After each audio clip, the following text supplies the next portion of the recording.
What's up, everybody? Sorry, I've got a straw in my mouth.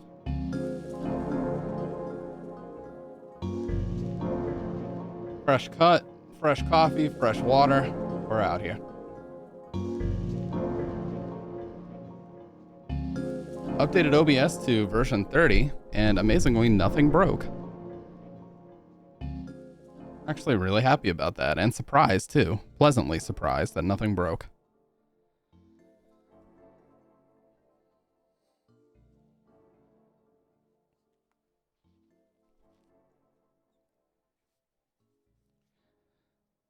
Also, some cool features.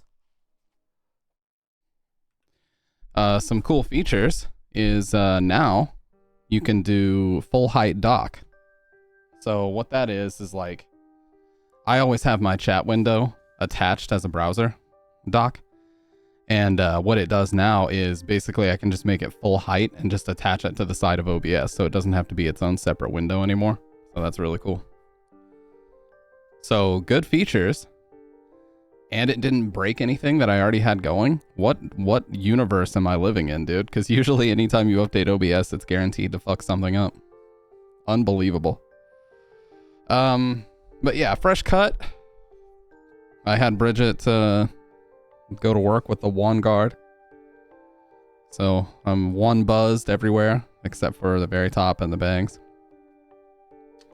Always a solid and fucking easy cut to do.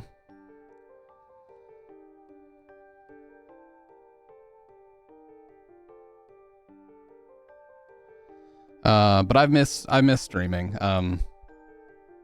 As of this week, I'm officially back on my Monday, Wednesday, Friday schedule, which I was on for the majority of this year before the October marathon happened.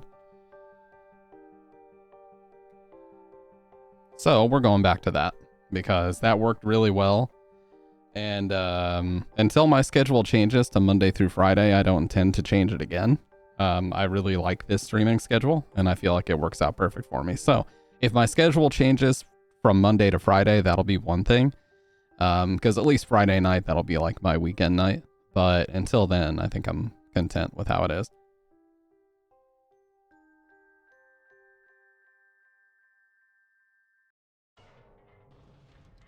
Because where I am, you know, making content at work now, like that's my new job. Making training content now when I'm here, I would like to have time to do that as well, and the weekends would be perfect for that. You know, just take all the training that I'm learning about Adobe apps and just roll that right into YouTube. Let's go. Speaking of which, a fucking YouTuber that I watch, and somebody in my Discord posted about this, got swatted really bad today. Holy shit, man. I didn't even realize that that was still going on. Like, I mean, I knew that there was the potential for it, but I thought that most of that shit had been, like, phased out, or the penalties had been improved or something. Guy's name is Luke Stevens, and apparently a whole shit ton of SWAT team people showed up at a previous address that he lived at. He doesn't even live there now. So yeah, they like ripped him out of his house, pointed guns at him and shit. Or the poor unfortunate fucking soul that lived at his previous address got like ripped out of their bed and dragged out with a bunch of rifles pointed at them. And then he called, you know, a local police department and told them his real address. So they all just came fucking running to his real address and did the same shit to him. It's fucking unbelievable, man, what people will do. And it's like, all for what? You know, some laughs. What's up, Quesadilla? Just for some fucking laughs or something? Because you wanted to sit back at your computer and giggle a little bit? You put some dude's life at risk? Why? And, you know, all the dudes that do swatting, they like triple VPN and VoIP and all this shit to mask their shit and make it as untraceable as possible. So, who knows? I mean, that's the sad thing, man, is it's just like the unfortunate reality of growing a presence online, is that eventually it just seems like it's bound to happen, especially if your stuff is even remotely gaming adjacent. What a phenomenal community gamers have created on the internet. Huh? Isn't it just wonderful? Fantastic. It's just so grand, isn't it? When we have a police state that's so lethal, a swatting can result in death. Well, it's like, that's the question that I keep coming back to, man. It's like, for what? Why did you feel the need to incite all this? For what reason? There is no good reason. There's no good reason. And anybody that tries to justify it, like before they even start talking, I'm like, no, because it doesn't matter what you say. Not that anybody sits there and openly tries to justify swatting, but they'll say things like, oh, well, what if they actually thought there was a dangerous situation going on? It's like, well, okay, report it, but don't over exaggerate to the point that they have to send a whole fucking SWAT team in tac gear with fucking assault rifles and tear gas and shit. If you think something is going on, call the police and say that you think there might be something going on. Don't fucking say that all this crazy shit is happening, so they have to send a bunch of police. I don't know. I'm not going to talk about that anymore. Point is, he's good. Nothing happened, thankfully. But, of course, him and his family are very shaken up about it. Like, what are you going to do? I mean, I wish that there was an easy way to find these people, but like I said, they like triple VPN and use VoIP to make these calls. Like, they do their best to cover their tracks to make it insanely hard to find them. And, you know, there's some people out there that think that swatting should just be automatically treated as attempted murder. Because it's like, what other outcome did you foresee happening? Why else would you do this? But, so what generally happens is, after someone has been majorly swatted the first time, their local police department is aware of it. Every single time after that, they'll just send an officer or two to kind of check the situation out. They'll knock on the door, ask if everything's good. If everything's good, then they don't do anything else. Because they know that you're a potential SWAT target now, and they keep that on file. So, like people like Keemstar, for example, he has said on record many times that police basically show up to his house every single day of his life just to knock on the door, ask if everything's good, and then leave. Like he basically said a few months ago, he gets swatted every single day. And this was actually, no, he said this years ago. So it's just crazy. Absolutely. No, 100%. You're 100% right about that, Quesadilla. Because, I mean, the shit that they say is going on. I mean, they're acting like basically a killing spree is going on. Of course they're going to not listen to you if you say that you're a streamer or whatever. They think you're trying to come up with an excuse. So of course they're gonna fucking send everybody in and like clear the house. Because they don't know what the fuck is happening. In their mind, whatever they were told on the phone is happening because that's the safest way to be about it. So if that happens, the thing that you need to do is just fucking get on the ground, listen to their commands exactly, don't reach for anything. You know? Itchy trigger finger could have ended that dude's life today, and that's what's fucked up. Anyways, he's good. But, yeah, anyway. Sorry about that. That's a little tangent. Just baffling to me, really, that that's still a thing. And it feels like it's just like the natural part of progression as a content creator now. It's like eventually you're going to get swatted. Oh, it's just part of it. Why is it part of it? Why? Why have we not done something about this? That's the sad thing, man, is there's not a whole lot to be done. Like, what can they even do? Because here's the thing. The one time that a swatting happens and it's real, like the stuff that's being reported is actually real and the police just think that it's a swatting and they don't do anything, and people be on their asses like, why didn't you take this more seriously? It's an unwinnable situation, you know? It is an unwinnable situation.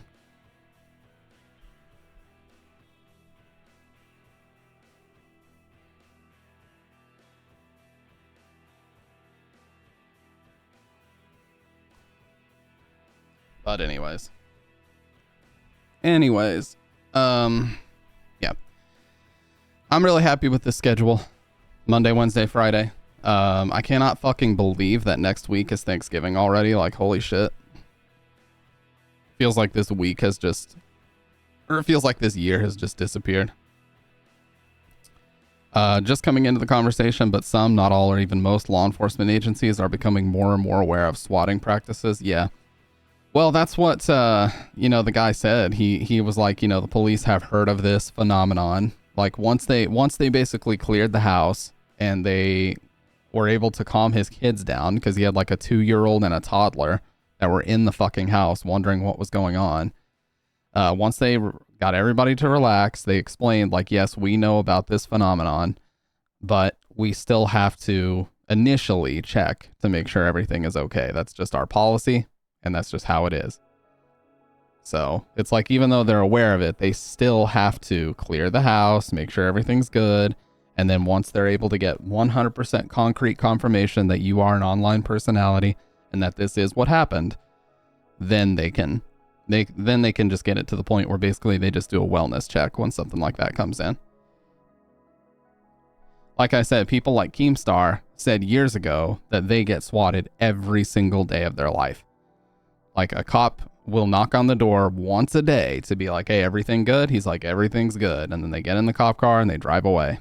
It's fucked up, but people try it every single day with him. And they've been doing it for years. I bet the local police are so sick of getting calls to his address. Like, they're probably sick to death of this shit. Wasting all this time driving to his house, but they have to do it. They have to at least send somebody.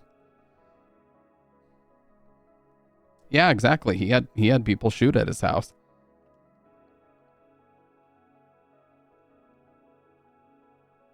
Who's that one guy that lives in like a high rise? Trainwrecks. He had a fucking laser pointer go through his window one time. Now, I think it turned out that it was actually just a laser pointer, but who knows if it was a fucking laser sight or something, dude.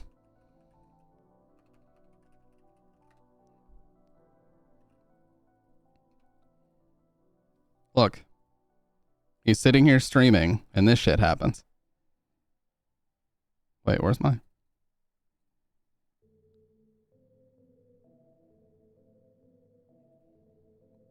Device not connected. Oh, there we go. No, but seriously, bro. I answer the call. You know, he lets this beautiful shriek out. T-Dub? Look.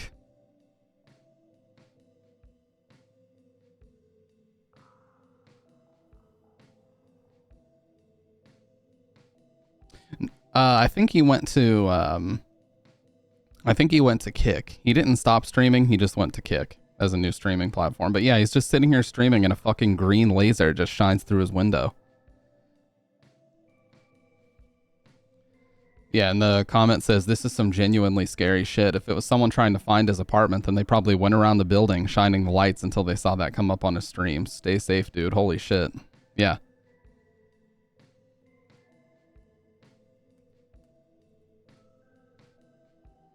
It's like, dude, I get that you want to show off the view and everything behind you, but be careful, because there are fucking people. I've talked about this before. Pokimane is a good example. She said she couldn't even film a setup video unless, like, they blurred out all of the fucking house layout, because what people do is they know generally where these creators live. Like, they know about a city, typically.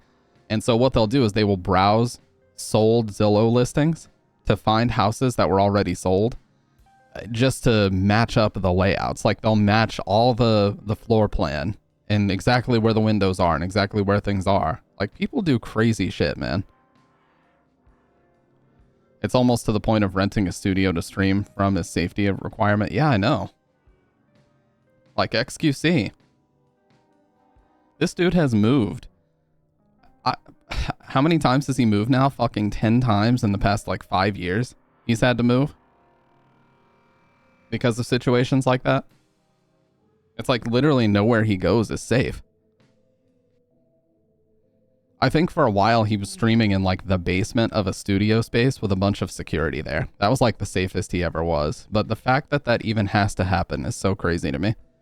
For someone to gain a massive following online, to be able to stream whenever they want to stream, they need to have a full paid security crew and a dedicated studio space that's sort of quarantined off from other people and not easily accessible. I think the studio space he was in had to be accessed through an elevator and some security checkpoints. Like, it's just fucking insane, man. The world we fucking live in. It's like, it's so advanced in so many ways, but it's so dystopian in others, you know what I mean? And no, I'm not trying to be one of those people that thinks they're being deep every time they reference 1984. I'm just saying there's some very dystopian shit about what's going on now.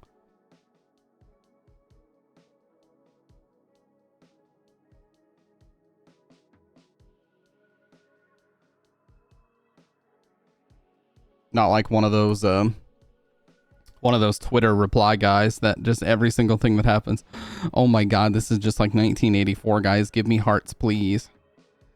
I still need to read 1984. I know the gist, but never have read it. Yeah, I've never read it either. I just know, I just have heard it referenced so many times in different passages, like, you know, quoted, that I know way too much about it. Because everybody keeps fucking quoting it. And then there's that whole, it was supposed to be a warning, not a guidebook.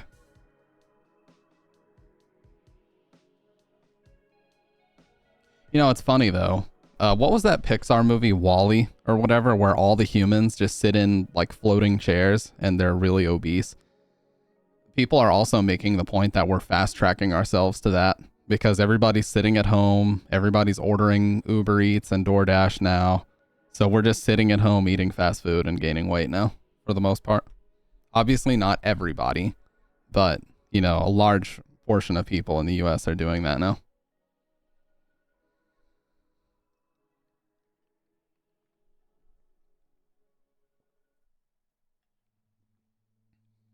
Hmm.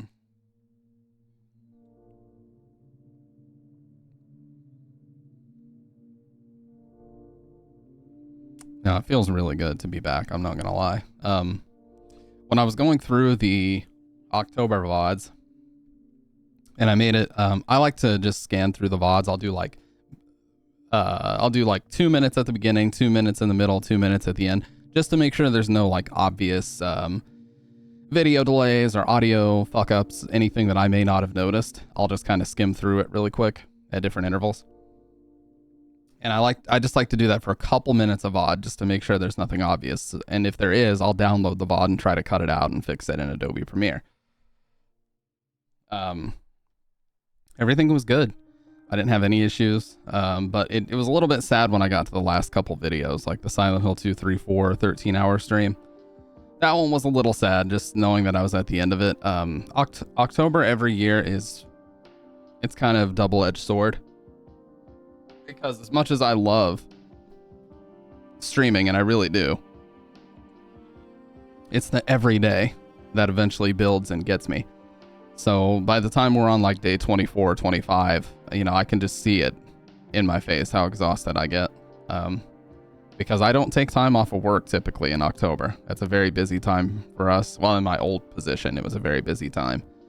And I just didn't typically have time to do those types of things. So, but yeah, it is simultaneously one of my favorite times of the year, but also can be extremely exhausting. And when I got to the final VOD, yeah. Sorry if I went oh, what's up, Cowardly? Sorry if I went a little crazy in the last October stream. I had a few drinks. I appreciate the hard work. No, it's okay, man. I could tell. You told me when you first came in that you were either drunk or very buzzed. But I appreciate the kind words that you said there anyways, because I did actually recently review that VOD.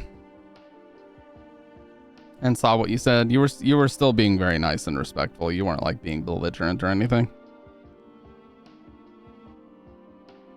Stampy Wampy, what's up, Salt? Dude, it actually didn't fuck anything up, unbelievably. I installed OBS V30 and the only thing it did was give me good features. I'll be belligerent. No, dude, don't be embarrassed. It's fine. Seriously, it's fine.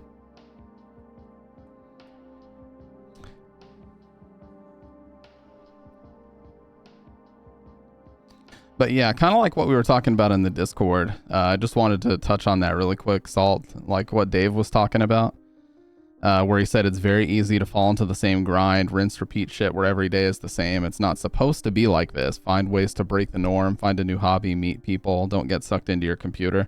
And then I said, like, it's funny, it's kind of ironic because the way that I did that was by streaming, but, hey, no problem, man. Good luck. I can't stand coding in C, but good luck to you.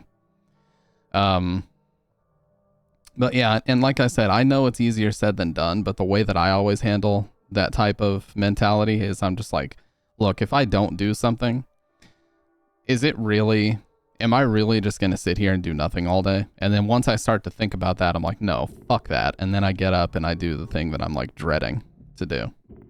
And hey, what's up, Tiger? And sometimes it could be really simple. It could be like cleaning, I'm like, God, I really don't want to like fucking gather all the trash and take all the heavy ass trash down.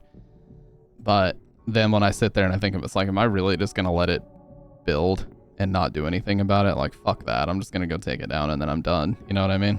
Like, it's so easy to trick yourself into thinking that you don't want to do something. But it can be simultaneously easy to trick yourself into doing it if you're used to that.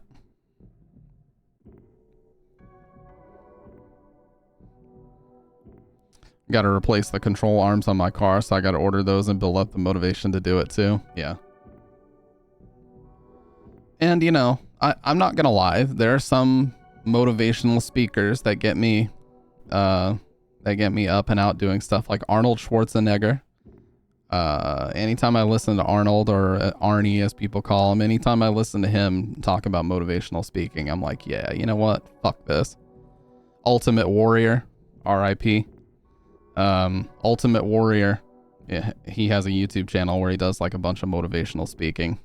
Like, if you need some motivation to get some shit done in your life, you need to pay tribute to the late and great. Watch some Ultimate Warrior on YouTube. I'm telling you, dude, when he's not in character and he's just being himself, speaking to you, you know, man to man or man to woman, however, you know.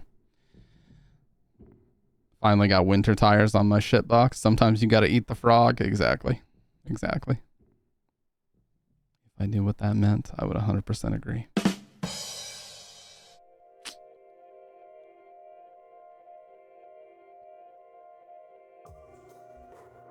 Oh my god, this is so fucking bitter. I had like just enough half calf brew to make like a decent sized pot of coffee, but I didn't realize that I actually had way too much. So it's so fucking strong. It's like really sharp and bitter.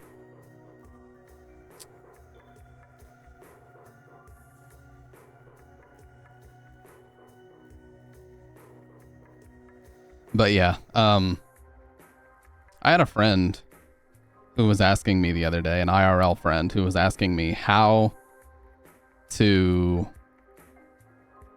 Okay. I have to make sure that I'm like careful because you guys are going to know who I'm talking about if I'm not. But he was basically asking me, how do you like build a community or build an audience? I was like, dude, it's very simple. Set a schedule, stick to it vehemently. Set a schedule, stick to it, never ever deter from that schedule unless it's something major. Stream at least 4 hours of stream and be consistent and enjoy yourself. That's it. That's all you can do in terms of streaming. The rest just has to happen. You just need to be communicative, interactive with the people that show up in your... Oh yeah, the other tip I always give is do not fucking look at your viewers. I show this, but anytime I'm looking at OBS, this is all I see. And sorry for the mirror effect that's about to happen. Hover to view. That's all I fucking see. Hover to view on viewers, followers, and subs, because I don't want to think about numbers. If you're thinking about numbers, you've already kind of messed up in that sense, you know? So I just leave all my shit on hover to view, and I just focus on the names that pop up in chat. I'm not going to sit here and stress about viewers. I'm not going to sit here and think about my sub count and all these different things. Just look at the names in chat. That's the most important thing for you to focus on. I investigated my exhaust leak, and it's the flange where the front and back connect. The back half of the exhaust rusted off the flange, so it's two separate pipes, completely disconnected. Dude, schedules are for losers. True. But they help.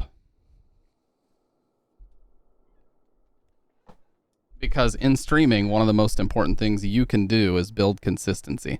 If you're able to build consistency, be here when you say you're going to be here, stream for multiple hours, enjoy yourself, and be very interactive with the people in your chat, it's not going to hurt. There's nothing about that that's going to be at a detriment to you. It's all going to help you out tremendously. So that's my recommendation. You know, it can be tough to commit to a schedule. And the only time when I tend to break my schedule is after October, when I take a decent amount of time off. But, you know, eventually it's back to it.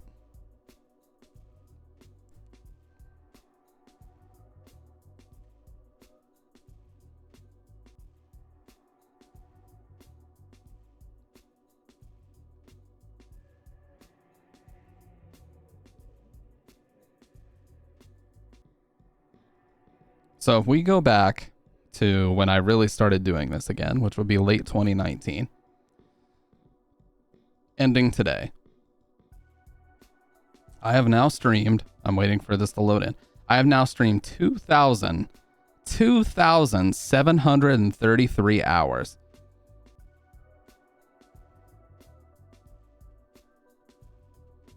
Gotta talk to my dad on the phone for like 2 hours. I'll be back, whatever he calls. But yeah, 2,700 hours in the past 3-ish years. So we're looking at a pace, if I stream another 300 hours this year, we're looking at a pace of about 1,000 hours a year. So if I do 2,733 divided by 24 to see how many days of streaming that is 113 days worth of hours of streaming. If you go to your dashboard If you go to creator dashboard and then you go to analytics and overview, in the overview screen at the top, you can set the date range. If you click on the dates at the top, you can actually set the range. You can just go back wherever you want to go. And then just hit update and it'll update all your information to show you. So yeah, my pace is roughly 1,000 hours a year. So I basically, let's see, 1,000 hours would be, yeah, I basically stream 41 days worth of time every year.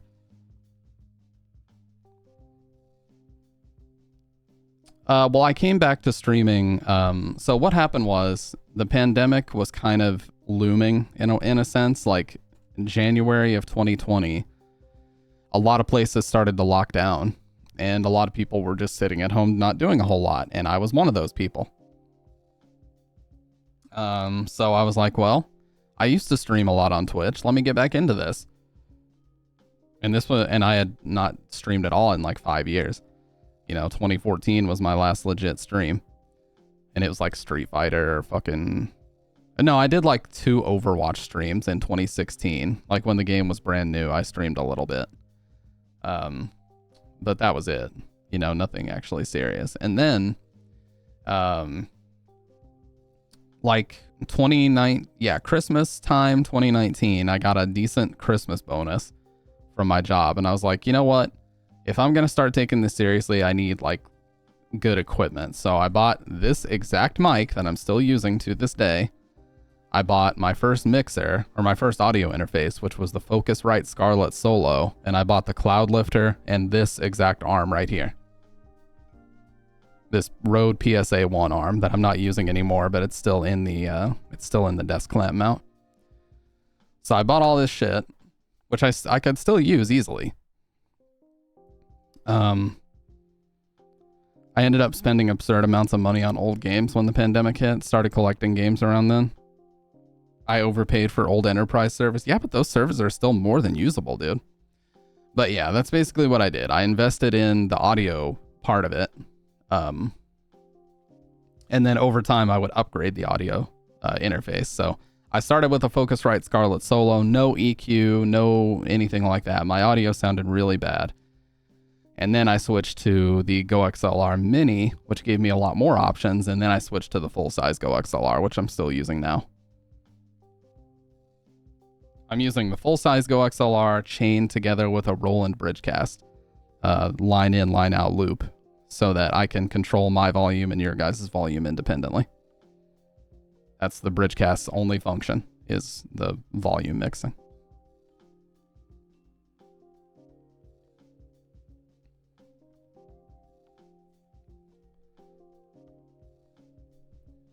But yeah, I haven't really changed outside of just the arms that I'm using. I haven't really changed anything since those days, so.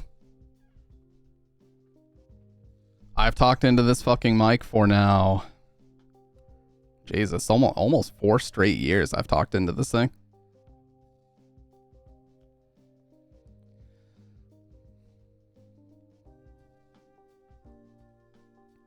But yeah, no, I think the stimulus checks played into that. I upgraded my PC with one of them. What's up? Shut the roll the video already, dude. Roll the video. I upgraded my PC with one of those stimulus checks. It was the I bought a 10700K with a Z490 motherboard and 32 gig kit of Corsair RAM. But that's it. Like I didn't even do like an insanely huge upgrade. But it's been very helpful. Haven't had any issues. What's up, by the way, dude? We haven't talked in a long time. I don't know if you heard or if we've talked at all, but I got a new job. I'm a training administrator now for my company. After getting passed up for like 4 straight years, it was pretty validating to finally get a decent promotion. Yeah, I appreciate that, man. Yeah, it was, ironically enough, it was the interview I prepared for the least. It just happened to be the one that, it primarily focuses on Adobe apps, and I have a stupid amount of experience with those. So basically, the lady who was super high up on the totem pole or the ladder in the training division was in the interview talking to me, and we just kind of started just ripping about Adobe apps. We just started going back and forth and talking about which Adobe apps we prefer, and we just clicked instantly. And that just kind of broke the ice, because she was really the only person that I was nervous about in the interview panel, because I knew the other two people that were in there. And so once we broke the ice and started talking about that, it was just, once we rolled into the questions, I was just comfortable. It was like I was just talking with some friends, and that really helped. And I didn't prepare any answers or anything. I just kind of gave them. But because over prep is my biggest problem.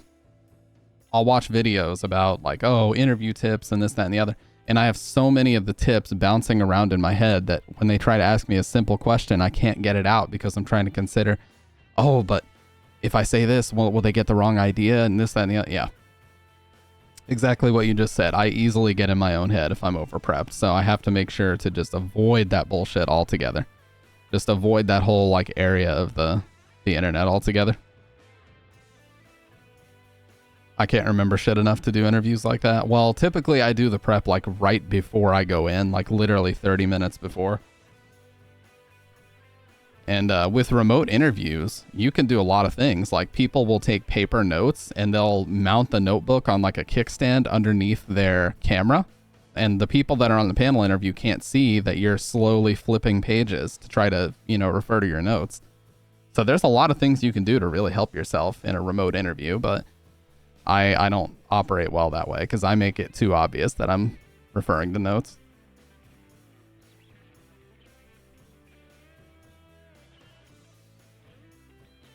But yeah.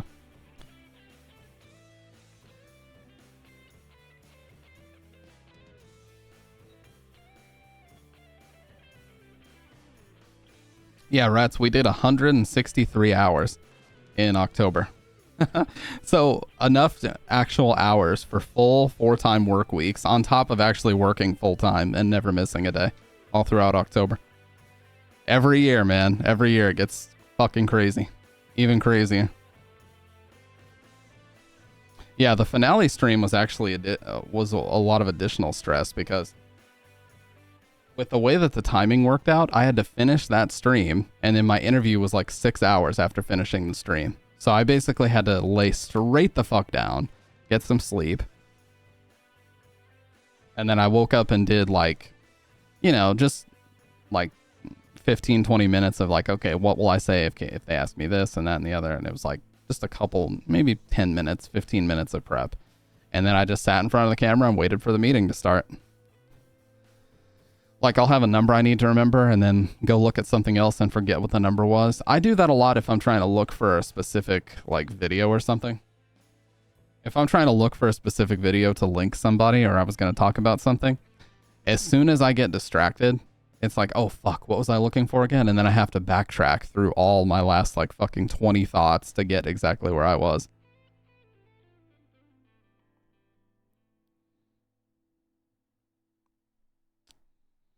But yeah, guys, what do you say? We have our first actual Nightmare Fuel segment tonight in like 3.5 months. And if you're wondering why I stopped doing them, ironically enough, it was because I was actually getting pretty bad nightmares. And it was affecting my ability to sleep. So it did exactly what it was intended to do. And it was too effective actually on me. But I'm good now. Like, I won't remember people's names unless I talk to them and their name is said multiple times over several days. Yeah. Well, so here's the thing. Paranormal stuff doesn't work on me. Oh, no problem, Salt. Paranormal stuff doesn't work on me at all. It's all bullshit. On YouTube, at least. It's all faked for views. Ghost stories, for the most part, don't really do it for me because there's a lot of, like, circumstantial evidence that could potentially debunk those. The only thing that really gets me is either true crime or real recorded 911 calls where it's actually genuine and there's weird shit going on. Those are the ones where I'm like thinking about it at night as I'm trying to go to sleep. You know what I mean?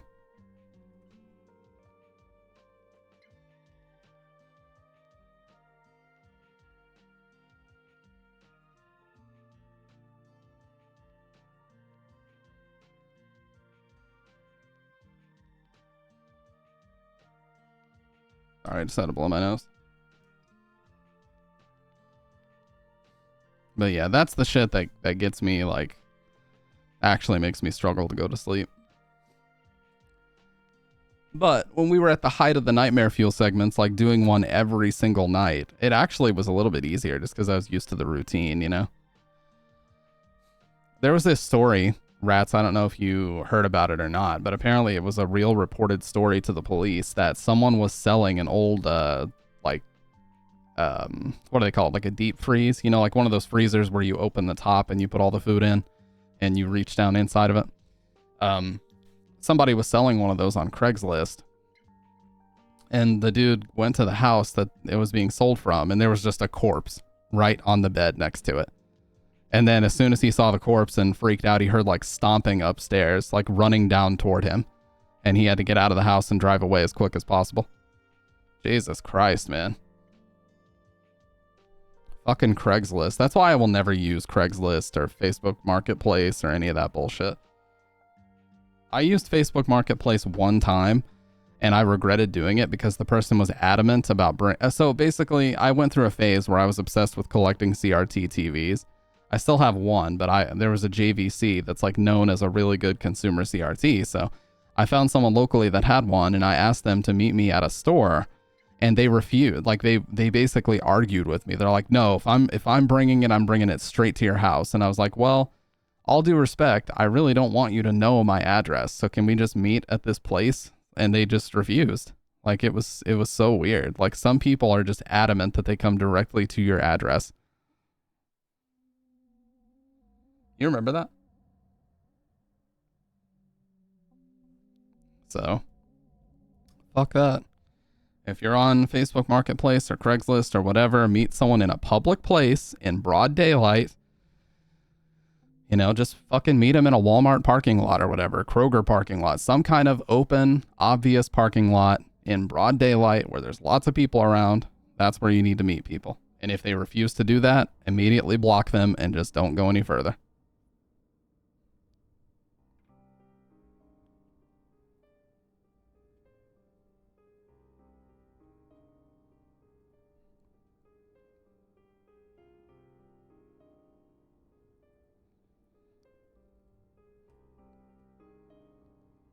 I can't fucking believe next week is Thanksgiving, though. Holy shit. It'll be the first time in my adult life that I've been working and I don't have to work Black Friday or Thanksgiving Day. I'm off both of those days. Fucking unbelievable. Yeah, it didn't really set in for me until they actually sent out the announcement email at work, and then they also already gave my schedule away in a schedule bid. Yeah, man, it's the first time. I mean, in retail, obviously I had to work Black Friday. I was off Thanksgiving Day, but I always had to work Black Friday. Or I was off that day, but after we were done eating Thanksgiving dinner, I had to be like, all right, I got to go to the store now and work Black Friday. Fucking sucked. And usually I would just sleep all day, and I would just come home and like devour leftovers. That would be like my routine. I would just come home after, and it would be like, 7 a.m. Everybody in the house would still be asleep, and I would just fucking just pile on a plate of leftovers and just go ham. But yeah, last year was great because the way that it works at my company is basically like January 14th, like the second week of the year, they'll open up the vacation bids, and I am fucking refreshing every millisecond. And when they announce that it's ready to go, I'm like already in there putting in my days. So I will immediately request like Thanksgiving or around there, Halloween or around there, Christmas or around there, whatever I can. I'm like the first fucking person out of the gate. So last year was awesome. I just, and here's where I have to say, I'm very blessed. I'm very lucky. I just basically slept until fucking like noon or 1 p.m. and I just woke up and there was an absolute feast that Bridget had already made. So I just woke up, was like, damn, the food smells good. And then I just walked in there and there's like a feast already made. So very lucky. And I was okay to help cook. I enjoy cooking.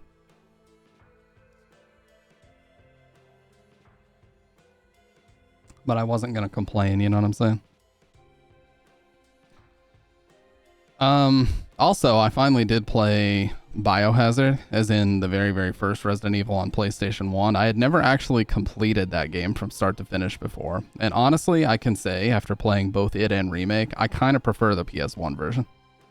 Because the stuff that they added, I totally understand why they did it. Like the Crimson Head, the Death Mask part at the very beginning, the Lisa Trevor stuff. I understand why they added it, and it all works really well.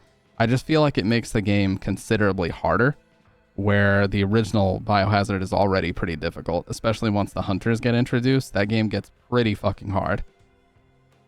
Because you can very easily just get fucking insta-decapitated if you're not careful. Or just one-shot killed, you know? Yeah, I really enjoyed it. Someone in here, I think named Junkyard Dog, sent me a very great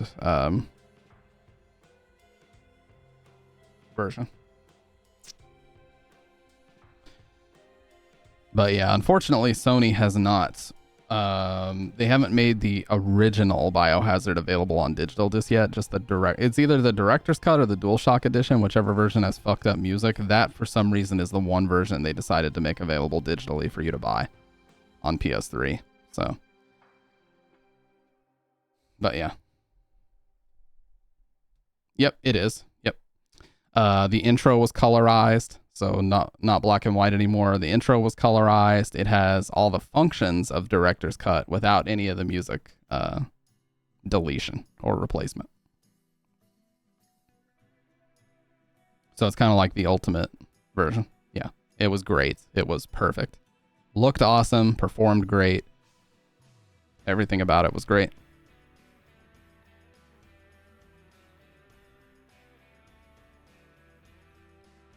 And you know, I was talking about this while I was playing it, but it's interesting if you listen to the soundtrack of the first Resident Evil, it actually sounds so much like a Super Nintendo soundtrack. And given the time frame and the years that it was developed, that actually makes perfect sense. Because it would have been developed right in that sweet spot where Sony and Nintendo were actually working together on the PlayStation. And then, you know, relationship ultimately fell apart in 1994, but,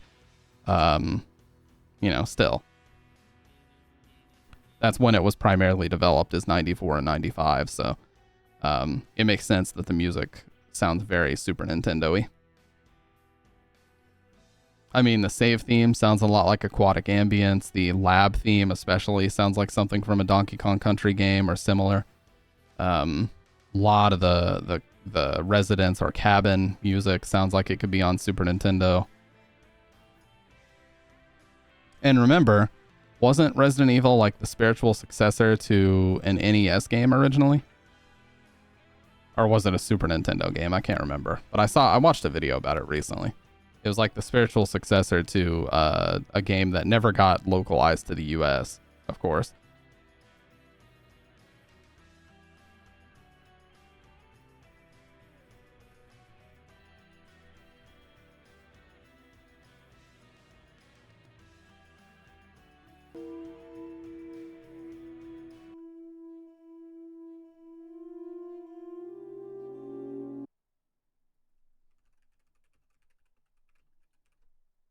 Sweet Home was 8-bit, yep.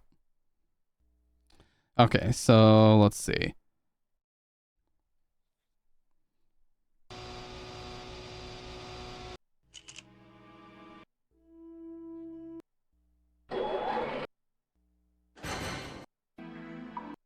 Oh, this is like an arranged version of the soundtrack.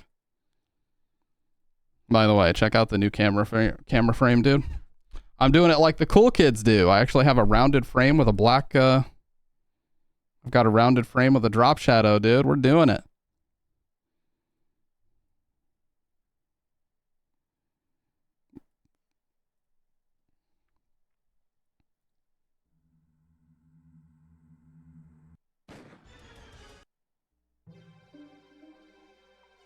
See, this doesn't sound like PS1 because these tracks are too high quality.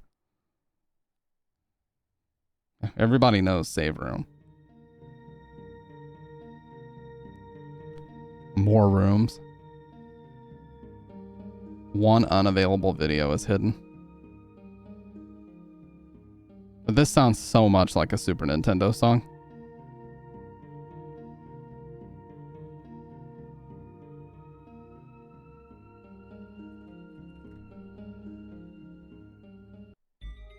Oh, yes. 100%. Yes.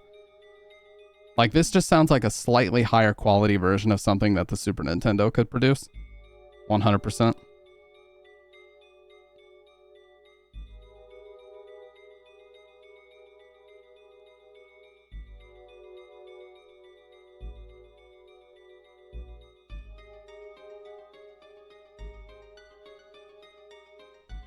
Yeah, did you see, speaking of this, have you seen that there was a long box version of this going for like $1 million a couple of years ago?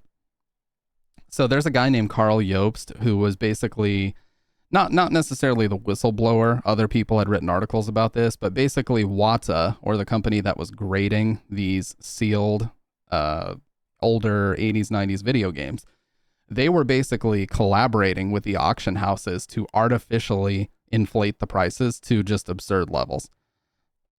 But that bubble recently burst.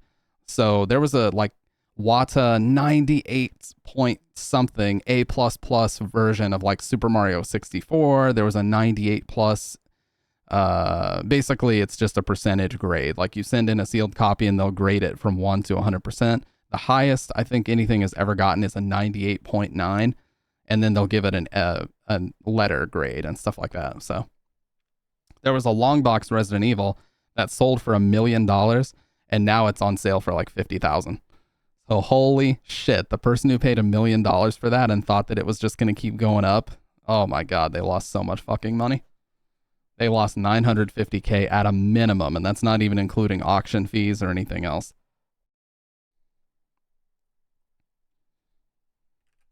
But yeah, that company, Wata, is actually being sued for fraud right now. Hello, you. The retro video game market has officially crashed, he says. And he's 100% correct when he says this. I'll show you this version. Yeah. So this version sold for 31 grand, but it was originally on sale for millions. 1,560,000, and it sold for 31K. Oh my god, dude. Holy shit. He shows Resident Evil right here. Oh my god. So it wasn't nearly as dramatic as I thought. I was thinking about the Mario copy, but look at this. Sold for over $250,000 fucking dollars for a 9.6 long box Resident Evil. And then now it's on the market for 38,000. Holy shit. So the person who bought it at this price and thought that it was going to go up got absolutely fucked. And he actually explained that it's the exact same copy too, because they used the same auction photos. I will admit the long box version is really cool, but Jesus, man. Yeah, just get the fucking just get the jewel case version. Why the long box obsession? I swear recently there's been such a PS1 long box obsession because, oh, it's the first run. Oh my god. You know what I say? If you already know what's going on in the story, get the Japanese version. Dude, you can literally get the Japanese version for $10. Retro Resident Evil games are not expensive. Look at this. Oh, that's Biohazard too. Look, 17 plus shipping. Yeah, just get this.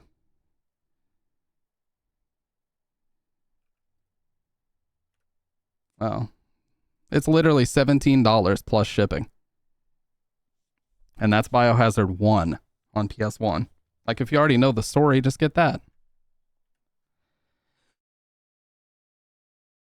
Sorry, I had to sneeze.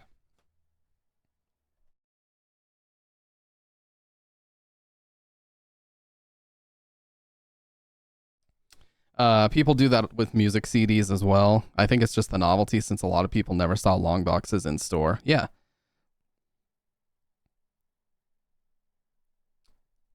Yeah, there's other crazy shit that he talks about in this video.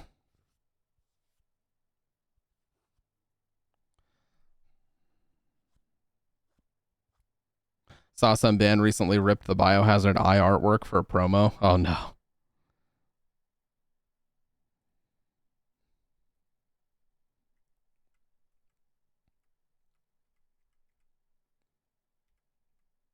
Yeah, look at this. Sold on October 19th, 2021 for $102,000. A sealed Zelda 2 on NES. And then sold later on for $14,000.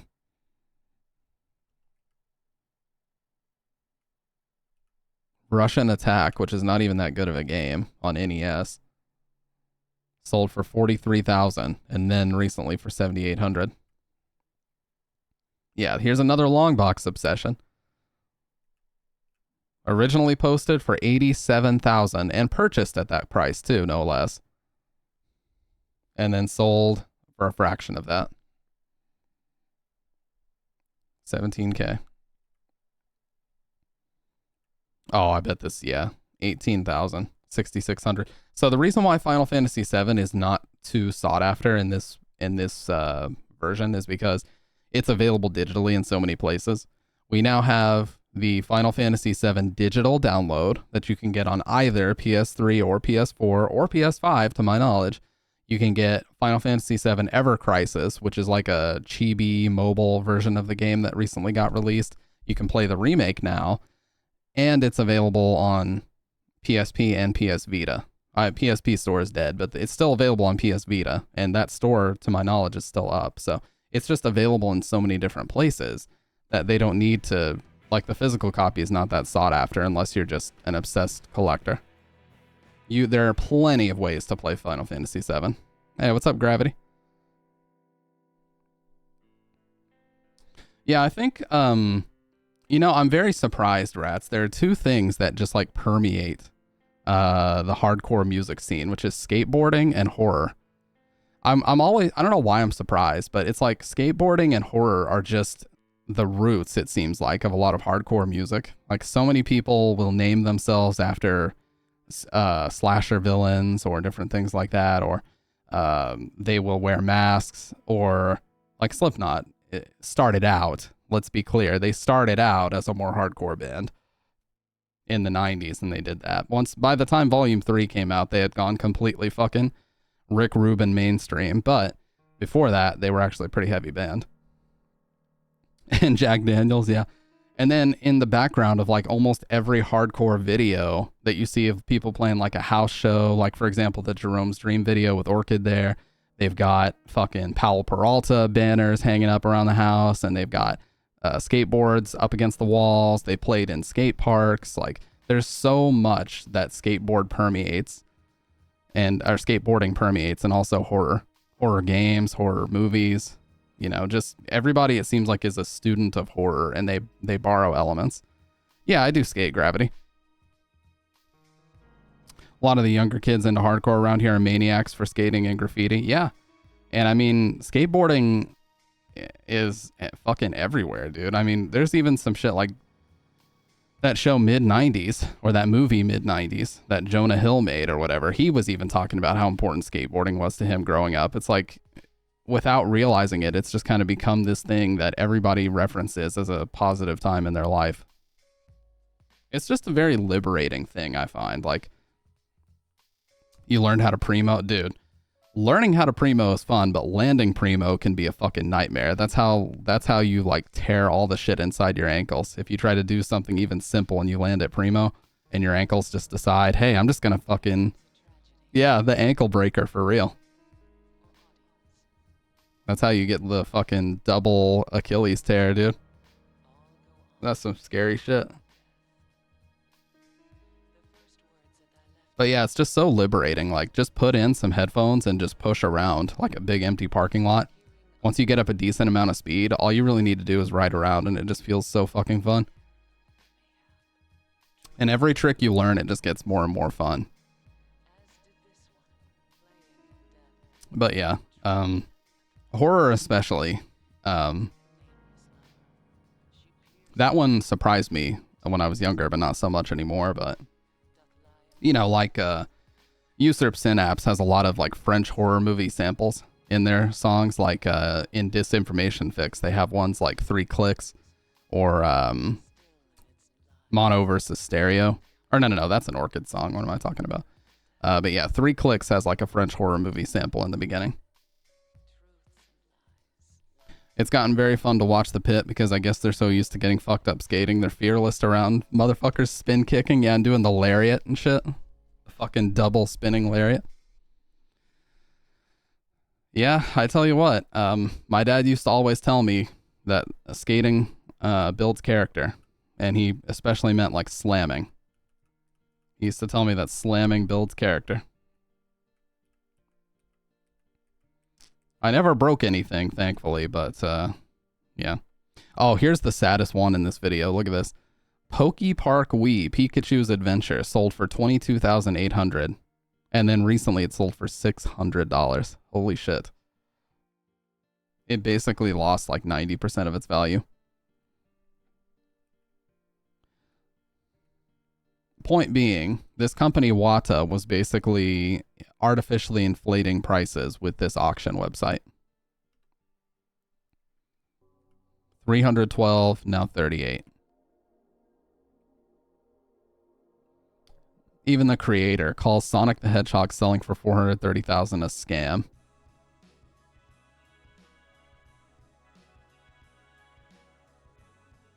Here's the Mario Kart 64 for 144 grand. Now it recently sold for 36.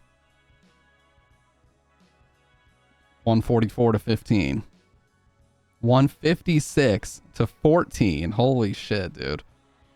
This is the one. This is the 1,560,000. Someone bought it for this price, thinking that it was going to get even more valuable.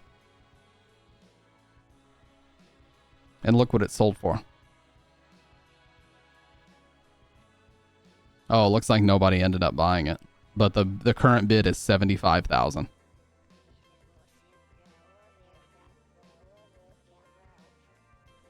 Oh my god. 1,560,000. Imagine buying something for 1.5, almost 1.6 million, and the max you can get out of it is 75k.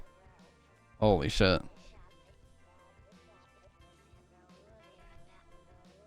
And so many people that are buying it are like, oh, it's a future investment and it's only, the value is only going to go up. No, it's not.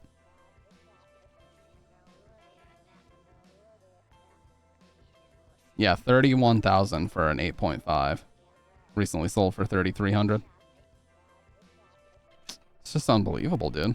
Yeah, class action lawsuit against accuses grading firm Wata of manipulating the retro video game market.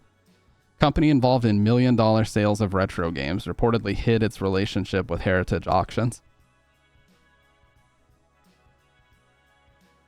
Wata is alleged to have conspired with an auction house to push prices into the millions.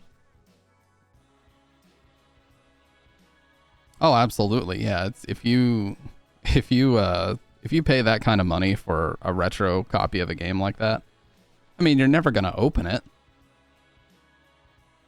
You just bought it to try to flip your money. You know, I was introduced to the idea of shelf collectors when I was like 14 or 15.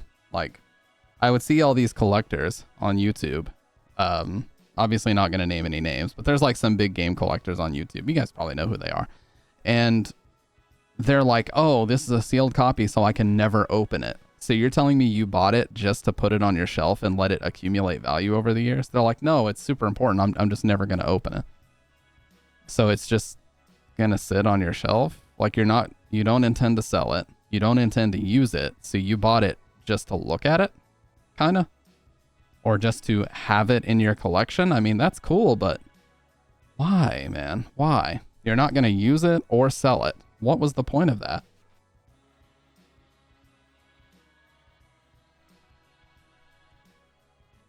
But, you know, collectors do what collectors are going to do.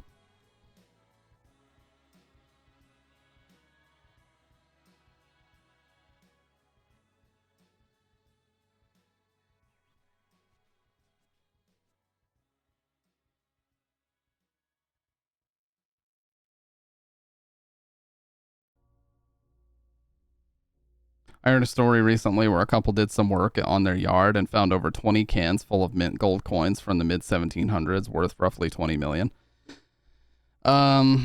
Yeah, I mean, that kind of reminds me of the guy who has he basically has a hard drive that's full of Bitcoin. But he doesn't have the password it's something about, I forget if it's like the hard drive is encrypted or what, but he has a hard drive that has a bunch of Bitcoins on it that he cannot gain access to for whatever reason. And he can't remember what the password is. So he's like, over time, he just keeps attempting and failing to enter the password. And he has like 2 attempts left until it's locked forever. Like, holy shit, that is the worst thing that you could imagine. Tiger, we don't have those types of conversations here. Below the stream, there are some chat rules. We just don't have those types of conversations here. Yeah, the crazy thing about that is like, there's so many stories of people just giving away their Bitcoins because they never thought they would be anything.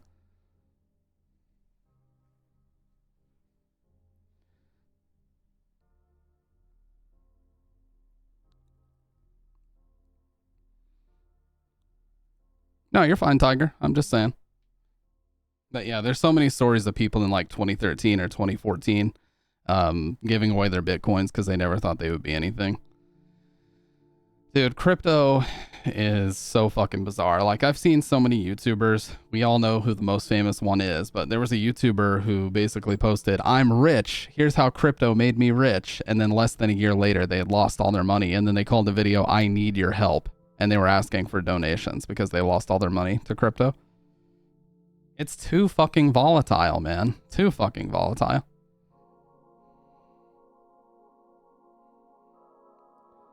And it's like everybody's trying to give you advice, but you can't trust any advice because they could be the person who's trying to pump and dump a particular coin. You know? And the shit can get hacked. Like, the websites can get hacked and people can get access to your investments and shit. Like, more power to people if they can make it work for them, but I'm not even trying to involve myself in that horse shit, you know what I'm saying?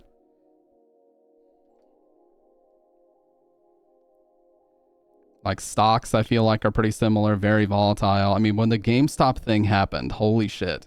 When the GME stock thing happened, there was a Twitch streamer who, like, borrowed money against his own mortgage to get like 40 grand straight out of his bank so that he could throw it all into GameStop stock, and he lost almost all of it. And he was going on about, oh, diamond hands this and diamond hands that. And then he basically lost all of it because it had already peaked. It got to like $400 a share. And that's when everybody should have sold. And most people did actually. And that's why the value went so low. But like, he borrowed money against his own mortgage to go invest a shit ton in GME, and then he lost like a large percentage of it. It was actually really sad to see. That's the thing. You get rich and entitled. Help me get rich again, please. That's why I ain't jealous. Yeah. Well, it's like, you know, I hear about so many YouTubers who become wealthy, right? I hear about so many YouTubers that have become wealthy. And after they become wealthy, they start to do things like buying trucks, and they buy like collectibles and action figures and Magic the Gathering card packs. It's like, dude, why don't you fucking pay off your house? And then whenever finances get rough, they're like, oh, my house payment is this, that, or that. It's like, dude, you had the money to completely pay off that asset. Why did you not do it? Instead, you filled your house with like arcade 1-up machines. And I'm sorry to be that judgmental. Like, people can spend their money on whatever they want to spend it on, but it just kind of, it blows my mind that like, when you had the opportunity to pay off your home, you did not do it. You know what I mean? When you had the opportunity to pay off your car, you did not do it. You bought depreciating assets instead of investing in things that would actually make you money.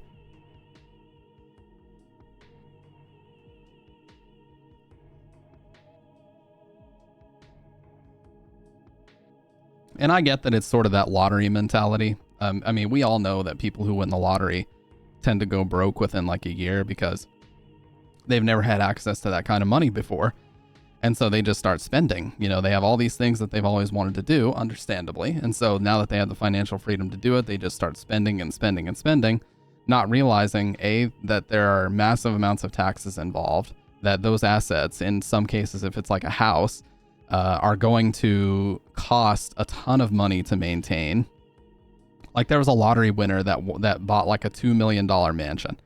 Like, dude, a mansion has to be staffed. You have to have people working. You have to be able to hire people to take a look at the plumbing, the electrical, wiring if something goes wrong. Like, you have to spend so much money to maintain a mansion. Fuck that. That's why I respect like Mr. Beast. Mr. Beast is like, I don't understand the point of just accumulating money to just continue getting a bigger and bigger box to live in and a nicer and nicer car. He's like, I live in a pretty standard size home. I don't live in a fucking, 20 bathroom mansion. I just live in a simple like 3-bed, 2-bath home. If I made multi-millions, I'd probably buy a big solid gold bar and frame it in my house. Yes, it would always have its value. But yeah, like that's the thing. Like if you ever win the lottery, there's 2 things you need to make sure you do not do. A, do not take the lump sum, because if you take the lump sum, say for example, you win $1 million, and we've had this conversation before, but I'm just saying, if you win $1 million and you take the lump sum, the taxes are going to be nearly 50%. They're probably going to be 40 to 45%. So if you win $1 million, you will only end up with like 580 to 600,000 at the most. And I'm not fucking around either. Like that's how the government still makes its money. People want to know how are these, how's the Powerball and all these different things? How are they even able to do this? Like, why are they just giving away all this money? That's how, because if you take the lump sum, they almost go 50-50 with you. So they get it back. Like if you won 50 million and you took the lump sum, you would probably walk away with 25 to 26 million. I'm not even kidding. You'd probably walk away with like 26, 27 million if you took the 50 lump sum.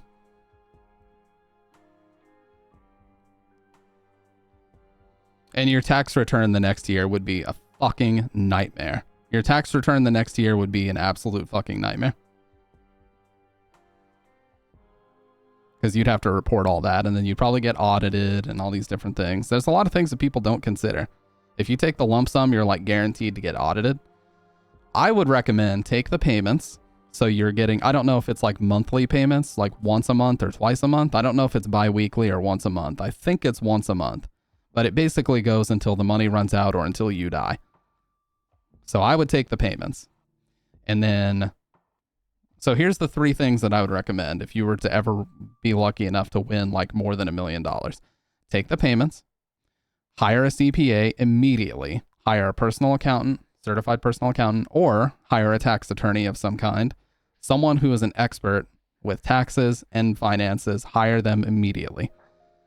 And C, do not tell anybody at all. Don't tell a soul. Don't tell your mom. Don't tell your dad. Don't tell anybody. Because if you say one word to anybody, regardless of how much you think you trust them, that word is going to spread.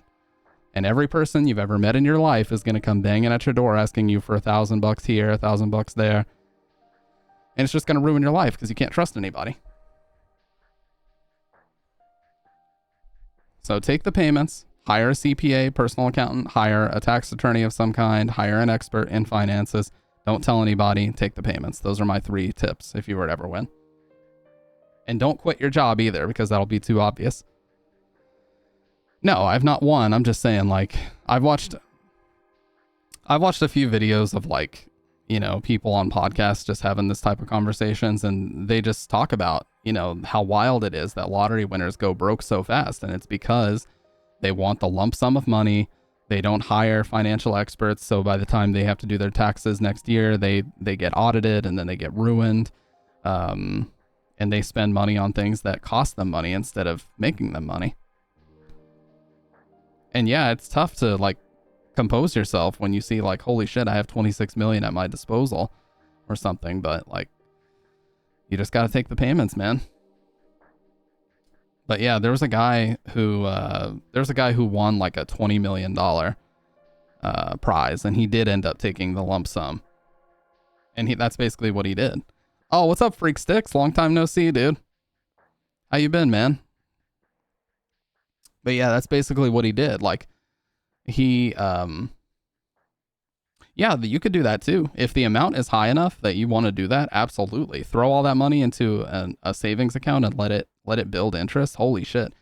5 years of letting like $10 million build interest is going to be a lot of fucking money in there. And it's free money too. It just builds on itself. Same old, kind of the same around these parts, man. I'm not going to lie. As you can see, not a whole lot's changed since the last time you were here. We had a pretty successful October. I streamed 163 hours of October, so I actually ended up streaming about the same amount that I worked. I put sleep on the back burner the entire month, but it was fun. Always is. Third annual Stamptober is in the books, so now we're just going to wait for number 4. And we were just having, I'm pretty sure a conversation we've had like 3 or 4 times here about if you were to win the lottery, what the smartest thing to do is. But yeah, I would just say don't quit your day job. Don't tell anybody. Don't quit your day job. Don't tell anybody. Take the payments and hire a personal accountant. Those would be my 4 tips. But if the like Gravity said, if the amount is large enough that you can still take the lump sum and let it build interest, do that. But still hire an accountant, of course. And hire a good one too, because a lot of accountants will try to siphon off your money. There's too many stories of it happening. You got to be very diligent with your own money. Oh, I know, freak. I actually switched to a half caffeine brew. It's actually getting really fucking hot in here. I'm gonna turn the cooler on. If I hit the lotto, I'm blowing it all on blowing beaches. Oh, damn. Like that one guy they interviewed with the news. Cocaine and hookers. And that's all he said. And the lady's like, oh, okay.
But no, honestly, if I even won like a scratch off amount or something, all that I would do with it would be like pay off my car and just pay off things that are costing me money every month that I can get rid of and stop paying for.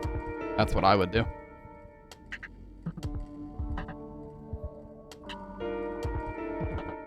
Like if I won just like 5,000, I would just be like, okay, throw that straight at my car. And now my car is like that much closer to being paid off. And then I just have to make like another 6 months of payments, and then I'm done with that shit. Like I own it fully, you know?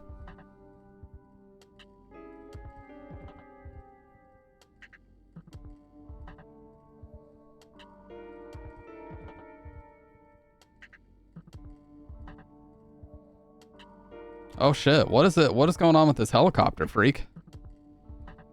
Context, please.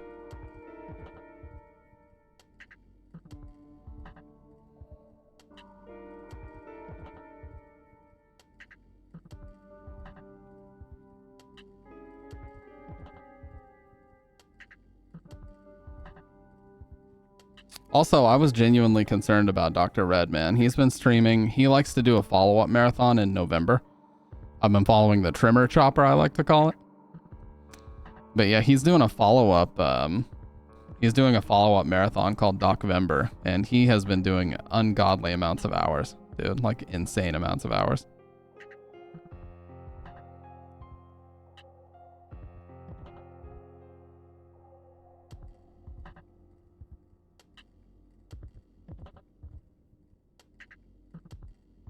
You were in there with him last night? Nice, dude. Yeah, I was concerned.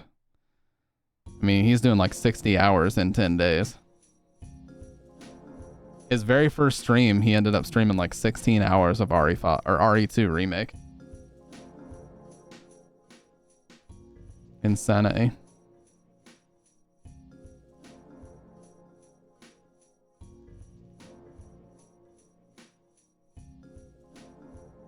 He is on that deep grind, yeah. And I know that feeling. But, you know, responsibilities changed and gotta focus on work.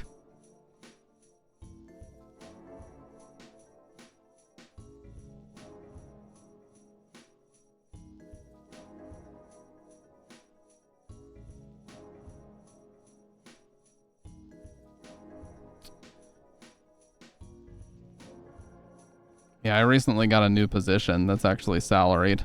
So I've had to just kind of get acclimated to the new position and different things.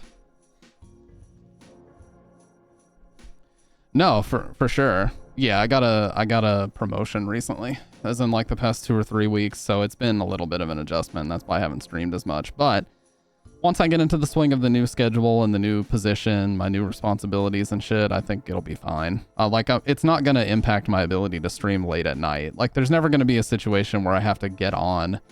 Like, there should not be a situation where I have to sign back into work and do something when I would normally be streaming. That's why I stream later at night, at least as far as the US is concerned.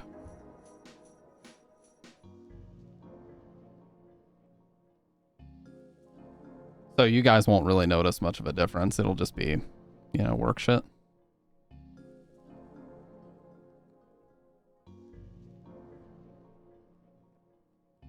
Well, I say we finally watch YouTube's Darkest Videos 6. How about it, you guys? Well, the position has the word administrator in it. So, yeah. What about brand new chill? Wait, there's a new Chillazart game? Let's do both. Let's do both, dude. What's it called?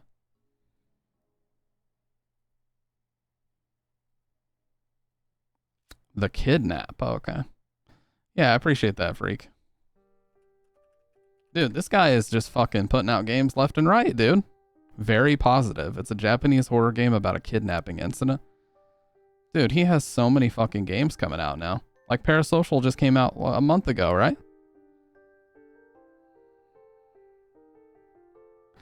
The developers have been pumping out these games over the past few months like crazy. So devs, if you're reading this, please take your time with your next game. As you know, I threw all in for a raise and didn't pan out. Oh, wait, really? When did that happen? This game feels unfinished and not worth the $10. Product refunded. Good, but the closing shift and Parasocial are better.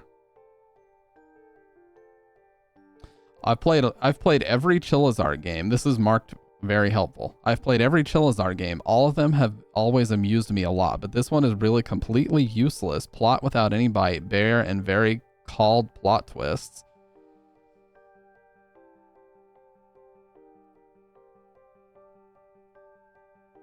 Oh, this is the same house from the, or the same area from the radio station one.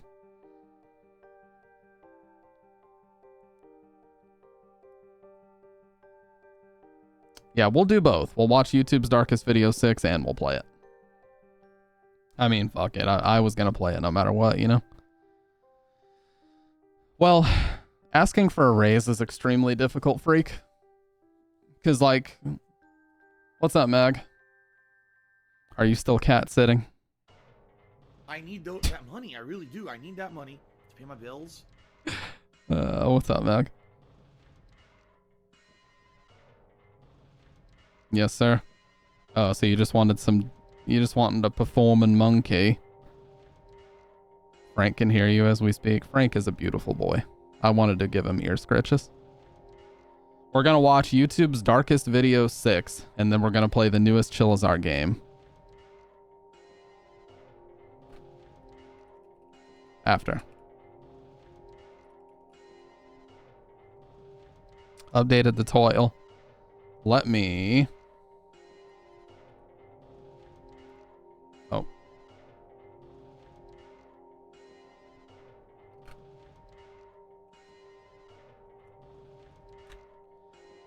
Okay. Nick Crowley, one of my favorite YouTubers. Let's go.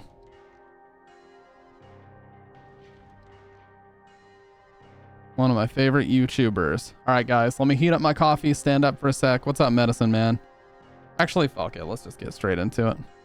Well, I tried to buckle down, show more initiative, and show the skill rise I've had since the beginning. You know, I've started climbing every tree they threw at me and flew the bucket truck whenever asked. Spent less time on home activities even so I could focus on work, but you know.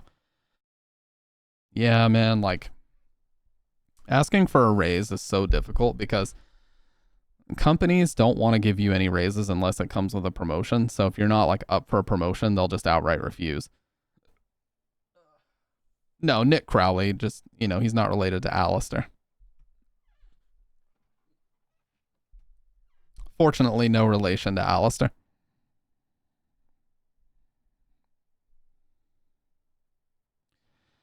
He's probably about to be mad at me. Don't tell him, but I'm heading up to trim his nails. Yeah. All right, let's watch. I have a new camera frame. I hope you guys like it. It's very basic. With one-stop shopping. The sharper you want your memories, the more you need Kodak. How much further will it take to stop? 1 foot, 2 feet, 3 feet. Everything you need for Halloween fun, now at Walgreens. 4 feet, 5 feet. It's the night he came home. 14 feet. 15 feet.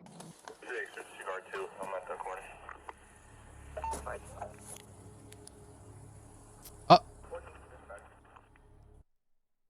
Wait, is he using the Silent Hill 2 ambience from Lakeside? Listen. 15 feet. Cigar 2, I'm at the corner. He is. He's using the ambience from the Lakeside entrance. Good call, Nick. Good call, Nick. August 4th, 2021. A New Jersey police officer named John Nunez pulls over a speeding car in the township of North Bergen at 1:49 in the morning. Inside the vehicle was a 27-year-old passenger named Alexis Rodriguez, who was accompanied by the driver, 24-year-old Luis Fernando Ceballos, whom the officer had witnessed driving down a heavily populated street going well over 100 miles per hour. You can shut the car off and give me your license, registration, and insurance. The reason for yours.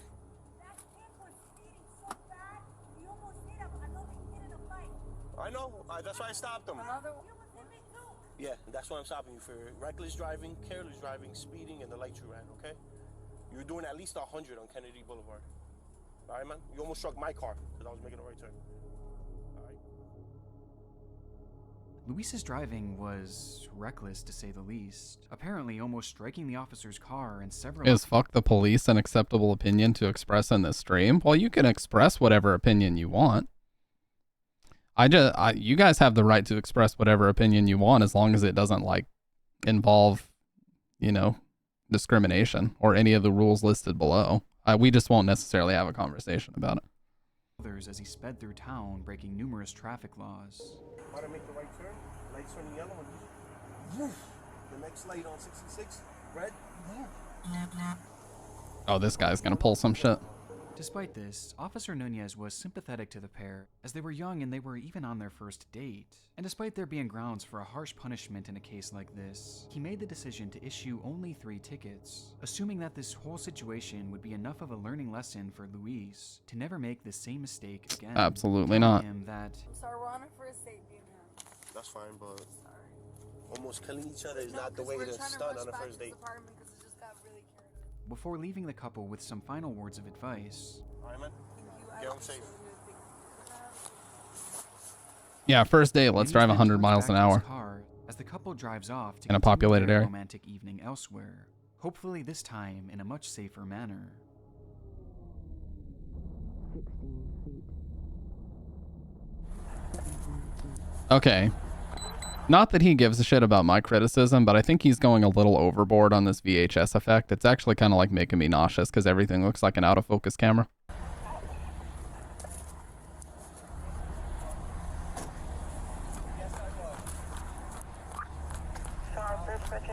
Yo, there's Is this the same kid? Oh my gosh. More Silent Hill 2 music.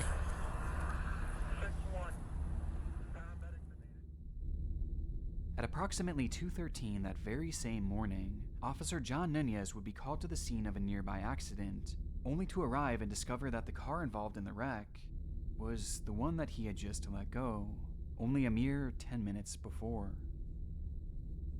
In the vehicle, now destroyed past the point of recognition, were Police. Luis and Alexis, whose bodies were so mangled that just by looking from afar, Officer Nunez immediately knew that the crash had been fatal.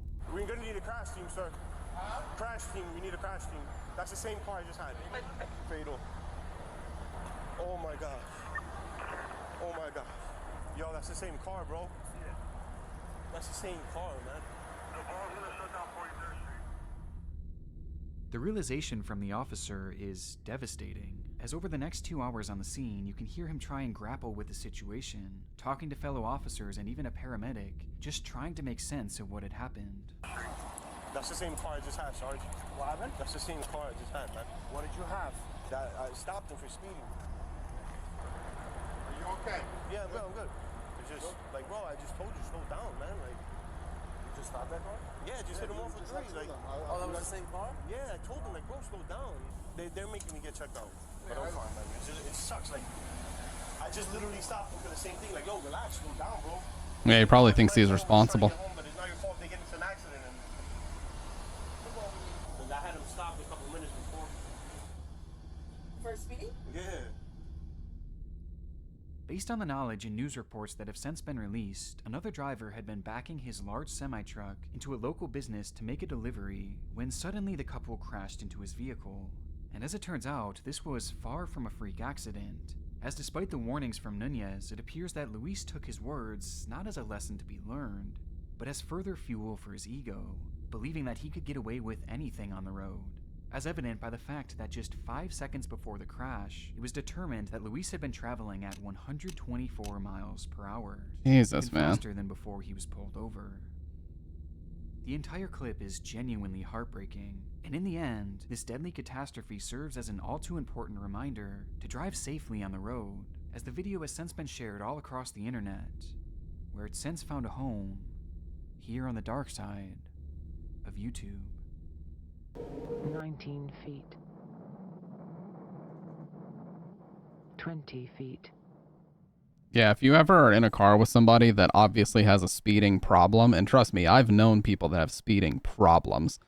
Like, for some reason, it's like they get possessed when they're driving and they just must floor the pedal. Like, something about it just gives them that rush that they need. Don't ever drive with them. I did that once and I was like, yeah, fuck that. I'm never getting in the car with you ever again. Think. Slow down. Costumes from $1.83 to $3.99. If the valve was suddenly open and your arm was near. Oh, this VHS effect is too much, man. Holy shit. Skeletons of strange animals litter the surf. As evidenced by our first clip, the fairly mundane task of driving can quickly become life-altering within just the blink of an eye. 1 minute you're cruising along enjoying your ride,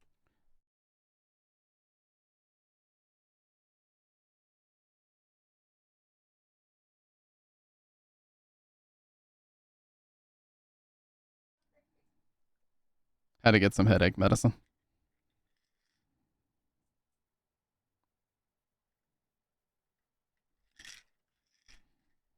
and the next you're encountering something straight out of a nightmare. It's really no wonder why dashcam videos have become so— I either follow the speed limit or at the most on like an interstate, I'll drive like 5 to 10 miles over. That's at the most. Yes, some great value acetaminophen for headaches, which I take exactly one of. Oh, we're going ham. One. We're going ham. You just hit a deer 3 days ago. Isn't it funny how in the South they offer deer insurance as like part of the insurance packages? Let me take this really quick. You guys get freaked out when I chew my pills, so give me a sec. You guys think it's really icky when I chew my pain pills?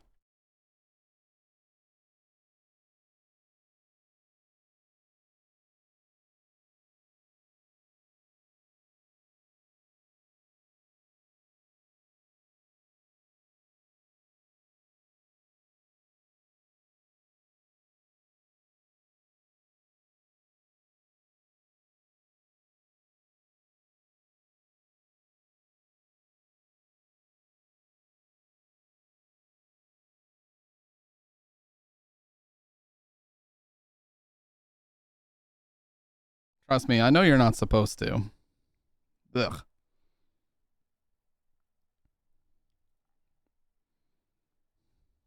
Oh.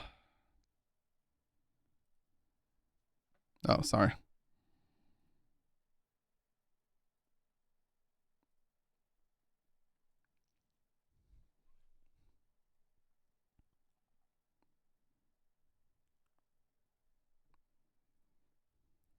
And the next, you're encountering something straight out of a nightmare.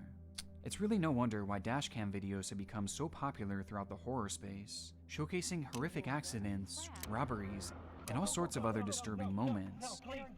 But back in 2019, a clip of a similar nature surfaced that grabbed the attention of the entire internet, not just based on its concerning imagery, but the seemingly unexplained mystery left behind in its wake.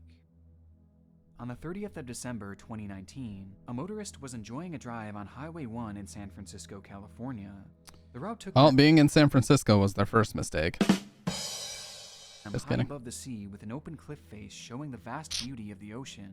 It's one of the most visually stunning routes in the entire country. But on this particular day, for this particular driver, the beauty of the landscape would be shattered by a fleeting glimpse of something utterly terrifying. I've never heard of this. What is the location of your emergency? That afternoon, police would receive a 911 call from the driver, stating that they had witnessed what they believed to be a car falling off the edge of the cliff face, which stood hundreds of feet above the water below. It happened in just a split second, almost too fast to fully comprehend, causing the driver to question whether what they saw was real or just a figment of their imagination. A question that would only be answered by the dashcam that just so happened to be rolling at the time of the incident. Oh, damn, they're actually going to show it? Oh my god. Yep, they're gone. The clip is concise, but it did in fact confirm the driver's account that a car had gone over the edge, as the footage cuts off almost exactly as the vehicle appears to go airborne, where it would have been met with a tragic drop into the rocky ocean below. And perhaps most disturbing of all is the speed at which the car was traveling. Yeah, like 70, 80. It appears as if the brakes were never so much as touched. Within just minutes of the call, rescuers were already arriving on scene, where they would discover tire tracks in the sandy dirt leading right off the edge of the cliff, perhaps an unsurprising indication that the car had actually gone over. But what was surprising was something that happened to be missing from the scene entirely, as when they looked down into the water below, there was no vehicle. Immediately, crews scoured the scene in rescue boats, combing the area in the hopes that somehow the driver could still be alive. And yet, they found nothing. No sign of a driver, and no sign of any vehicle. I mean, it could have been whisked Despite away. the area being diligently searched over the following days and weeks, all that would be found were a few car parts that were never even matched to the make and model that appeared to go off the cliff that day. And even stranger, despite that exact type of car being determined from the video, no one came forward to report any friends or family members missing who might have owned the same type of car. And this was a unique vehicle too, a green 2009 Lexus SUV, not really one that you would typically see driving around too often. And yet, despite this video being shared all over the news and across the internet, no one seemed to recognize it. And no missing persons cases were linked to this video, leading to the search being concluded with no definitive proof ever being established that a vehicle had landed in that location, or that anyone had even been involved. It was like it never even happened, as the vehicle had just disappeared as soon as the video ended. Now, the only thing I can think of, like, logically, and this is not really logically, you're going to think I'm being a conspiracy theorist, is maybe it was like a government vehicle that was unmarked or something. Or maybe it was like organized crime where they were trying to dump off a vehicle that they had used for it because it was going to be, you know, tied to someone. That's the only thing I can think of. Maybe they did have some kind of trigger set to where it would drive itself off. But even then, how did they not find any parts? Those would be my two guesses. Government trying to dispose of a vehicle, or organized crime. People trying to get rid of a vehicle. Those are my only two guesses. But either way, it makes no sense. became a mystery here on the internet, with theories being thrown all around, ranging from something supernatural having happened, to the car somehow being swept up before investigators had gotten there, perhaps entering the water at the perfect angle to which no debris was left behind. But maybe one of the most compelling theories at the time was the idea that the video itself wasn't even real.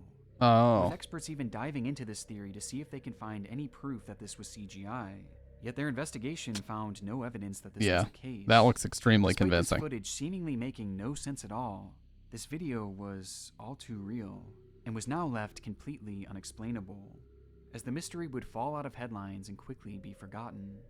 Yeah, swept up or Until the covered up morning would of be my April guess. 29th, 2020.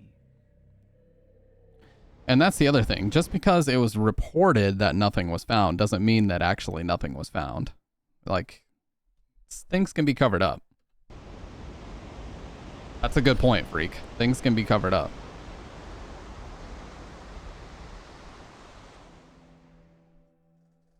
Almost exactly 5 months after this dashcam footage was taken, swimmers at the nearby Montera State Beach would stumble upon an object floating in the distance. And upon further inspection, the realization would set in that this object was actually a body. Her name was Tracy Sinclair, a woman from the area who just so happened to have been missing around the very same time as this infamous clip. And when police would search her auto records, they discovered that she did in fact own a dark green Lexus SUV from the year 2009, giving us at least a better idea of who was in the vehicle at the time it crashed, and the fact that a vehicle had in fact crashed to begin with. However, it's still unknown why Tracy was never connected to the case before her body was found, despite her fitting the profile perfectly. Plus, we still don't know why her car went off the cliff in the way it did. But given the fact that the brakes didn't seem to have been pressed, many seem to have settled on the idea that the crash was, unfortunately, intentional.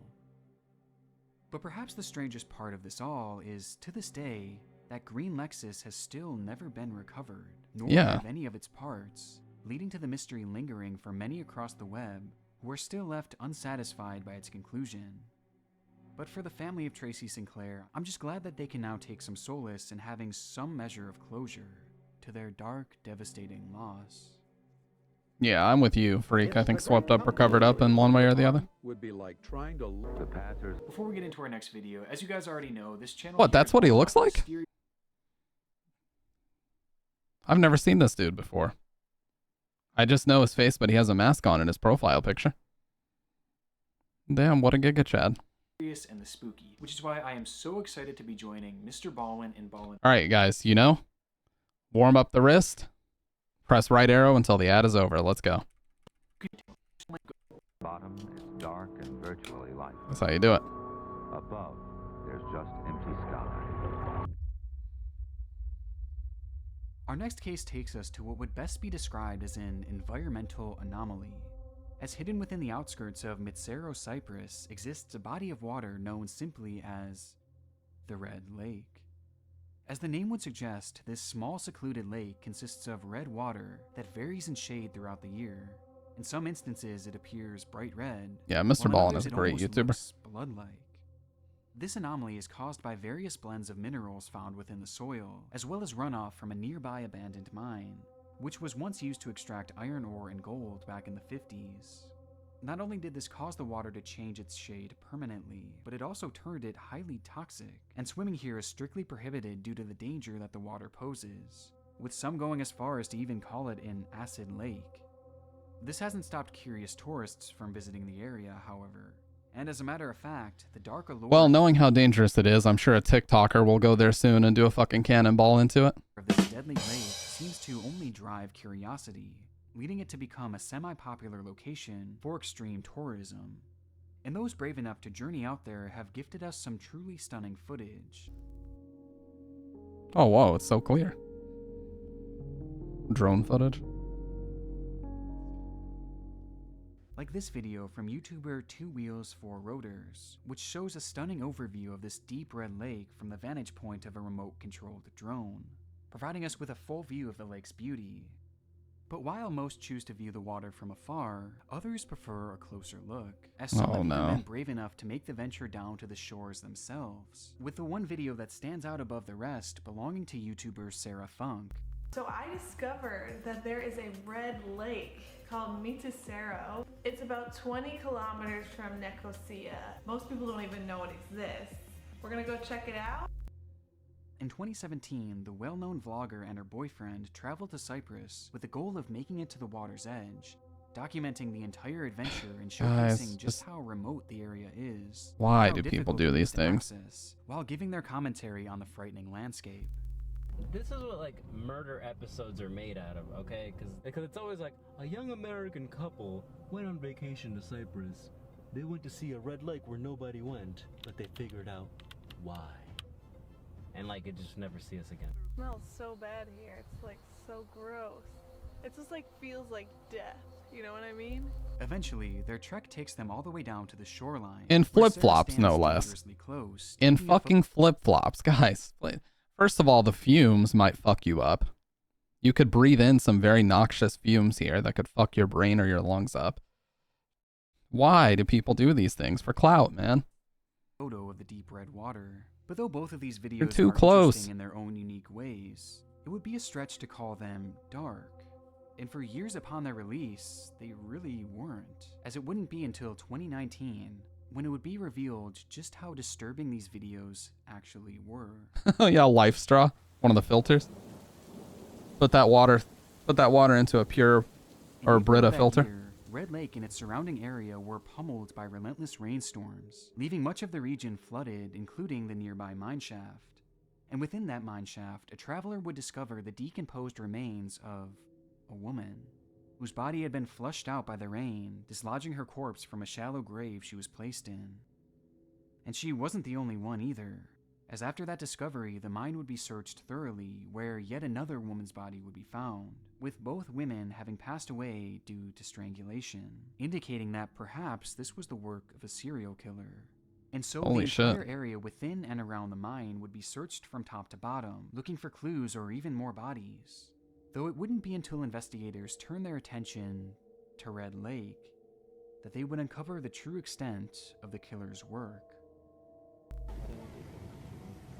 Police in Cyprus investigating a suspected serial killer have uncovered another body close to an abandoned mine where the bodies of 2 other women have already been found. An officer in the Cypriot army has confessed to killing 5 women and the daughters of 2 of his victims.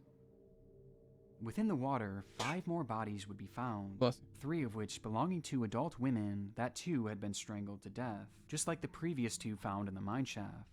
Although disturbingly, the final 2 victims were merely children who belonged to 2 separate of the victims. The case was shocking and took Cyprus by storm, as a suspect would quickly come to the forefront and eventually confess to the killing of all 7 victims, admitting that he had buried their bodies in the mineshaft or dumped them within the lake. His name was Nikos Metaxas, a military officer who had used a popular dating app to find women in the area before proceeding to strangle each of them. In his confession, he claimed that 2 of the women were planning on pimping out their daughters, and that he not only had to kill the mothers, but he had to kill the children themselves in order for them to be free. And if these killings couldn't get any more deranged, of the 5 adult victims, all of them were migrant workers who had moved to the area in a desperate attempt to find work, even though this type of work came with limited rights, as the justice system allegedly doesn't treat them the same way as if they were regular citizens. It was evident that Nikos knew this too and chose these victims very carefully, as he knew that their disappearances would never be properly investigated. Yeah, and he also knew that nobody would go to the lake and check, like, especially not under the water. Nobody was going to check that. Which was right, as supposedly law enforcement never even so much as looked into their disappearances. The context of this location makes these travel videos extremely chilling, as these tourists were literally venturing into a serial killer's dumping grounds. Though there is a reason why I chose these 2 videos as prominent examples. You see, Nikos Metaxas didn't just dump his victims' bodies in the water. As for 4 of the victims, he first killed them, then bound them, then stuffed them into suitcases, before throwing them inside the water, as a way to assure that the bodies would be submerged.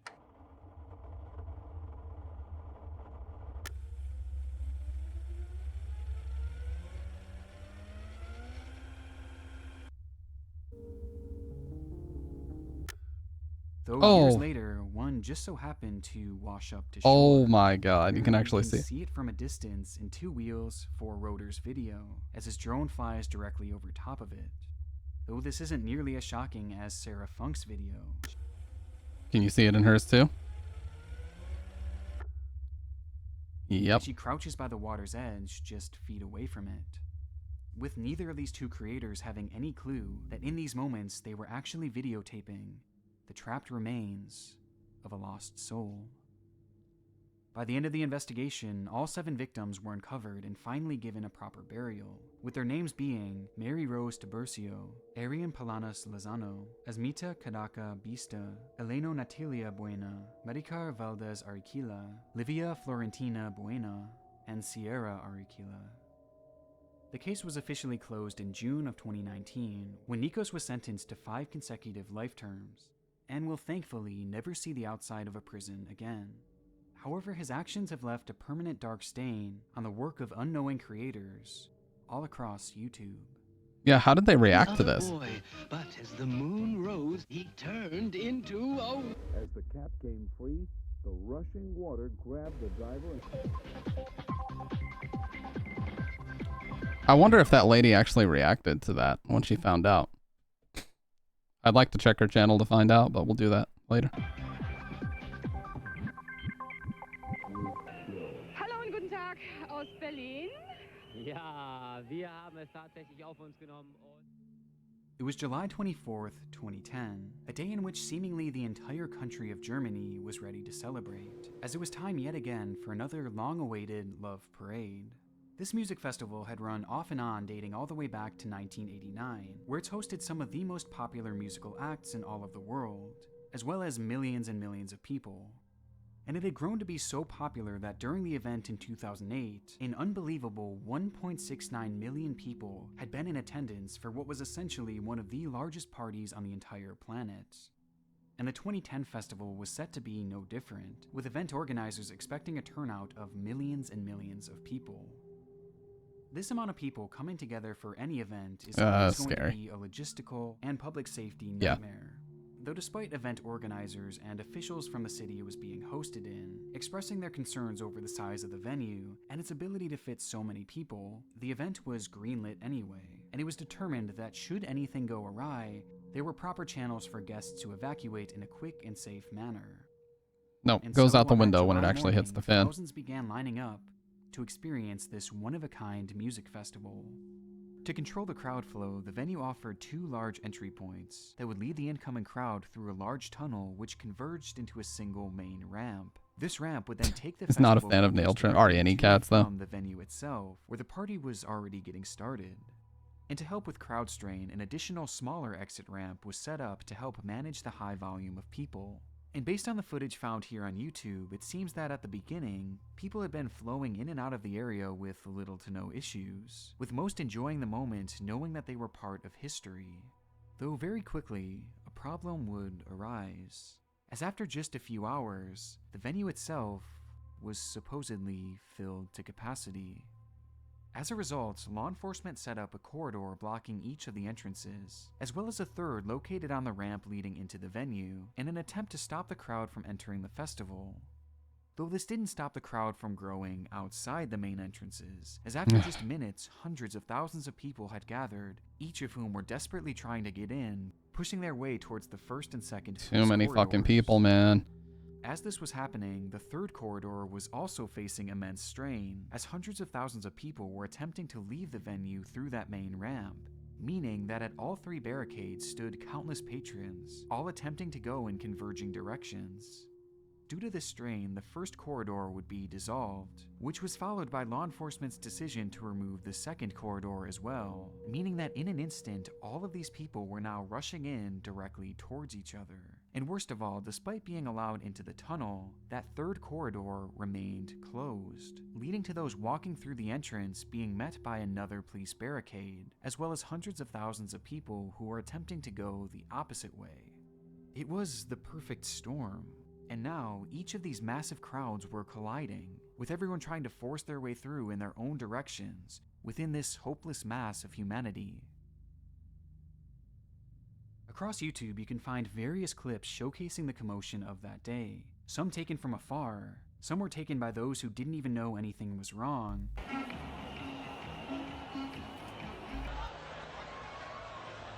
And some taken by those who were trapped in the crowd themselves.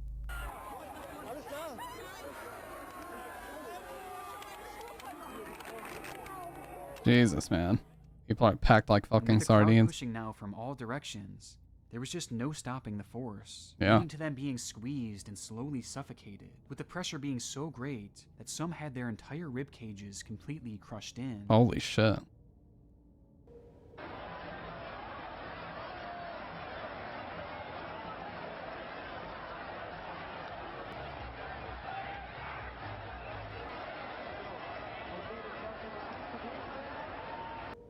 The visuals from that day are horrific, with some attempting to climb over the walls, while others had their lifeless bodies lifted above the crowd in a desperate attempt to get them medical attention.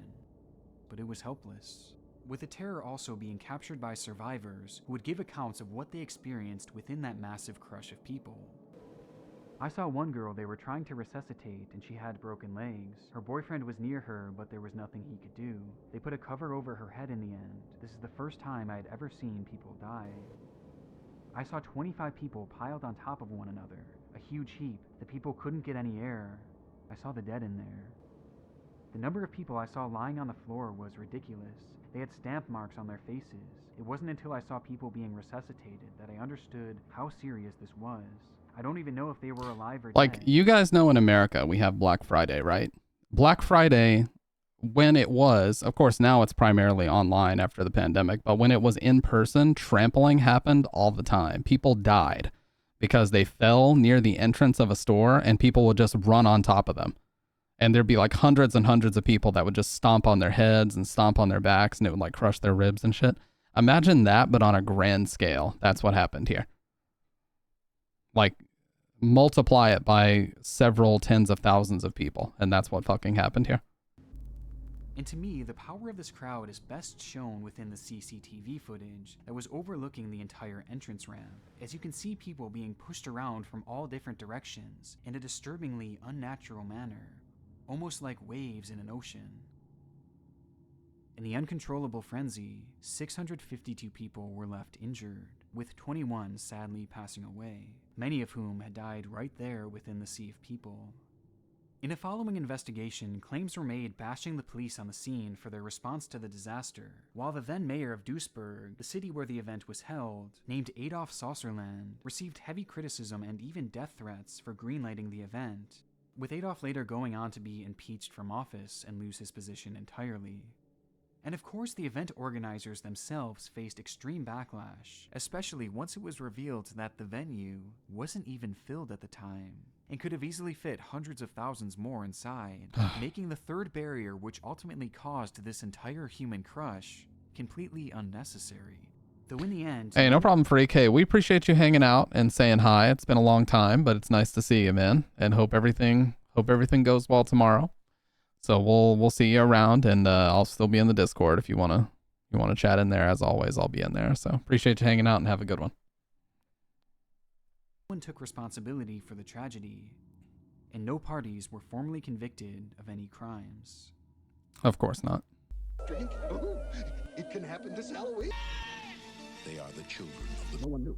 As you watch the following recreations of actual Delta P incidents, ask yourself if you have, on occasion, ventured into situations without being thoroughly prepared. Prepared.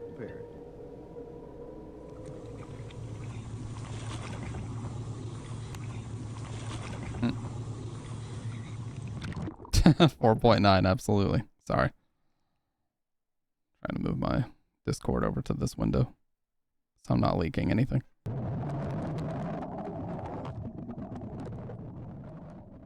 Oh, why is it green screening me?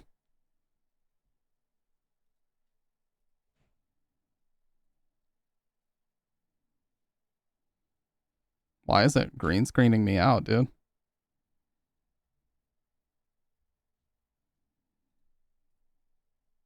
Oh, what the fuck? I put a green screen on this? It's been there the whole time. I didn't even realize. I'm so Of a stupid. typical day for Kazim Ali as he dives into the waters off the coast of Trinidad and Tobago, proceeding to swim towards a large structure looming in the murky sea. Kazim was working the unique and highly specialized job of being an underwater welder, tasked with making repairs to a multitude of submerged structures that could only be reached by scuba diving. Kazim was employed by the Pariah Fuel Trading Company, who had tasked him and 4 others to perform maintenance on an inactive oil pipeline. This pipeline was incredibly long, going on for 1,200 feet below the water, with its 2 ends coming up to a 90-degree angle and rising up to the surface, with these vertical pipes being coined as How embarrassing for me. The True. system was initially created so that ships could park at the furthest riser and transport their oil through the pipe and out of the other riser, where it would be collected by Pariah. The area in which Kazim and the 4 other divers would be focusing their work on that day was known as Berth 6, which was capped by a hyperbaric chamber, or an airtight enclosure that would allow them to breathe and properly use their welding equipment, despite technically being underwater.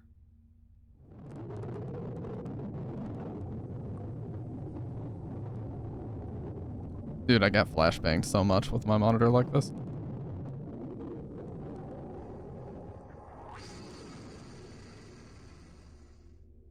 In the video, Kazim approaches the chamber, climbing inside when he's met with his colleagues Faisal Kurban, Rishi Nagasar, Yusuf Henry, and Christopher Boudrim, whom he all considered close friends by this point, sharing a close bond over their unusual profession.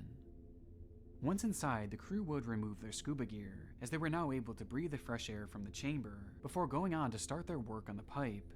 The plan initially was to remove an inflatable plug from inside the old tube that was placed there to prevent the oil from the pipe from being contaminated by the surrounding water, with that process being briefly shown in the footage. Oh no.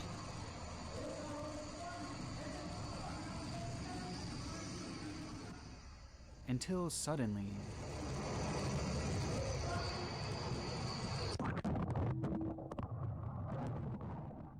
the footage goes dark. It all happened so quickly that even the camera couldn't capture what had just transpired. One frame we see the inside of the chamber, and the next, it's pitch black, with nothing but the noise of rushing water and the faint sound of muffled screaming.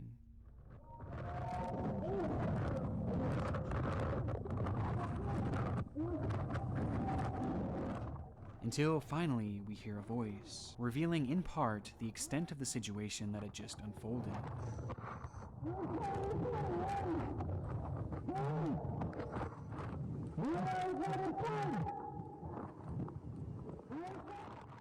Oh, they got pulled into the...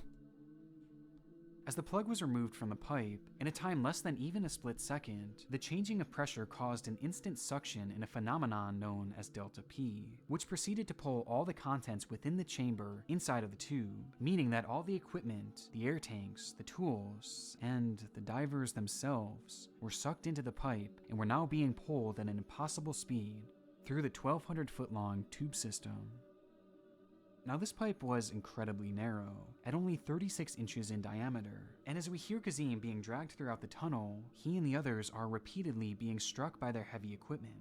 Yet as they each came to a halt, we hear one of the divers call out to the others, to which, one by one, they all miraculously respond.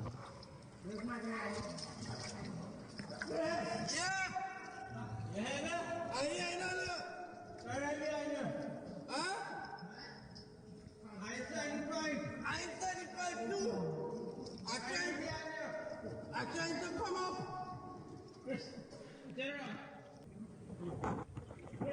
Yeah. Who making all that noise? Come on, all that we let's figure it out. We gotta go. We gotta start moving.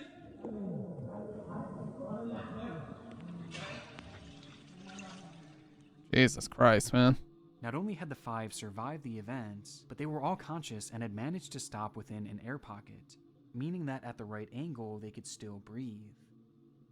They had somehow survived the nightmare, but had just found themselves in a brand new one. Now lodged deep within the narrow tube, the 5 men were trapped in complete and total darkness. Yeah, because if they move, they get out of the air pocket and then they're just in the oil. The pipe was filled with old, slippery oil and water, and the group had no way of knowing where exactly they were. Making the situation even more disturbing, all of the divers were badly beaten up by the debris, with some in significantly worse shape than the others, which became evident as the men try and take stock of the situation. Guys, everything alright with you? No. Any leg break? Your leg, alright. Five, anything happen to you? No. Yusuf, anything happen to you? Yeah, boy. What happened? Alright. And this is where the footage would come to an end. Though for the divers, their ordeal was only just beginning. After minutes of trying to get their bearings straight, it was determined that Christopher Boudrim was not only physically in the best shape, seemingly avoiding any significant injury, but also that his head was in what they believed to be the direction of the chamber, where they had entered the tube, with that chamber being their only hope of escape, as had they accidentally gone to the opposite riser at berth 5, they would have been met with an immovable inflatable plug. Chris knew that he would have to be the one to lead the group. Last year it was old red Christmas trucks. I've decided on my Christmas tree theme down in my office. Oh, God, I just can't believe we're this close to the end of the year, man. It seriously feels like just a couple weeks ago this year started, you know what I mean? I can't believe we're 1 week away from Thanksgiving and like 3 or 4 weeks away from Christmas. It's just like 5 weeks, I think, away from Christmas now. I'm deciding whether or not to do a December marathon this year.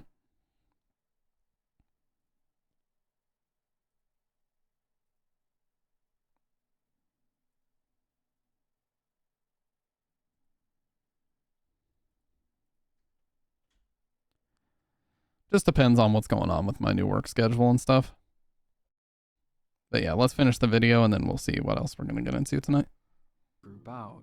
And so together, the 5 men linked themselves, connecting their feet with the person below them's shoulders, and began to slowly push their way through the darkness, where they would quickly be met with another problem. Despite the group having landed within an air pocket, Christopher could see that the area ahead of him was completely filled with water, and there was no way of knowing just how long that stretch of water could last. It could be just for a few feet, or it could be for hundreds of feet. Though despite the danger, the 2 men in the front, Christopher and Faisal, decided to press on, leaving the other 3 men who were too injured to take the risk behind. So they moved forward, pushing on and now holding their breath, inching into the unknown, not knowing when or if their next breath would occur. After what must have felt like hours, the 2 managed to break through into the next air pocket, where by some miracle they would also find 2 oxygen tanks, which they would both utilize to help push them further and further through long stretches of water and long air pockets, knowing that at some point they had to be approaching the end. Though the closer they seemingly got, the more Faisal's condition seemed to deteriorate, as the stress of it all seemed to finally catch up with him, leading to him stopping and refusing to go any further, falling into a complete panic and yelling at Christopher to stop too. But Christopher refused, yelling back to him and the 4 others who were now hundreds of feet away that he was going to get them help and that he was going to come back for them. And so he kept moving forward, praying that he would reach the end before his oxygen ran out. Until he hit the edge of the pipe. And he was on the other side. Back to berth 6. Though by this point, the pressure was so great that he was physically unable to swim up the tube, and so he grabbed a nearby chain and held on for dear life, waiting and praying that a rescuer would look down the riser. And sure enough, he was eventually met with the sight of a rescue diver who swam in and pulled Christopher to the surface.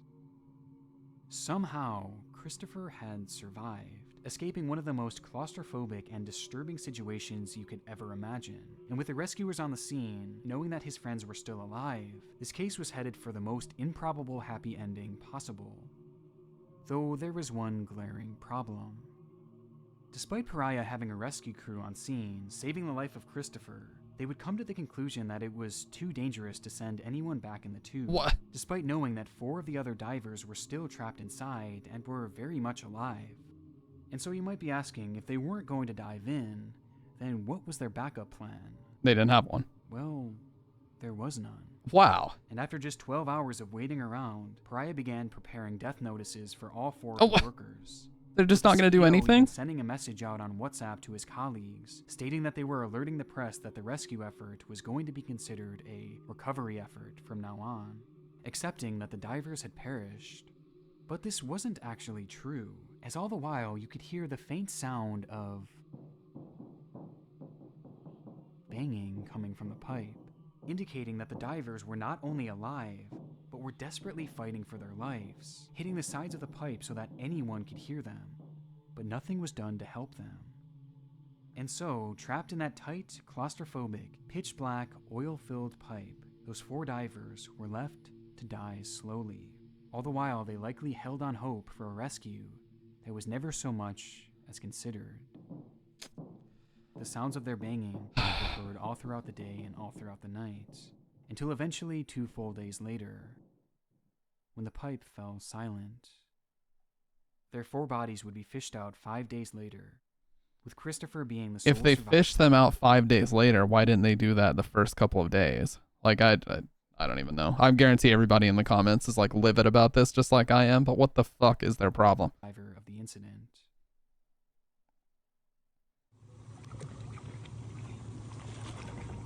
They said, just prepare death notices.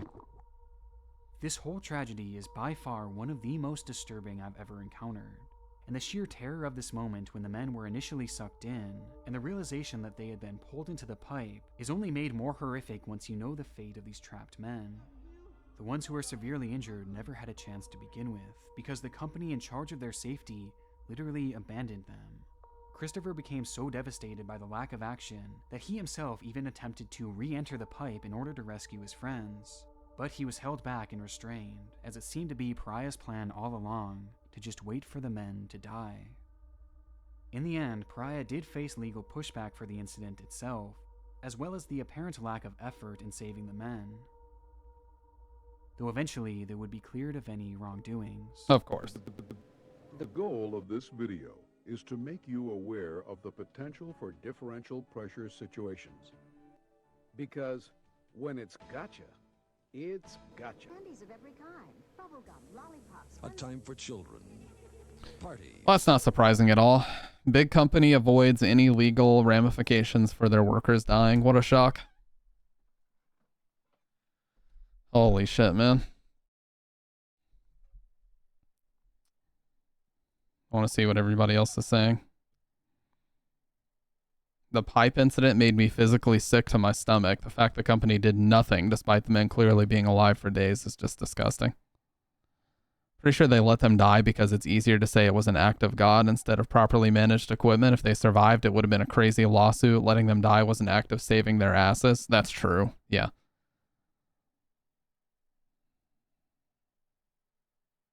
It was probably for insurance liability reasons as opposed to the rescue mission being too risky.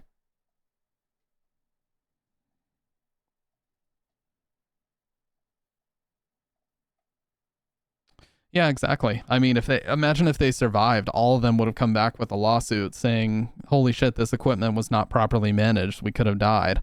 And then the company would have actually had to face real ramifications. So they said, it's better to just let them all die.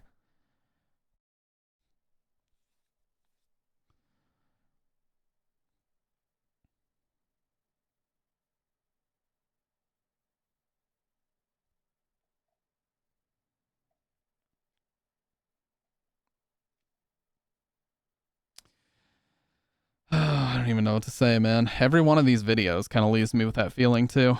It's like I hate to sound cliche. I'm gonna sound cliche as fuck saying this. But it's like, I love how people just consistently show to be the scariest motherfuckers. Like, ghosts, nah. Ghosts are not.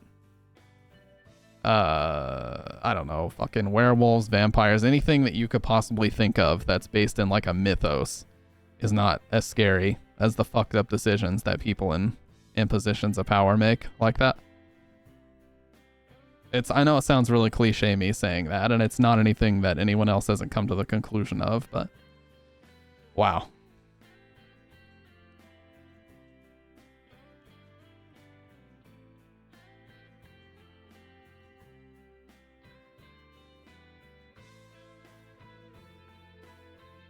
It's like every one of those situations was, let's see, so the cop could have just taken the dude in for speeding instead of just giving him a ticket. They might have still been alive.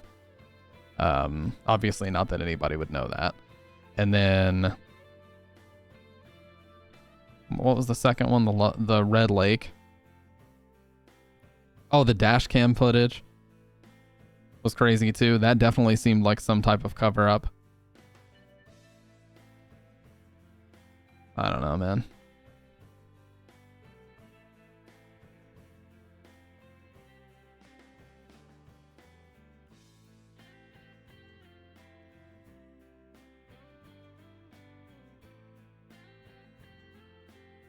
So happy the pipeline story reached out of Trinidad and was brought to millions of people because it's a serious story that needs to be spoken about. As someone who lives in Trinidad, companies could care less about what happens to you. My mom's friend who used to work with her had passed away, and the next day they immediately had a replacement waiting. It's honestly disgusting. Yeah.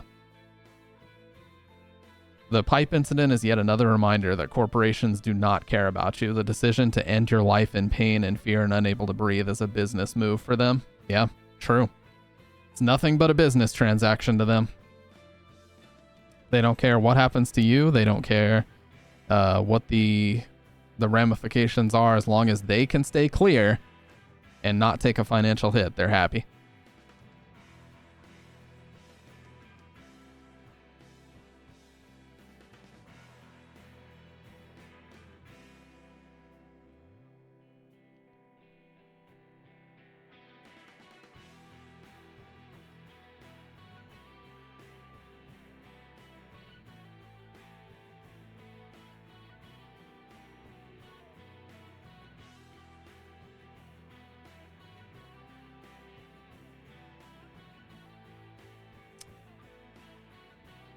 I don't know, man.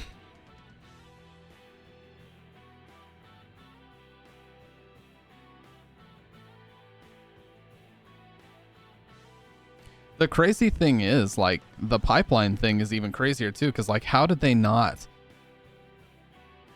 Like, with how fast they got pulled into the pipe, it's amazing they didn't get, like, traumatic brain injuries from that.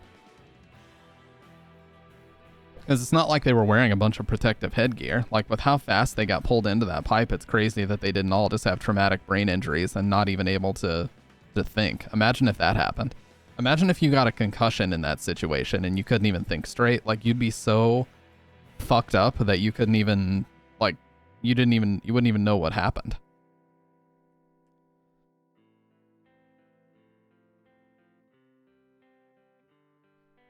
Oh yeah, I promise.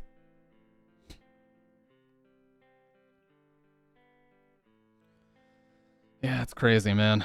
These comments are pretty much all in agreement that the last one is disgusting.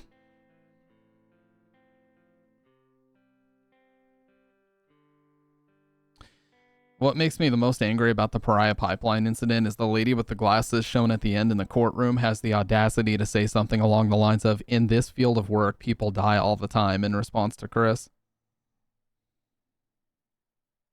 There's something genuinely evil about them just deciding to send condolences to their families before they were even dead. Just written off as disposable.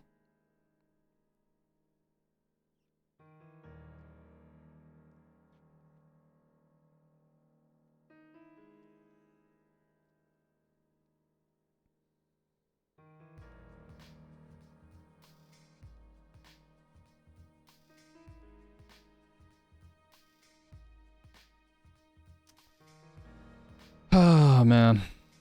I tell you. This is the type of shit. This is the type of shit that I shouldn't be watching very often because I just get so fucking... Yeah. I just get so... Not depressed, but I just get very, like... I get this sense of dread sometimes when I hear bullshit like that. Like, wow, this is the behavior of the companies that have all the cards, you know? That really just fucking protect their bottom line, regardless of what's on the line. Even if it's people's lives, no. They will choose their bottom line over your life 10 out of 10 times, and that's just more proof. Like, if that guy hadn't managed to get himself out, then they would have all just died. Like, they probably had already written his death certificate, too. And they're like, oh shit, well, backspace that one, at least one of them survived. But the rest, nah. Alright, well, I need a second. I'm gonna grab a little bit of water, and then let's see about this Chilla's art game. Thank you guys for watching. I'll be right back in like a minute and a half, 2 minutes. Standing up to stretch for a second.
Alright, I'm back. What's up, Kendo?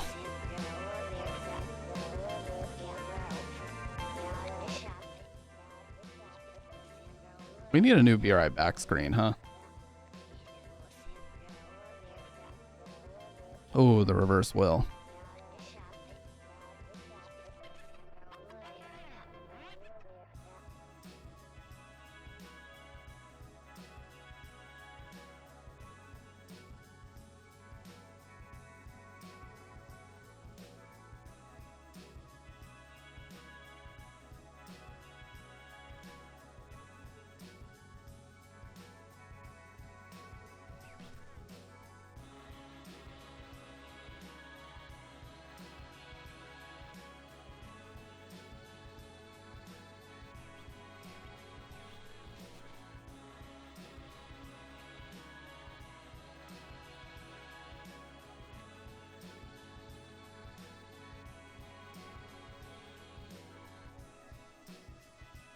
My earliest memory of Silent Hill was my dad bringing home the Platinum Hits edition of Silent Hill 2 on the original Xbox. It was the Restless Dreams version.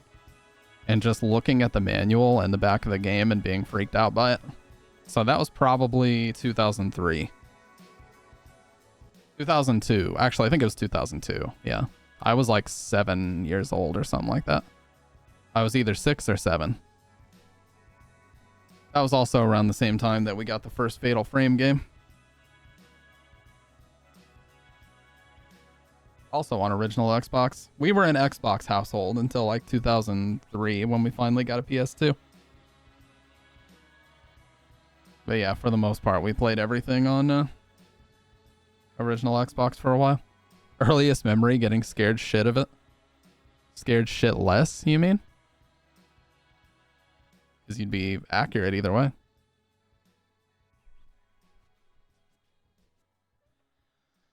Oh, man.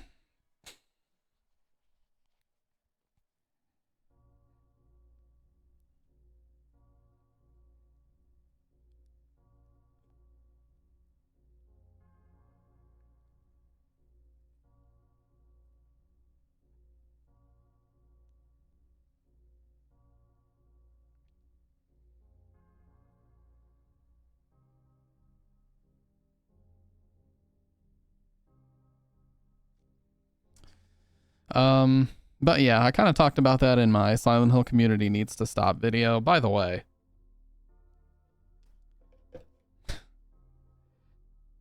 I've already had this discussion once, you guys, but especially, you know, I started the stream talking about Luke Stevens getting swatted.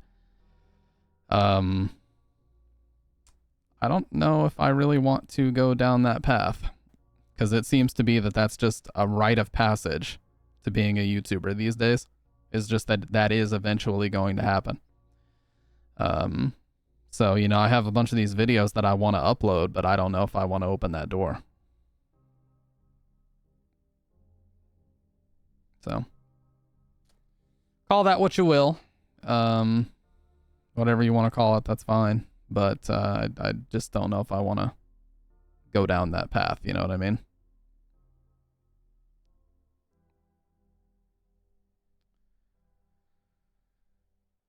You know, I've probably got 3 that just need the tiniest little bit of editing and they're ready to go.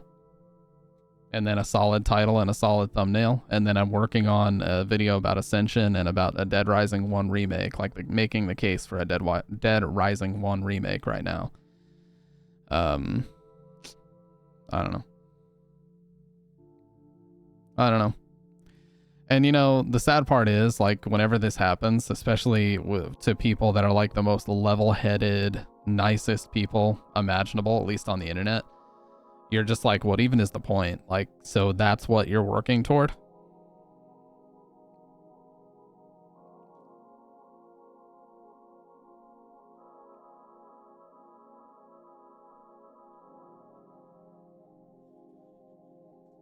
But I don't know. Part of me is like, I shouldn't let that deter me, but the other part's like, I really don't want that to happen. And so it's kind of just preventing me from doing things that I know would help things grow around here. I don't know. I don't think it's a frivolous thing to be worried about. I think it's very important, but I just, you know, it's tough to talk about these things while you're live because a lot of people will see it as, oh, you're a pussy or this, that, or the other. It's like, no, I don't want to be put in that position, you know. I might be unique in that sense, but I don't like to have a SWAT team pointing a gun at my head and thinking that I'm doing the most heinous shit imaginable and then having to go through all that before the situation is cleared up and they realize what happened. I personally would not like to go through that. But that's just me.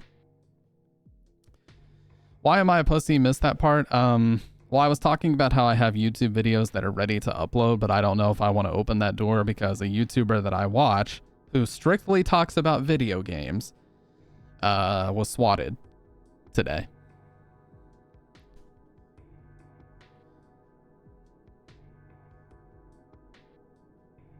And so, I mean, literally all he does is talk about video games. He's the least divisive person imaginable, and he still got swatted while his wife and kids were home.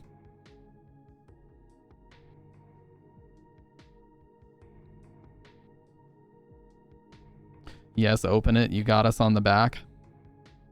What do you mean?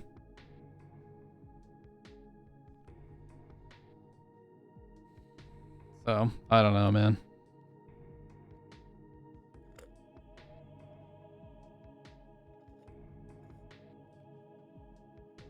The VODs?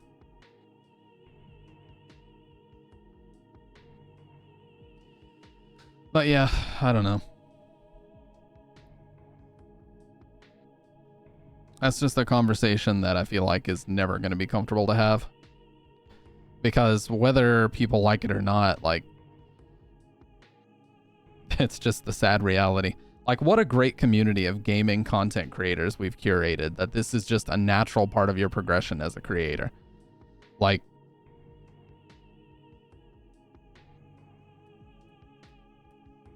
it's like just a part of it, you know? Like almost every big YouTuber, as they were quote unquote on the come up, was swatted.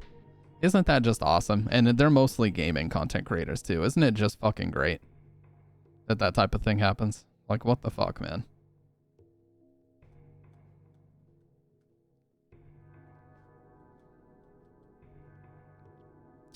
Anyways, enough about that conversation. Let's check out this Chillazart game.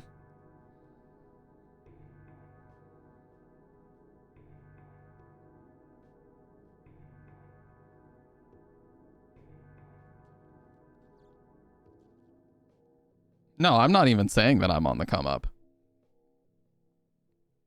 I'm not on the come up whatsoever. Listen. Me and Bridget were talking about this the other day. If I wanted to be on the come up, I would take like a month off of streaming and I would just grind out like 6 YouTube videos, if not more. If I even wanted to be on the come up, I would spend the next 90 days grinding out every waking moment editing YouTube videos. Seriously. Because that's how these two websites are structured. YouTube is about discovery and Twitch is about YouTube is about discovery and Twitch is about transitioning your audience from YouTube to Twitch. That's what it's about. So if you want to be live, you want to answer questions about your content or something, or if you just want to focus on more live stuff, you can transition your audience from YouTube where they have discovered you to Twitch. But Twitch is not about discovery at all. In fact, I would say streaming a shit ton of hours on Twitch is a detriment to you when you're starting out because it's very tough to find people on Twitch. No, I wouldn't even say that because just consistency doesn't get you anywhere anymore. That used to work, but it doesn't work anymore.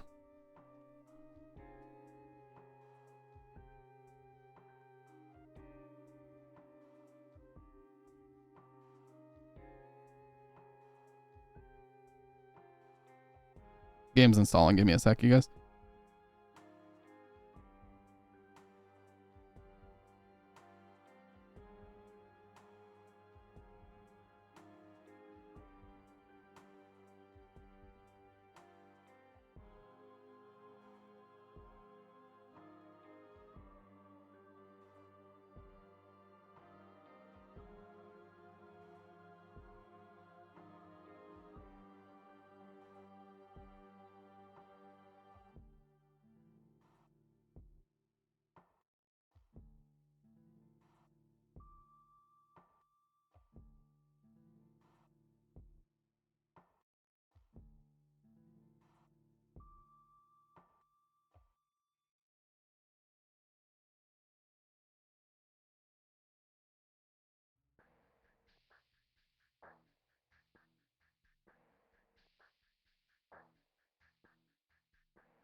Anyway, Mag, you were talking about consistency.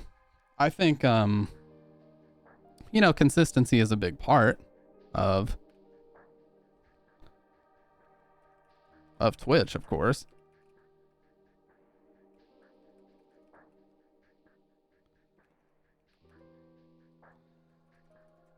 What do you mean, Kendo? You missed an October stream?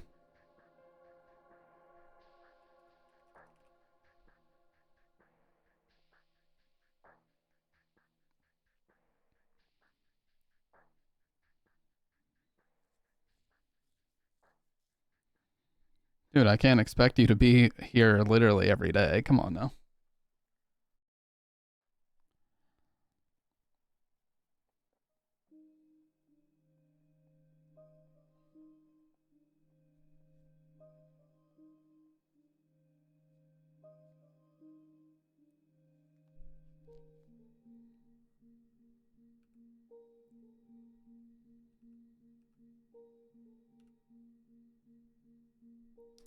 This game contains some violent scenes and grotesque experiences.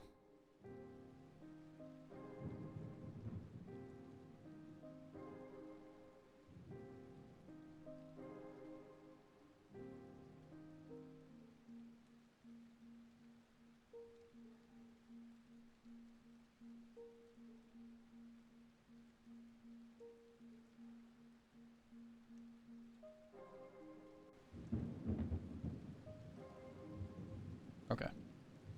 I've got it on the right audio channel now. Okay.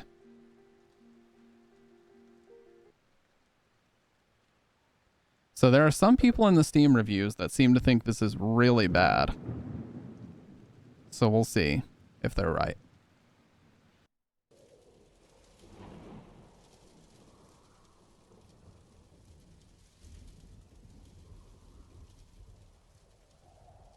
Again, it defaults to very low. I don't know why.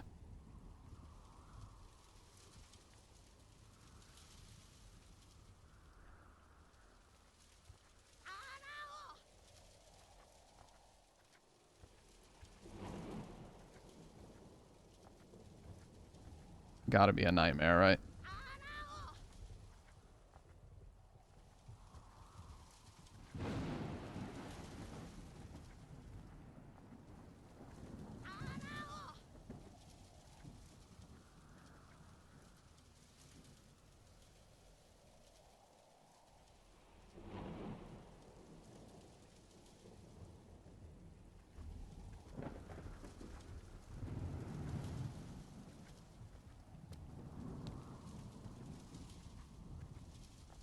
What the fuck is happening?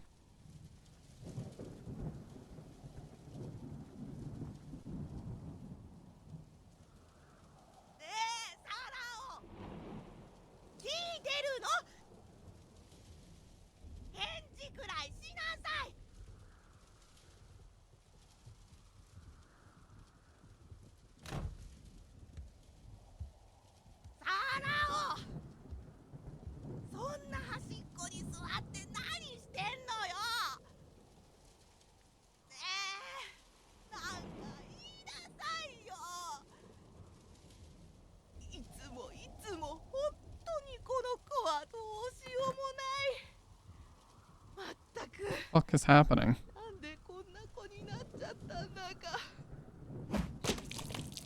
Holy shit, the splatter sounds. But yeah, there's some people in the reviews that say this is like his worst game by far, but there's also some people that say it's good too, so who the fuck knows?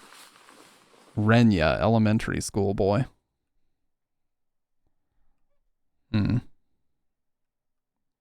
Oh no, I did it again. I need to go tell her.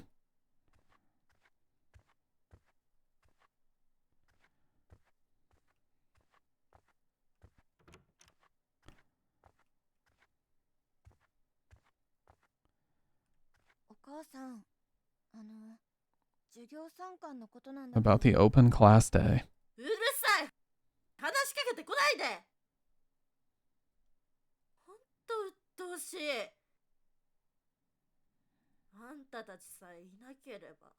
Jesus, what a fucking mom.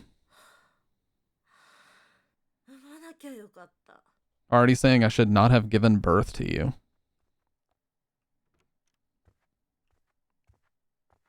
Well, she's gonna be thrilled to hear this. Mom, I wet the bed.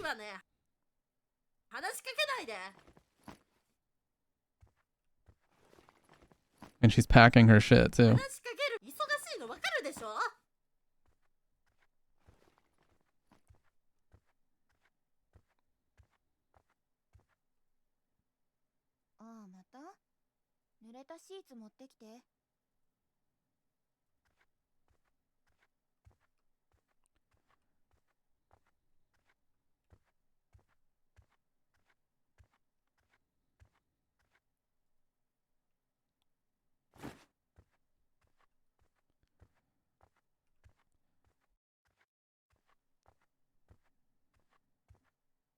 I brought it. Alright, then let's go downstairs together. I'll teach you how to do the laundry. Well, at least the sister is useful. As a mom figure, you know?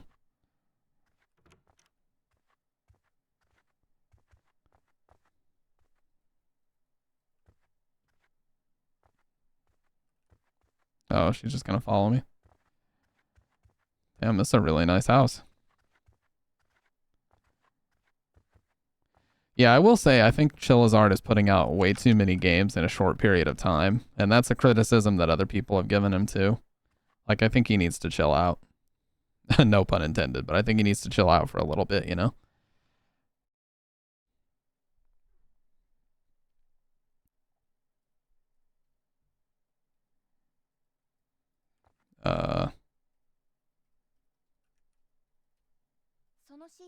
Put the sheets in the laundry machine. Turn on the power once you put it in. You turn it on with the on button. Next, you need to press the start button. That's all you need to do. Easy enough, right? Ask me again if you forget.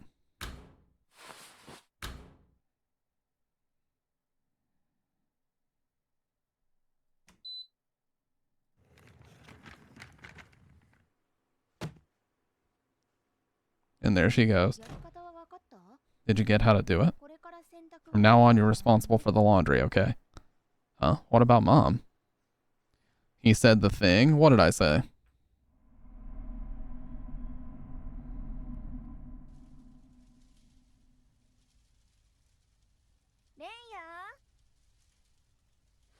Sis is calling for me. Is she in the kitchen? Go ask sister. Well, her shit's just completely empty now.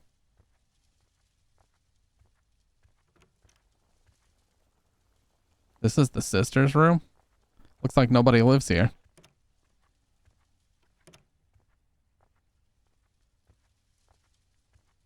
Look at all this piled up trash. And cups of noodles. What is it, sis?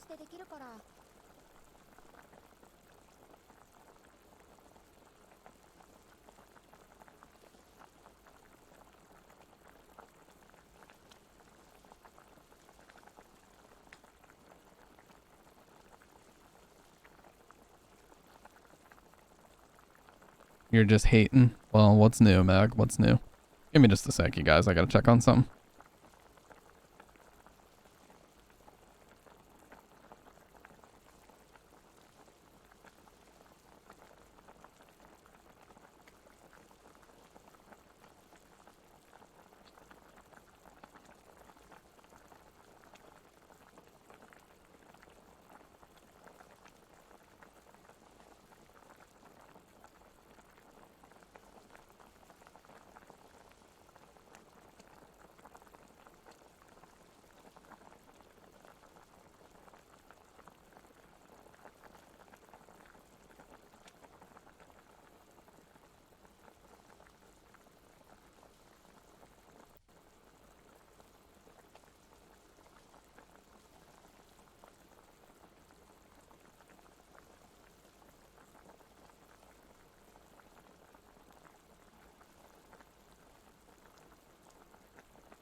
Hello there. How you been?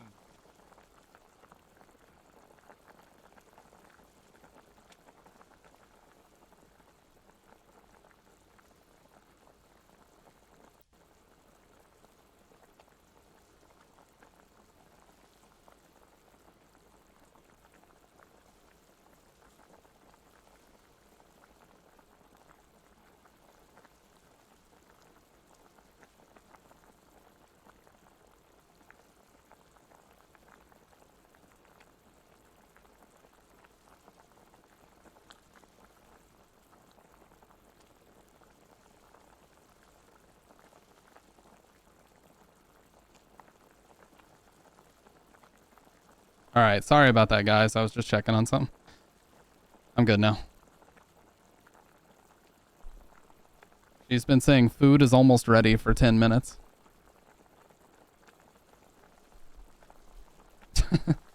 Sorry, Meg. Yeah, my alert is kind of scary. Food is almost ready. So can you go hang the laundry? Okay. Dry clothes in the laundry machine. We don't have a farm at home. Yeah, look at all this trash everywhere. And all these noodles that we're making.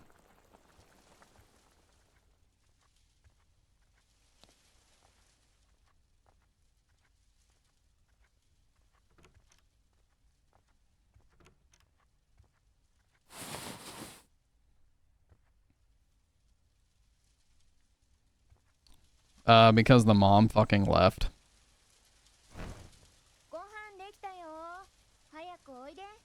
The mom packed her bags and left, and so now we have to fend for ourselves.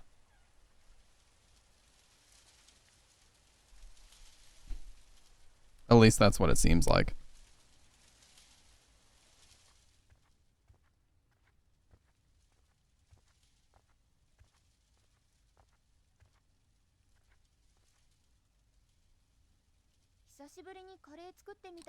Been a while since I tried making curry. How is it? Yay, curry rice. I took a lot of time preparing everything. Be thankful.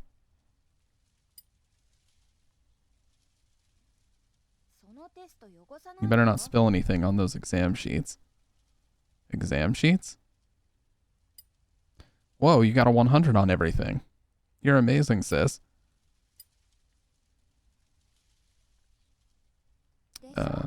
Right? I'm going to show mom.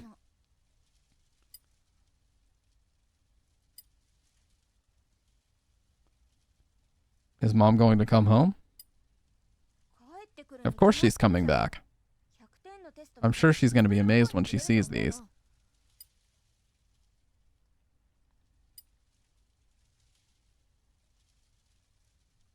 I'm okay with just the two of us. What are you talking about? You need your mother. I mean, I would be okay with just the two of us with how she was acting. Sis, you really love mom, don't you? Isn't it normal? We're all kids. Everyone loves their mother.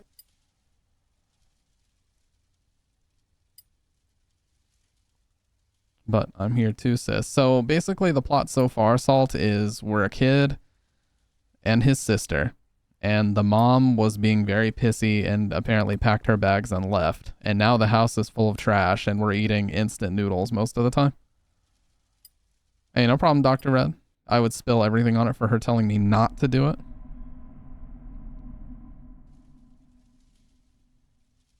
Yeah, we're a kid and the sister is the one that's like taking care of the house now. I wonder if the clothes have dried. Let's put away the dried clothes.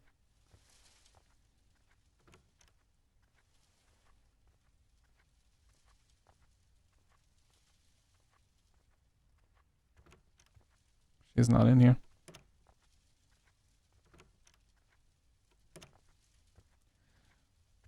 There's garbage all around the house because the mom left, and I guess we're letting it go a little bit. We're not taking care of the house the way that we should.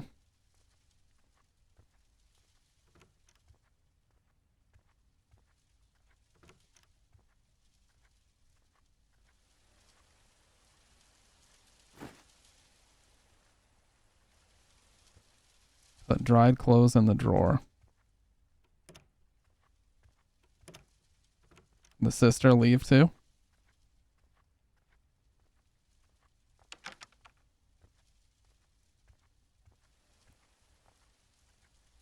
Put the dried clothes in the fridge.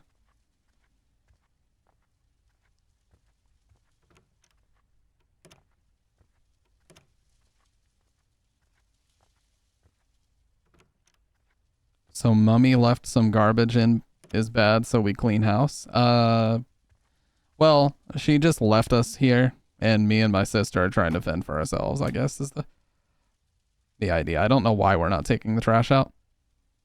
She hasn't called for me today. I wonder if dinner is ready. Oh no. Well, I was just in there and nobody was in there, so.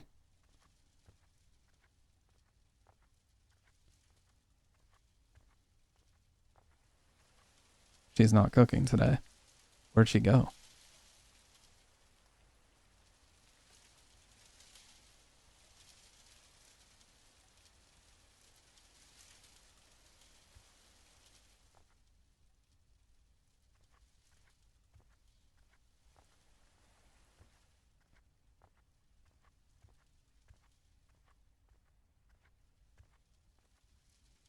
Sister's in the fridge? Holy shit. Well, I just checked her room. She wasn't in here either. I don't see my sister.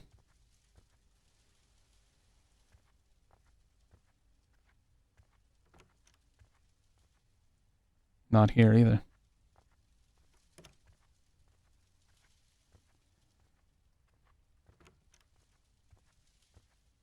Nope. Did she go outside?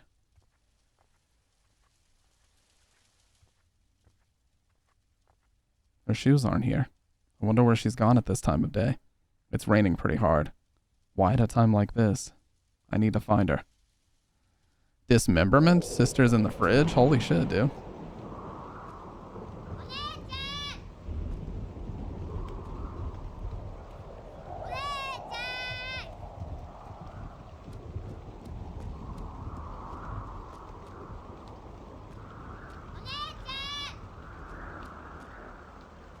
Okay, there's a wall there.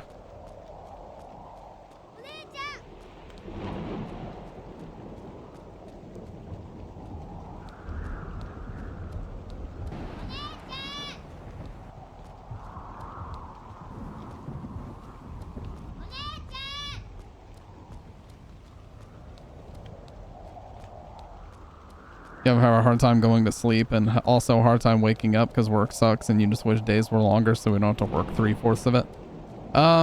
Depends, because starting a new role, I'm like I'm more nervous about what the role's gonna entail.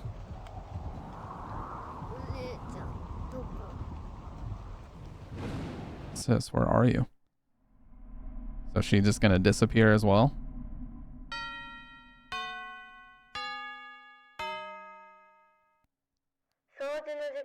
It's time to clean up, everyone. Please start your assigned cleanup duties.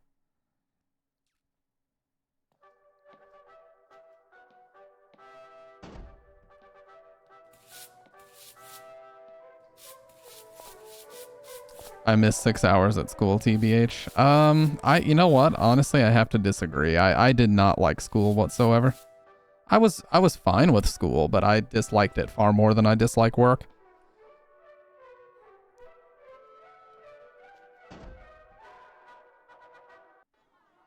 Oh yeah, that would never work. The kids would be like flipping you off and verbally abusing you if you tried to get them to clean.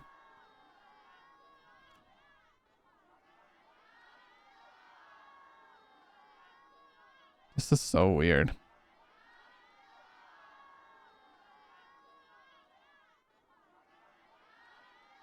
Attention everyone, please be quiet. We will begin our end of day meeting. Everyone listening? Please do not follow strangers on the way home. Be wary of suspicious adults. Hey y'all, listen up. There's a clown out there, so watch out for that too. Everybody quiet down. Alright, let's say our greetings. Everyone stand up. Goodbye, and please get home safely.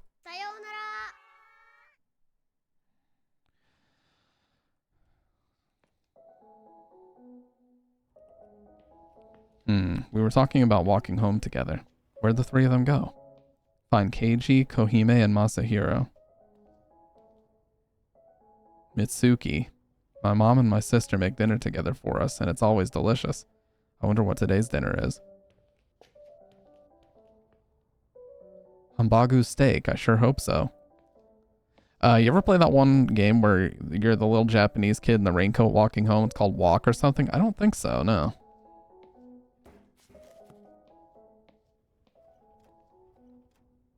I lent my umbrella to Masahiro. Haven't gotten it back. Oh, shucks. Well, I'd be okay with 12-hour shifts if I only had to do, like, 4 a week. But if I had to do more than that, that'd be miserable. What's up with the clown Kiyomichi was talking about earlier? Apparently he shows up on the way home, like a suspicious person? I guess, but I heard he doesn't really do anything.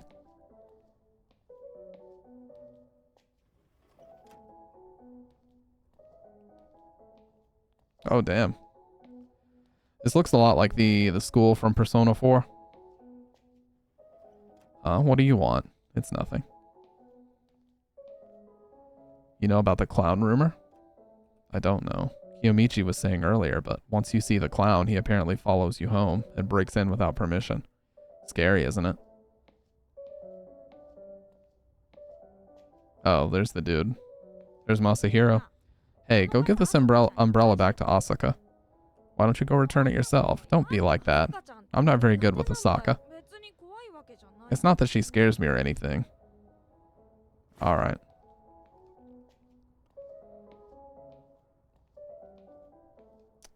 Yeah, I do 5/8s right now. I would prefer 4/10s, but it's just not in the cards right now. I think 4 10-hour shifts would be sweet, having 3 days off a week.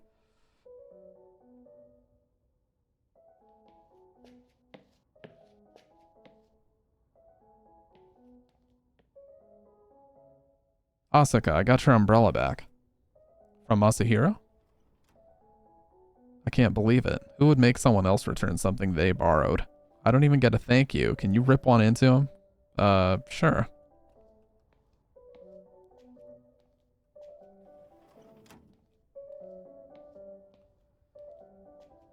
Who's that kid running over there?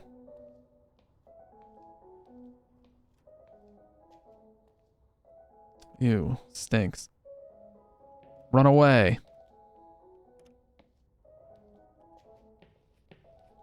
What the fuck?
It's like the days I work are Monday, Tuesday, Friday, Saturday, Sunday, Wednesday, Thursday. Seriously? So you work every single day of the week? You work 7 out of 14 days, I guess? Oh, it's a 2-week cycle, so you work... But it cycles. Oh, okay. So you work Monday, Tuesday, then you're off Wednesday, Thursday, then you work Friday, Saturday, Sunday, and then you're off Monday and Tuesday. Okay, that is a bizarre schedule. That is a very bizarre schedule, actually. Alright, let's find out what the hell this dude was running away from. KG's a bit weird, isn't he? He sure is. For real.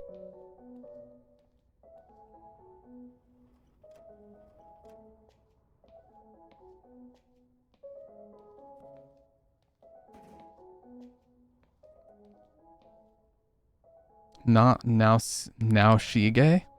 I heard that the clown targets people when they're alone. I see. Have you seen the clown? I sometimes feel his presence. You should be careful too, Renya.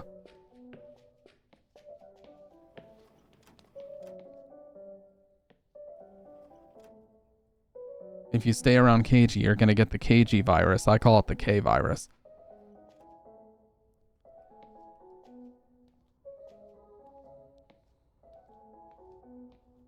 Three times 12s in a row blows, and I only get every other weekend off. Not like I do anything anyways. If I had friends, that would be annoying, I think. Yeah. You wouldn't be able to hang out very much. Look at that kid just running in the distance. Well, I already found... Oh, what? Card pack. Yu-Gi-Oh cards. Let's go.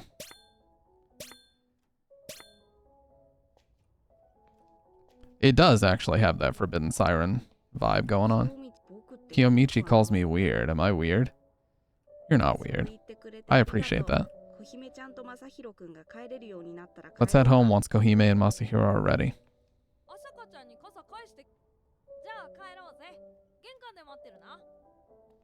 He's got a crush.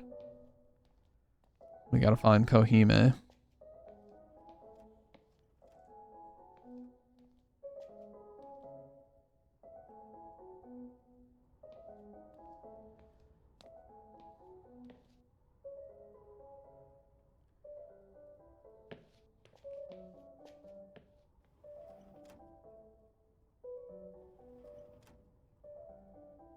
You're not invited to our girls' meet, they told me. Wow. How dare they? Well, I guess I have to go to the second floor, maybe?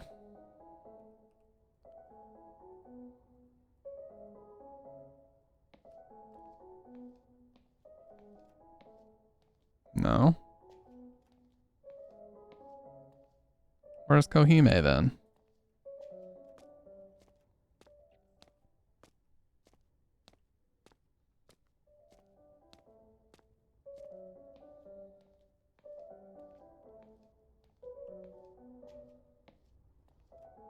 Yeah, it definitely has that Forbidden Siren look to it. Is there just a kid infinitely running over there? Or does he eventually come back?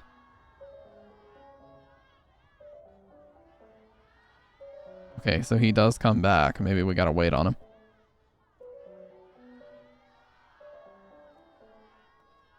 Because I feel like I've talked to everybody else.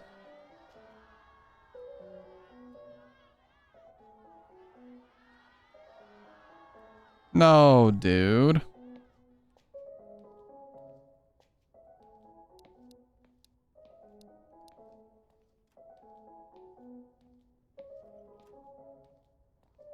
Is that him?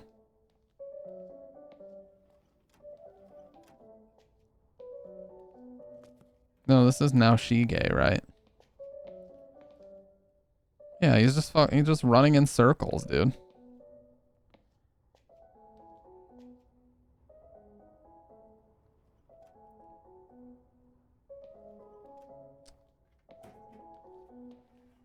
Hated school at the time, but now I miss it.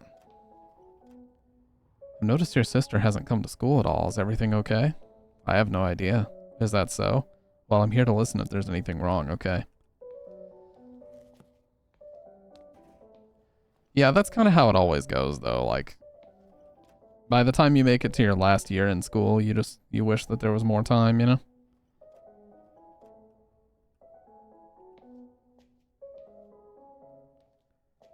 Okay, seriously, where the fuck is this kid?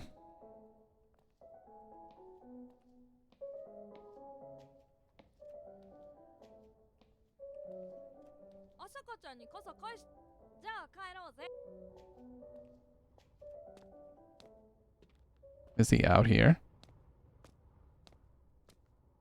I thought I would have to find him before we left.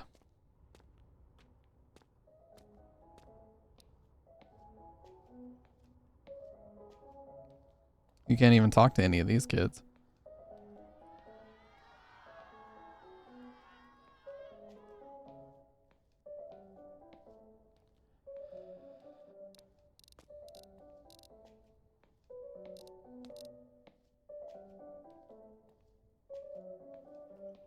See, the only reason why I don't miss being unemployed is because that was like one of the darkest times in my life, to be honest with you. The last time I was unemployed, I got fired from a retail job for attendance. They ended up rehiring me like 30 days later. They just made me wait out the 30-day grace period pretty much. Oh, this is him. Oh, that's odd. Where'd it go? What's wrong? I'm looking for my eraser. Yoshimasa might know something about it. Why don't you ask? Can you go ask for me? I'll check my desk a bit more.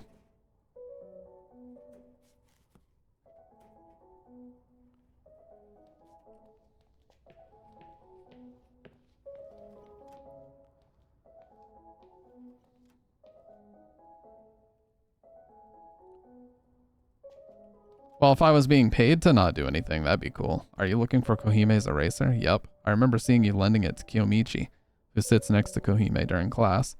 Kiyomichi never returns the things he borrows, so maybe he left it in his desk.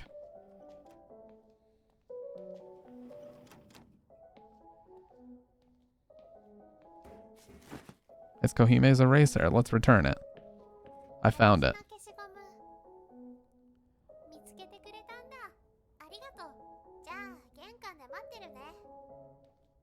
Alright, finally.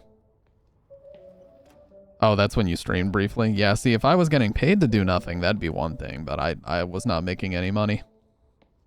Oh no, there was actually one more time that I was unemployed. Before we moved to this city, we actually quit our jobs so that we could move here because we were waiting to transfer to a different store, but it wouldn't have worked out. So we ended up just quitting our job so we could move here, and we were very destitute for a while.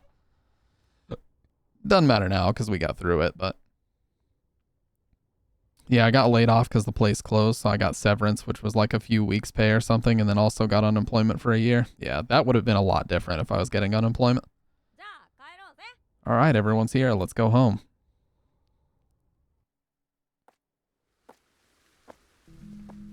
Asaka was mad at you.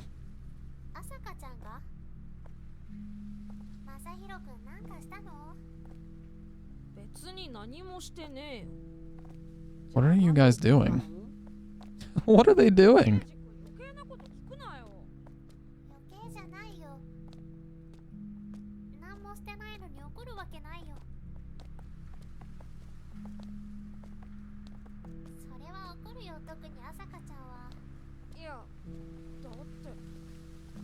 Wow, look at this field.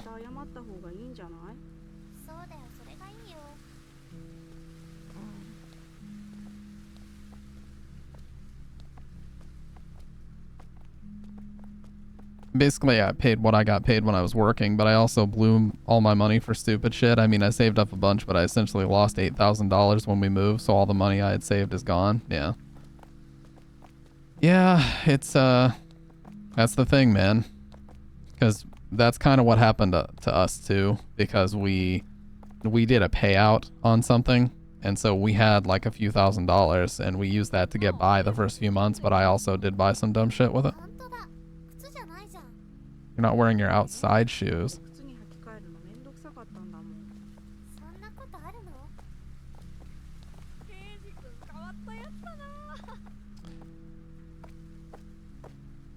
Weird guy.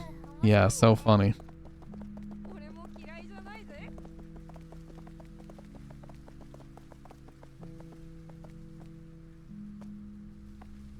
Yeah, see, when it comes to borrowing money, I have to be extremely careful or letting people borrow money, because you should never let anyone borrow money unless you can afford to lose that money, because especially if it's a bigger amount, you know for a fact that person's never going to return it. And the only thing that's going to happen is that you're going to be mad at them. So they're going to see that as, well, who cares? I'll just never pay it back and I'm golden. Can't do anything legally. Let's go.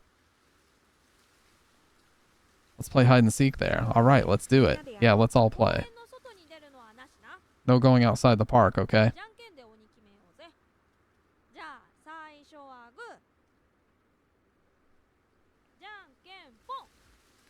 Oh, they fucked me up, dude. What? I'm the only loser? Oh well, I'm in it then. All right, I'm gonna count.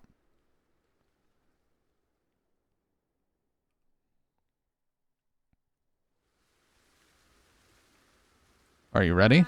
Not yet.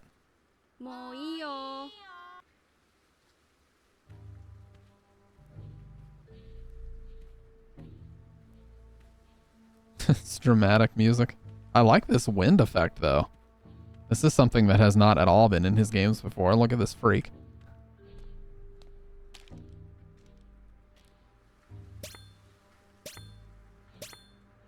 VTuber.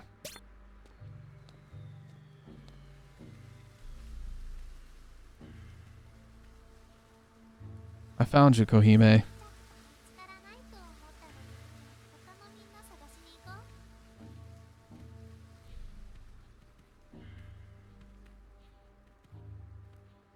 Thought somebody would be under here.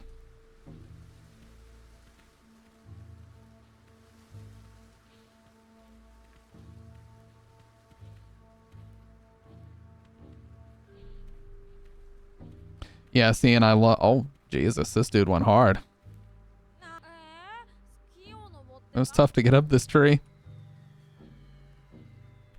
I regret moving here so much, dude. If I didn't move, I'd have 8,000 in my bank. I could have had a job paying me 23 an hour to start, almost 17 USD. Or I could have been working at a machine shop at Lee Valley Tools, and I could have been going to school still. Yeah. Well, see, it's not too late, though. You could always, you know, you could always make plans to move in the future. I do love when people just suggest, oh yeah, just move, as if it's so easy and it costs no money.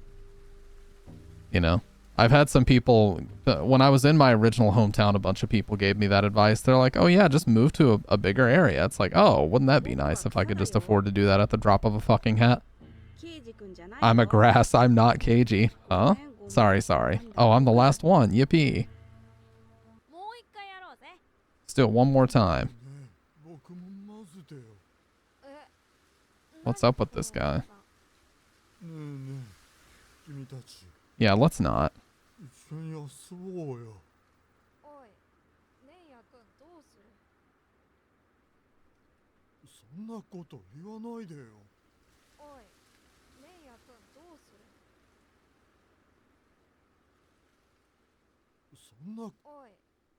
Oh, it's gonna force me to.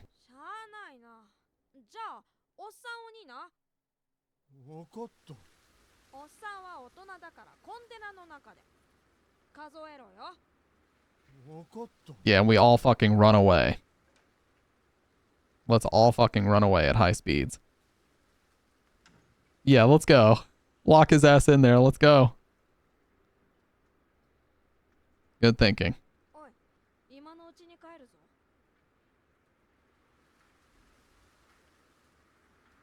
Is that okay? We don't want to stick around with a creepy old man like that. Come on, let's run. Hurry. Grab school bag.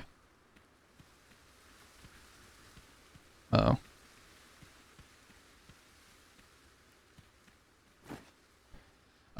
But now I'm broke making 13 an hour, and I'm wasting my time procrastinating doing a high school class because I need it as a prereq to do post-secondary school here, so now I'm gonna procrastinate for 5 years like I did last time.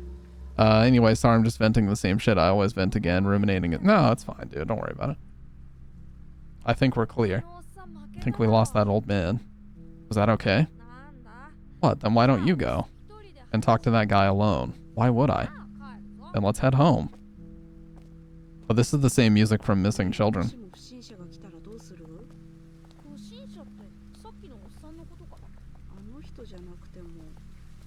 Yeah, he was a really fucking suspicious person.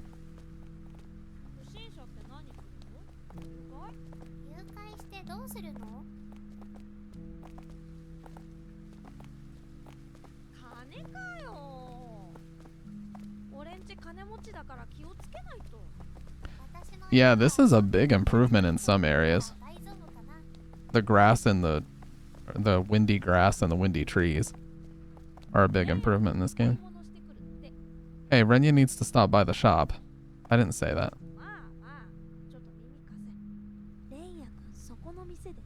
Go steal something. I'd rather not.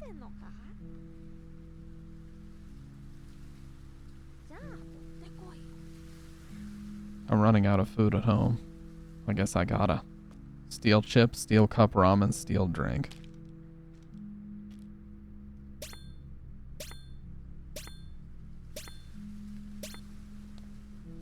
I don't really know what these card packs are, but I'll take it.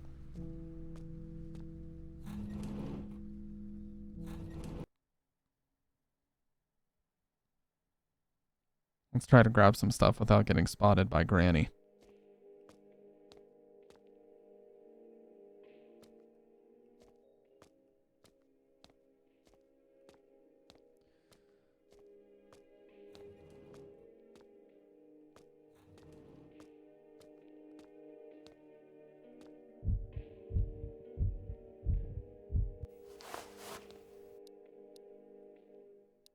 You're not going to see me holding this.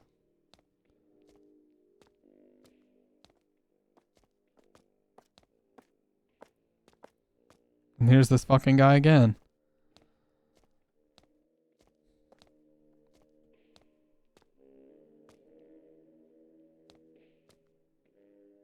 Granny is a narc. She actually is, though.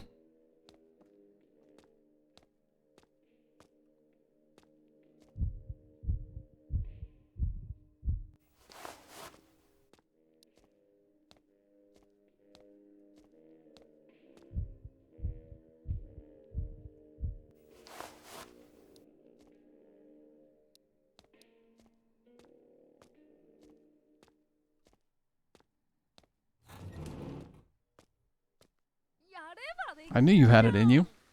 We'll keep this between us.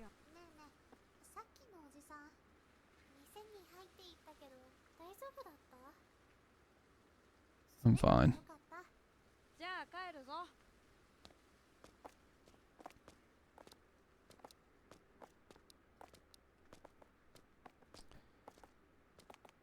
This whole scenario is fucked up, dude.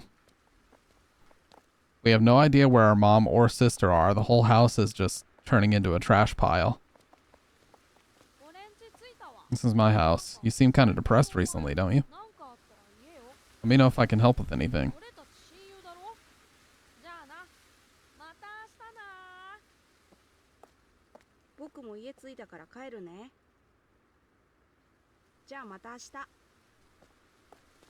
We have to steal food.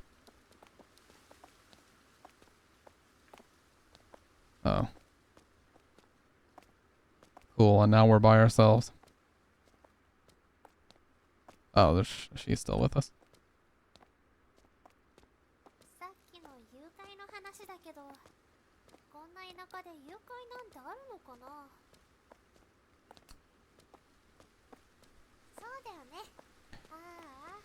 Someone finally agrees with me. But I hope someone weird shows up. It'll definitely make things more fun though, not gonna lie. That's not fun at all. Have you heard about the clown sightings? Everyone's talking about it. Scary stuff. I like how we're still holding the shit that we stole. Hey, I've seen a clown. What? Please tell me you're lying. No comment. Guaranteed we're about to see this motherfucker.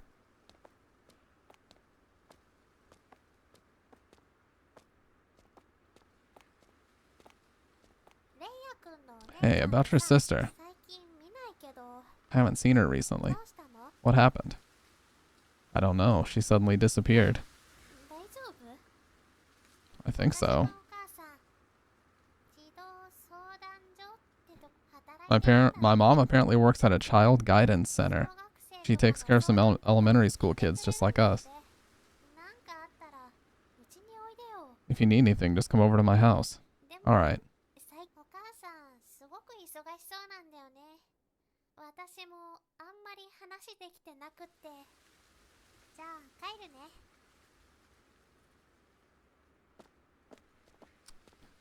And then we're by ourselves. Nobody's gonna believe us because we're gonna see the fucking clown.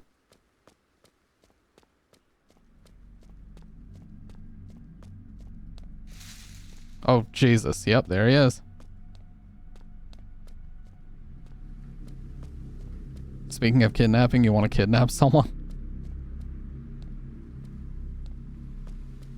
Is this our house? You gotta be fucking shitting me. No.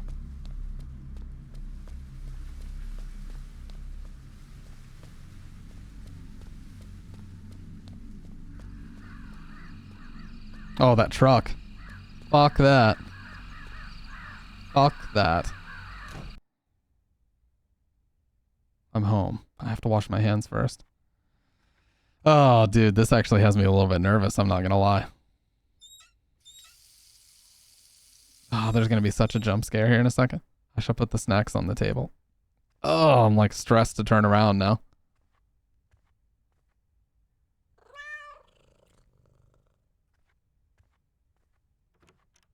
Holy shit, look at this.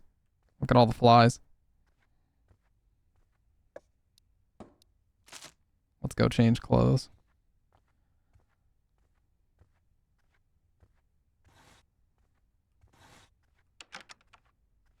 It's simple, just don't turn around. I mean, honestly, dude, I'm like very on edge right now.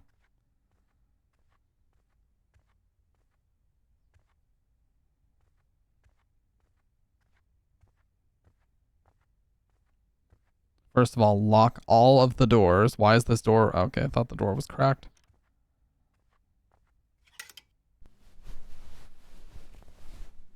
Done.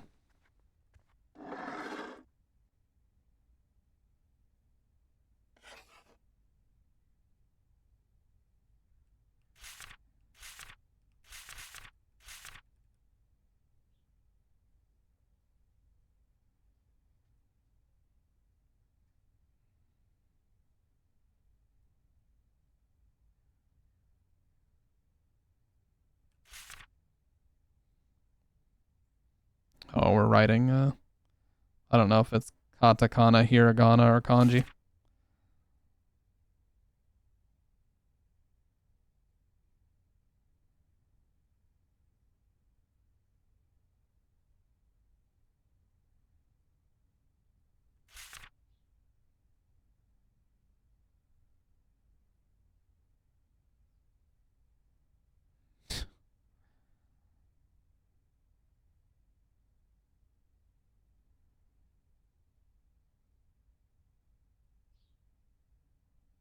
It's so ugly, dude.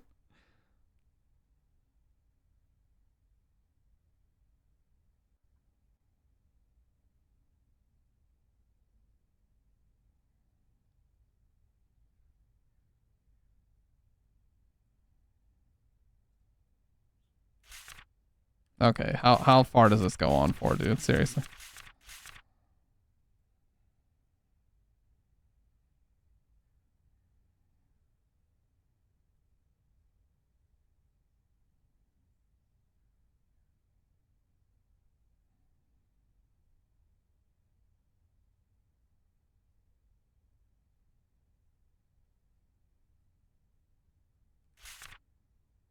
Oh, okay.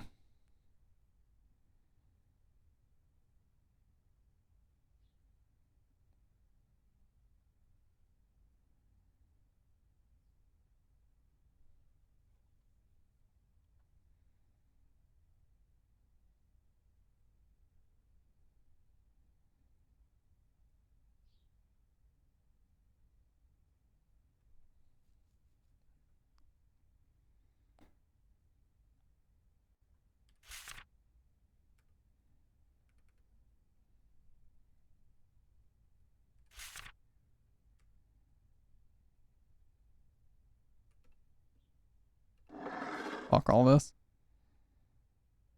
What the fuck?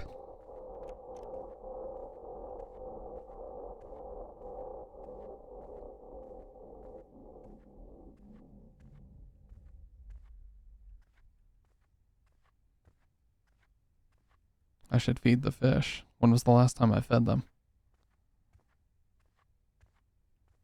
Oh, they're probably dead. No? We're out of fish food.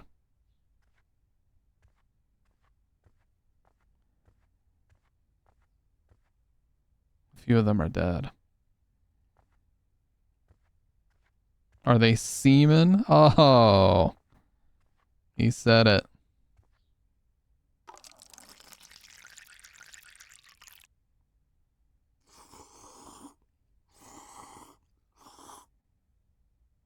Cup ramen really hits the spot. I guess it's time to play some video games. Like, how is the electricity still working at this house if nobody's doing anything? I guess it's only been a few days since everybody disappeared.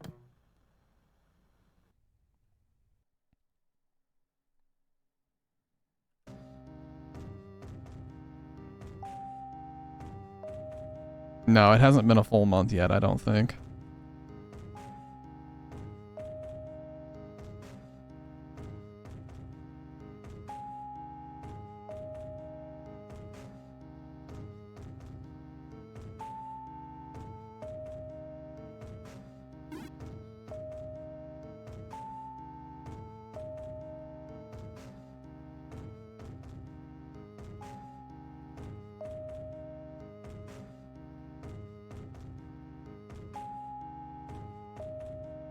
.3D Dot Game Heroes. You know, that's one of the most unexpected, really expensive games on PS3 now.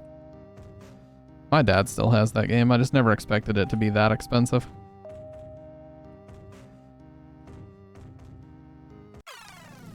You hate to see it.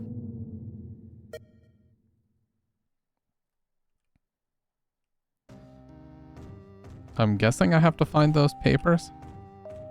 I only saw one though, at the top. Like shrine area.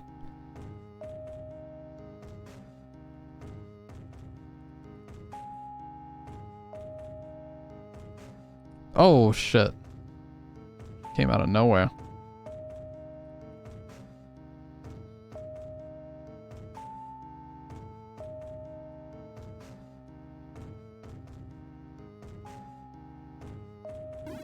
Hey, no problem, man. Appreciate you hanging out as always. Oh, I didn't realize I could do that.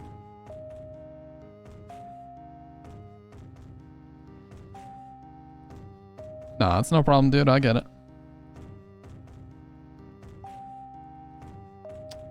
I already checked the right side. I didn't see anything.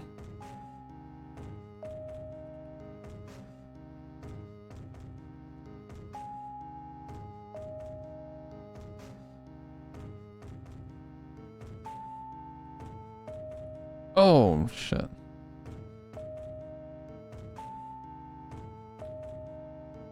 Yeah, like I'm not even seeing anything to check or interact with.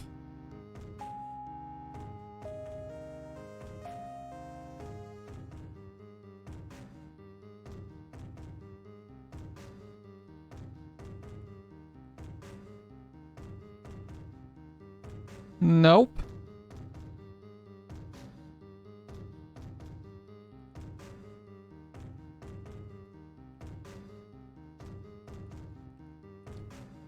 Appreciate it, man.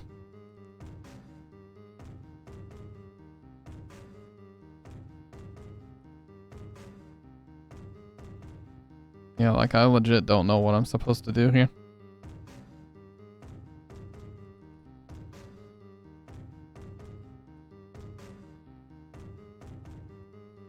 If you have not listened to one, listen to the album called The Great Malenko. It's actually really good. A surprisingly good album.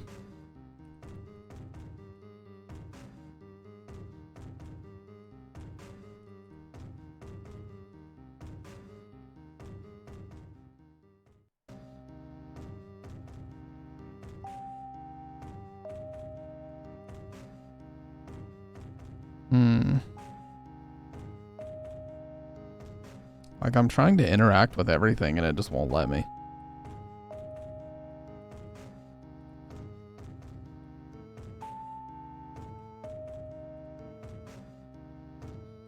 I don't really guess it matters. Like, I don't have to complete this or anything. But it'd be nice to know what the fuck I'm supposed to do. Oh. 4, 3, 2, 1. Okay, I got it.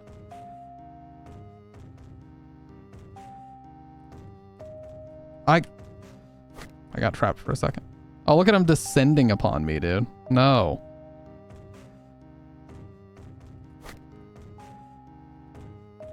They're all trying to descend upon me.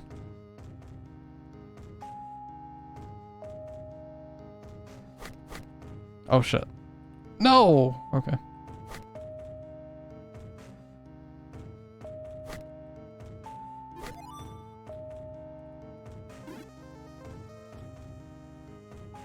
Does that go up here?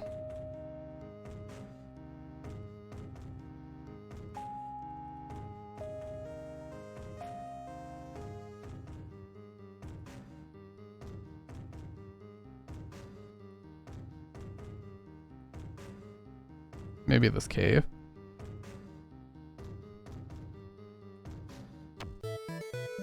Yeah, there we go.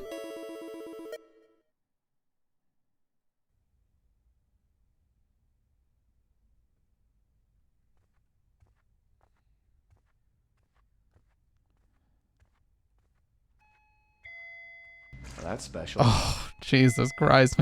Oh my God. Holy shit. Appreciate that, but you scared the shit out of me, whoever you are. Oh, that is something. I don't really have a fear of clowns, but fucked up regardless. I've got your sister. If you don't want to lose her, break all the balloons, loser. No problem, dude. No problem. What's up, Sport Jesus? I love that name, by the way.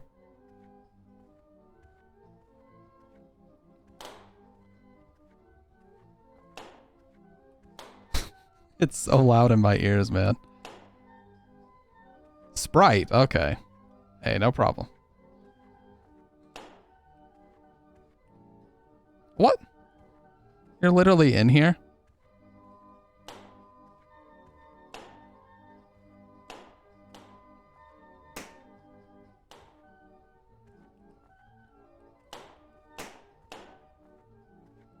You know what? How about you? Bitch.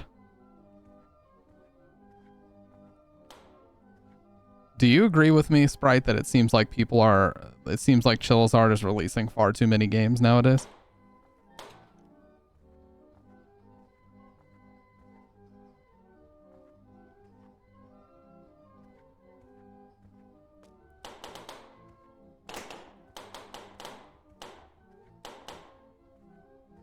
Holy shit. Buddy.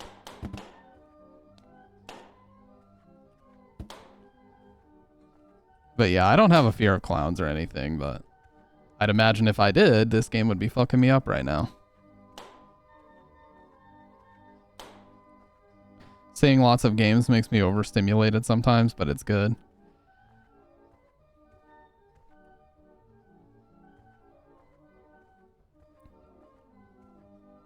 Holy shit, man.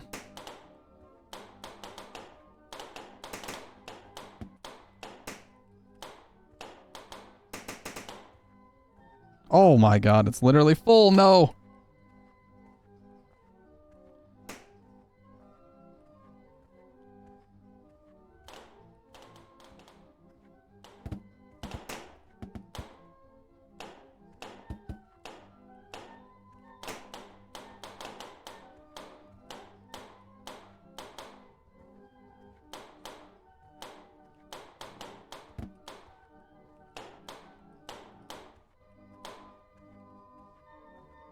Oh shit.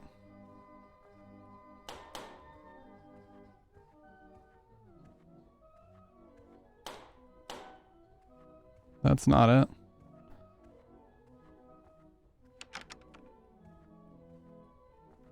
Oh God, we don't have time.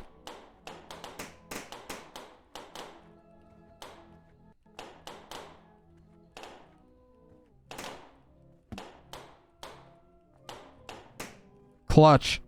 But that's not it.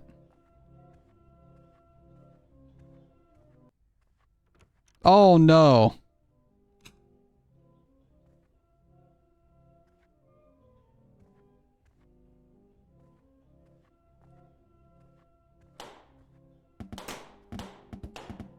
Dude, seriously, how are you supposed to have enough time to do all this?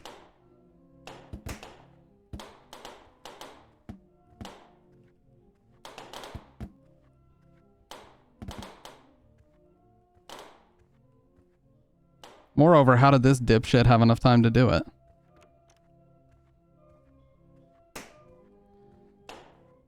But yeah, didn't he just release Parasocial like a month ago? If even that. Like, how many games is this dude gonna release in such a short span of time? I just worry that it's gonna get oversaturated.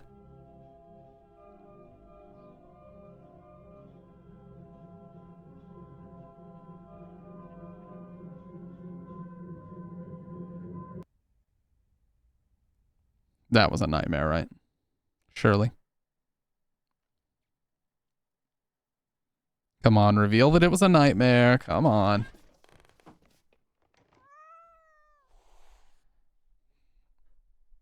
Tama? What I thought.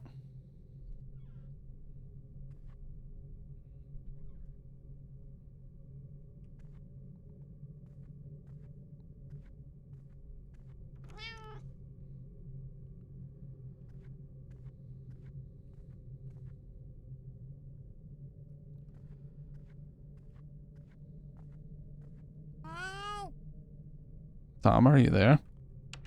Oh no, it's a guy imitating the fucking cat, dude.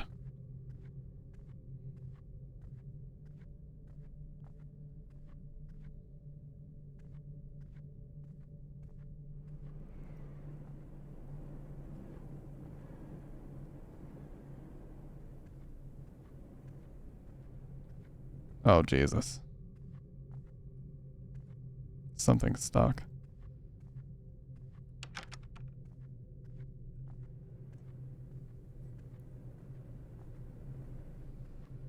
Oh, can we not?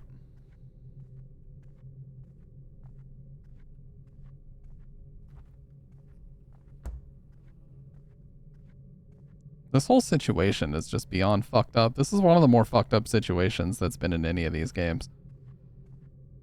To be honest.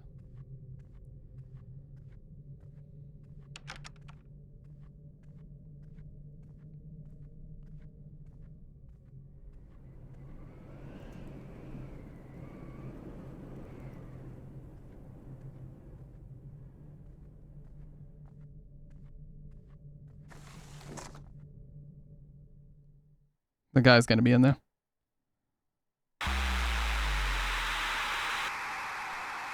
Of course you would. Haven't seen any other games beside that one and it got my interest. Oh, Parasocial? Yeah, Parasocial was really good.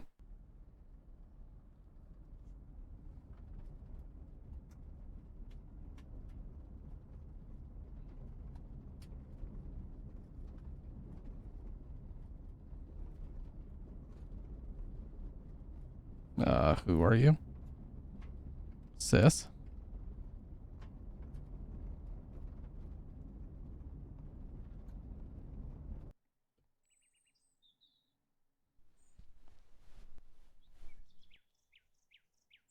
Where am I? Looks like I'm not tied down. Is there a way out of this room? Oh, this is the room that we started in.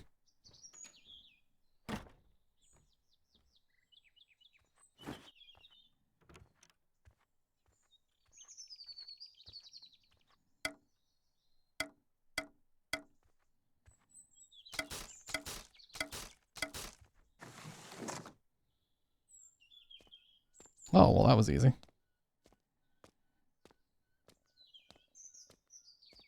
Huge house.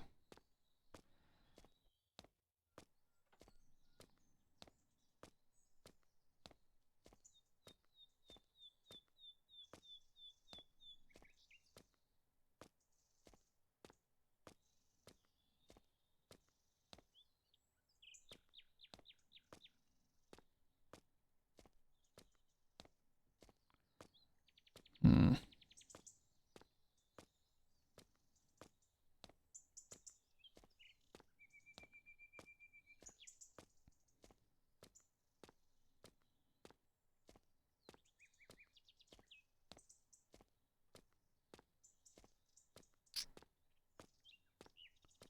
Oh yeah. Sister. Sis. She can't hear me. I have to get to her room.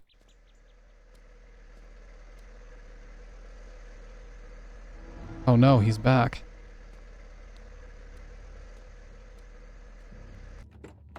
Oh, we're about to very quickly slip back in here though, dude.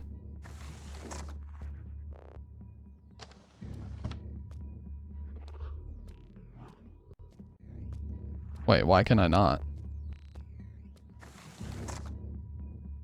Oh, won't let me go back in here? I don't still have the hammer either.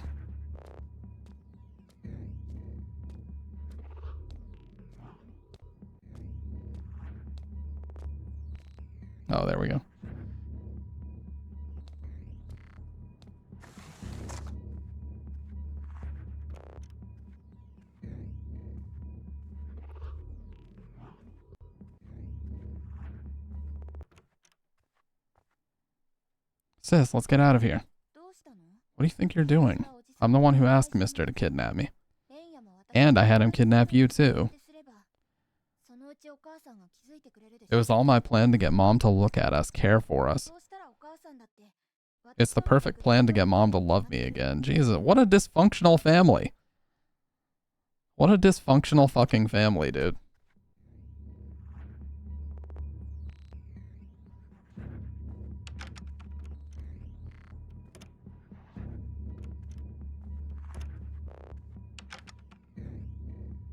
What's gotten into you, sis? I should get out of here before the guy finds me.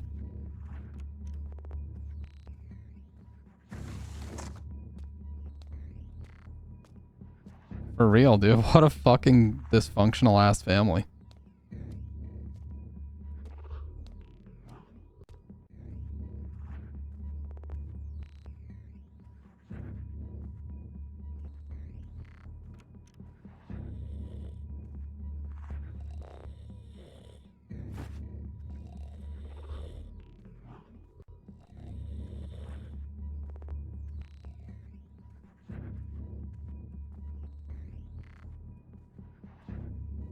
Oh, he's gonna fucking...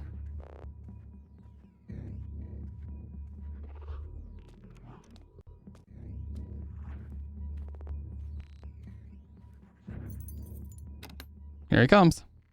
Your sister's going to be worried.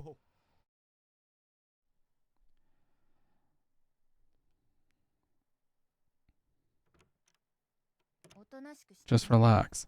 But Mister listens to everything I say. Don't you do anything weird. It's the only way to get Mom to love me again. Okay, fine. This family's got some deep-rooted fucking issues, man. Sis is acting strange. What should I do? Obey my sister. Fuck that. I can't rely on my sister. I need to go get help.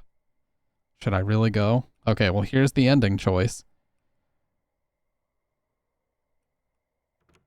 I have to get out without being spotted by Mister or my sister.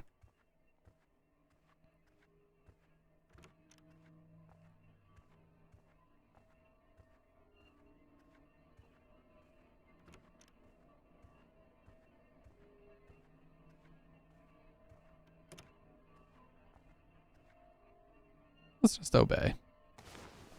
That seems very hard. It's been 2 weeks. I listened to my sister and decided to live in the kidnapper's house. I didn't want any trouble, so I stopped going to school. I can't really agree with my sister's plan, but I trust her.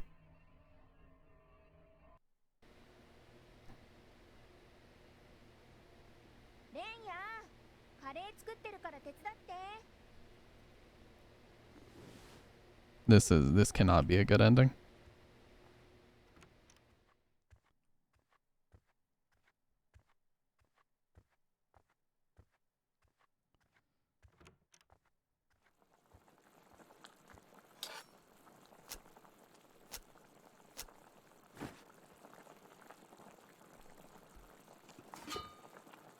So neither of us are going to school. Thanks. Good job cutting the vegetables. Sounds like someone's here. Can you answer? What the fuck? What do you have to say for yourself, sir? Or are you just sitting here?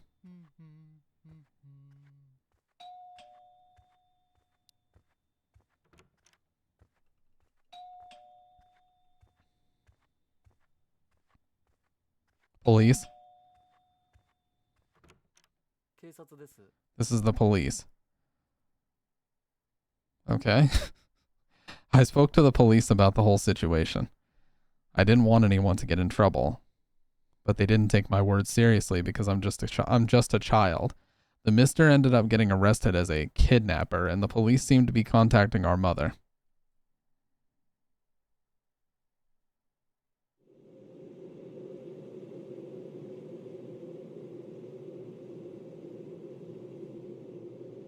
Wait, that was it. Okay. I apologize for the inconvenience caused. Oh no, it's nothing to worry about. I'm sure the two of them must have been terrified. Please take care of them. I'm glad there were no injuries. Oh, now all of a sudden she gives a shit? After all that? Why was she gone for so long? Sis, you seem kind of happy. You might be right. Well, because Mom came.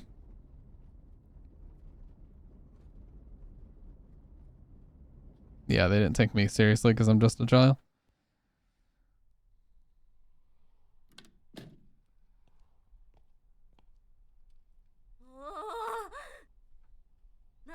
Why do you guys keep being a nuisance? I've never been called by the police before.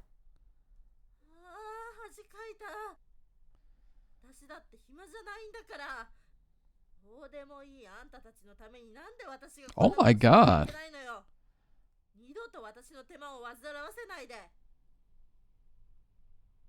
What a bitch.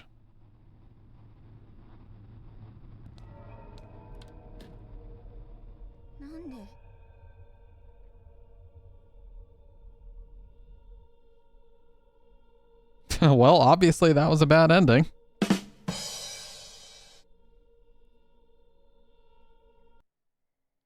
We have to try to escape without getting caught, dude. Obviously that was a horrible ending.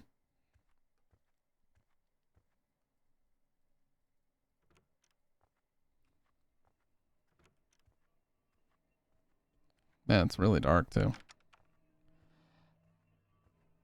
I don't think we're gonna be able to grab his keys again.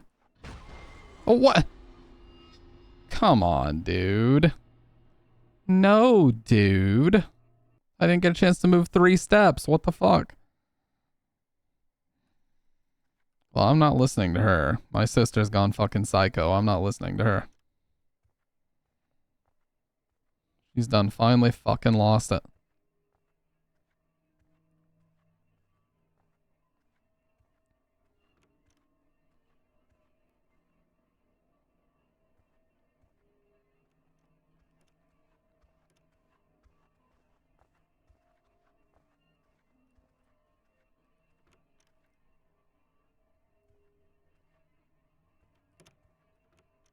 Okay, but why is he like running though?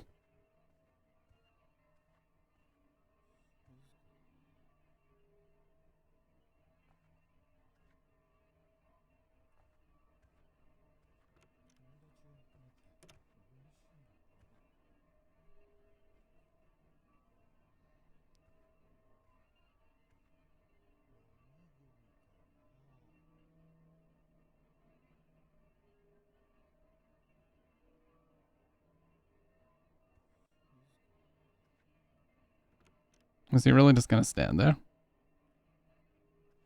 Well, we gotta make a noise somewhere else then. Turn the TV on maybe? Oh, we can't get caught by her either.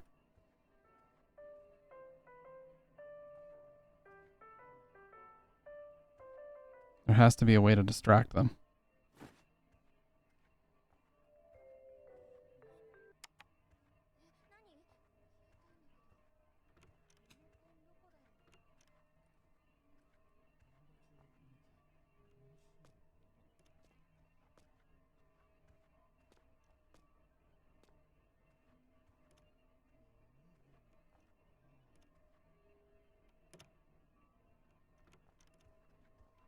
Oh shit. Oh god, she 100% caught me right there.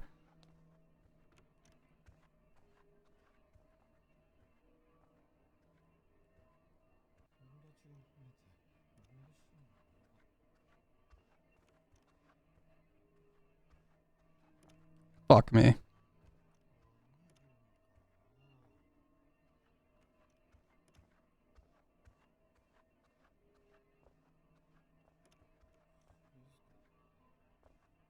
Oh, she's blind.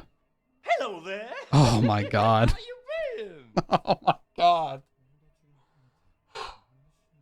I'm trying not to get caught, she. You just scared the fuck out of me. My god, that's so loud. Oh, what's up, everybody? Whew. What's up, everybody? What's up, Gummy? What's up, Pink?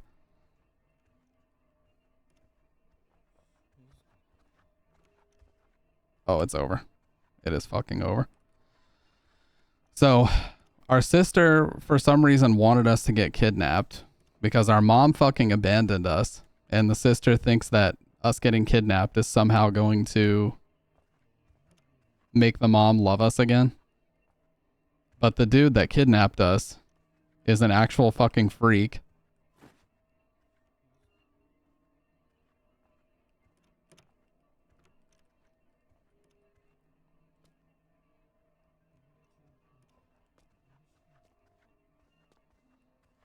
Yeah, tell me about it. This family's dysfunctional as fuck.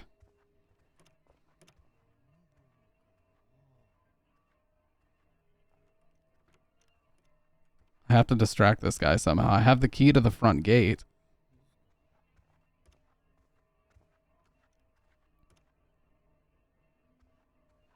That's special. You guys, my notifications are way too fucking loud. Giving me many heart attacks every time they come through. Holy shit. Do I just leave out here somehow?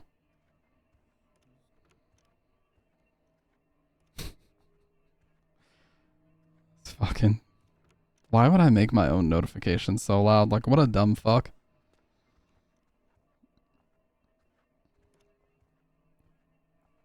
So I distracted the sister. She's just endlessly looking for the TV remote now. I have the key to the gate outside, but I can't get outside. I have to keep myself on my toes. I don't want to, dude. It's hard.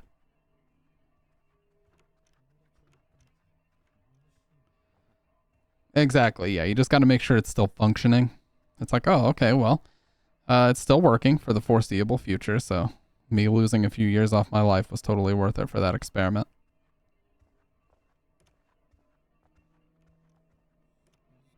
I can see if she walks past here.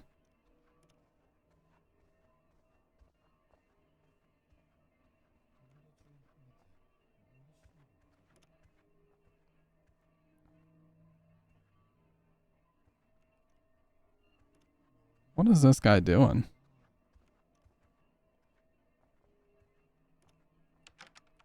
Oh, God.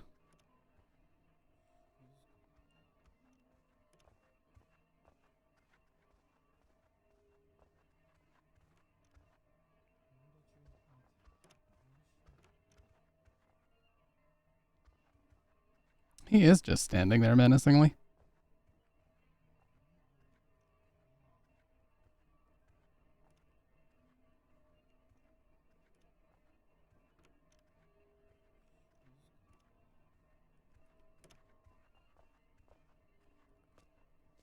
Requires a battery?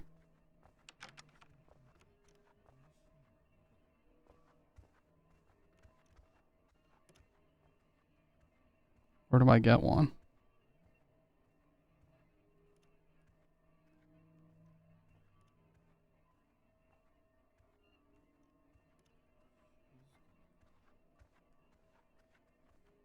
I'm fucked.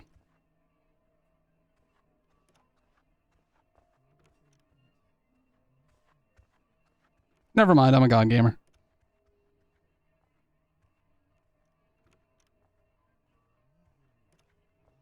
Okay, we gotta find... They need to take the fucking trash out. You're not wrong. Alright, let's see if I can find a battery up here somewhere. Not in the toilet.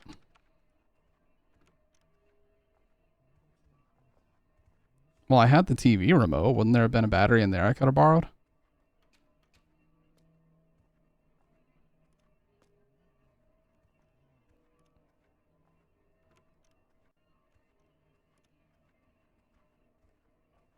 I like how we turned the TV off and she's just now in an infinite loop of circling the house looking for the remote. Like, you've looked for the remote 30,000 times in the same spot. You know it's not fucking in there.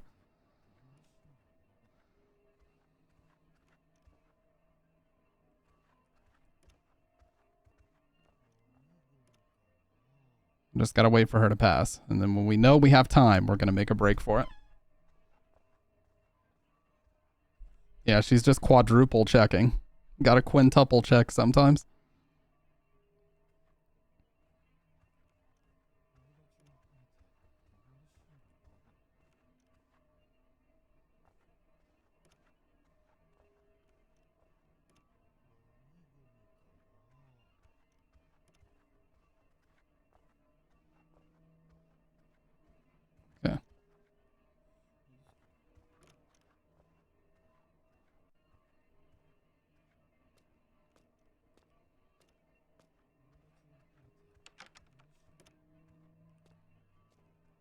No batteries in here.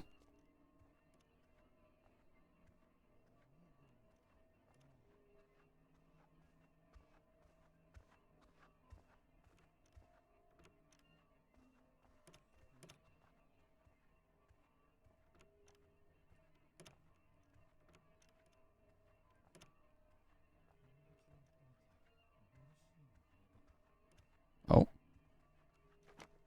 I hit him again. How long am I going to keep him in that room? Sarao has grown up. I know he's a kind boy. I'm a terrible mother. I'm so sorry, Sarao. I'm sorry that I can't control my anger. You look like him the more you grow. Someday I hope you'll understand.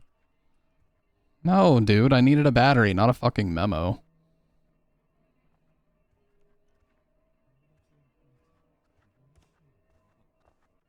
Oh, you... No, dude. You weren't even coming this way.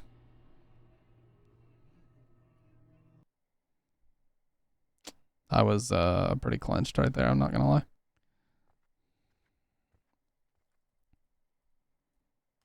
Well, how about instead of going straight for where she is, how about we... Wait.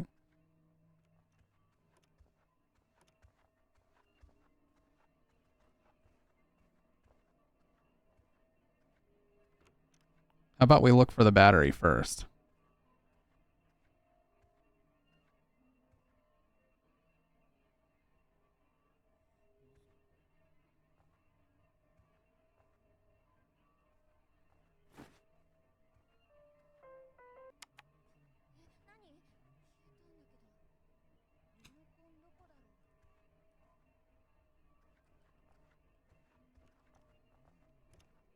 I would have thought it would be in the remote, but you can't pick the remote up again.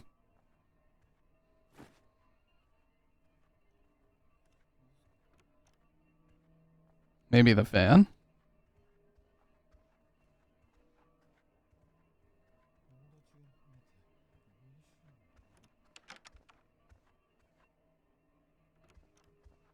No, you're fine. I'm not a person who cares too much about backseating.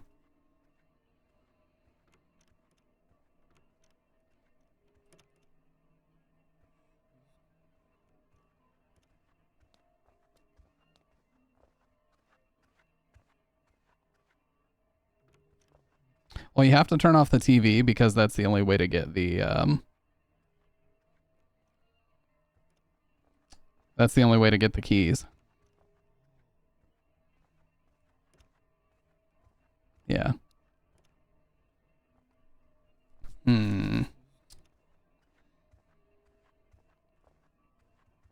Fuck's sake, man. Where is this battery for real?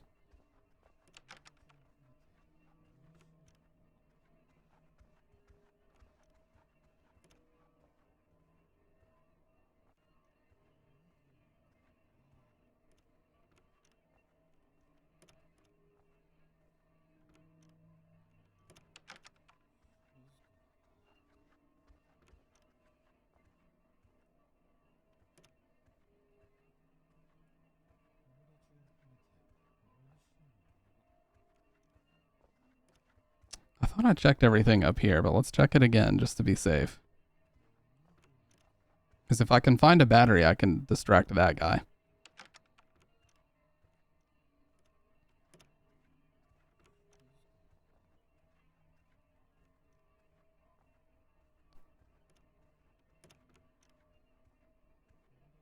That's basically the path to the bad ending right there. You don't want to do that.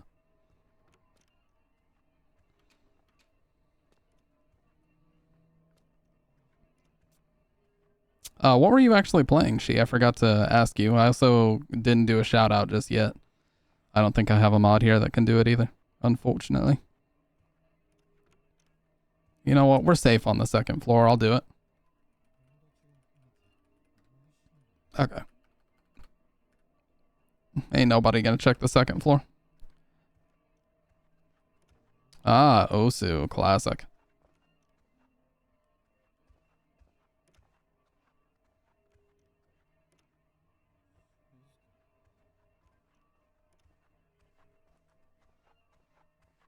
Well, she should have caught me right there, in all honesty.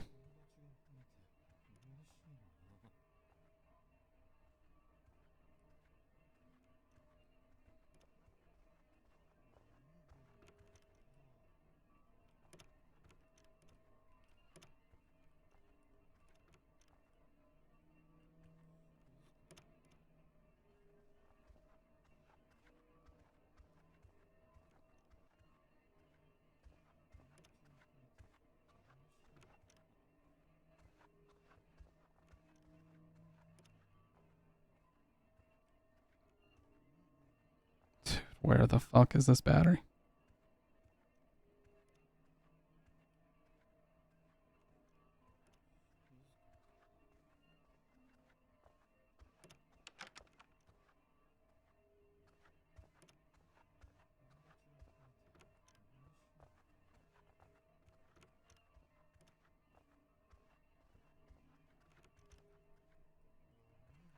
Oh god, that was close.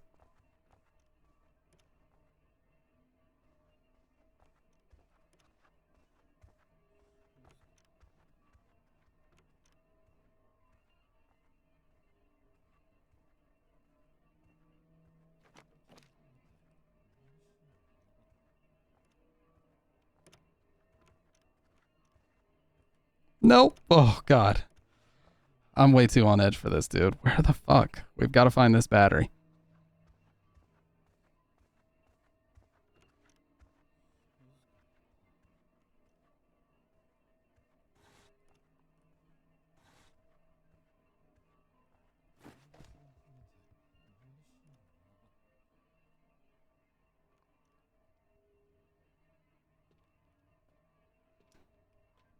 I thought I had to do that.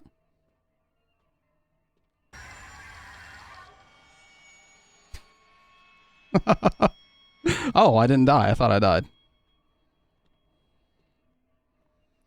Well, I'm more happy that I didn't die than anything else.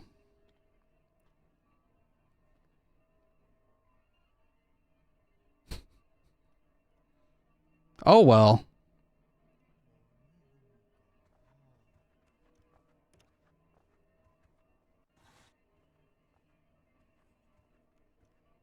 Okay, we gotta follow her. What's up, Jay the Griff, by the way? My man said, oh.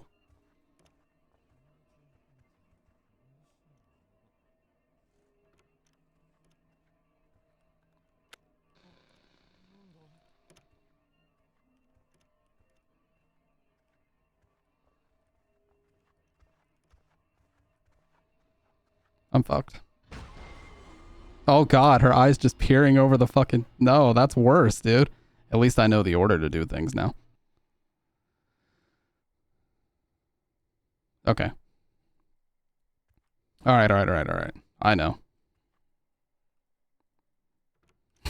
Her eyes just peering over the fucking... That was worse than that shit in the attic.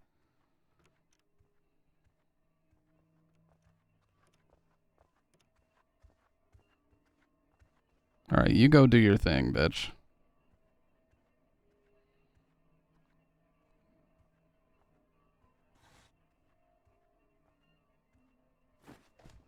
Nope.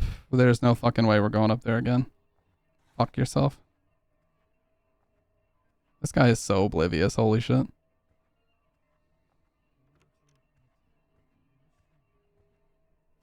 Alright.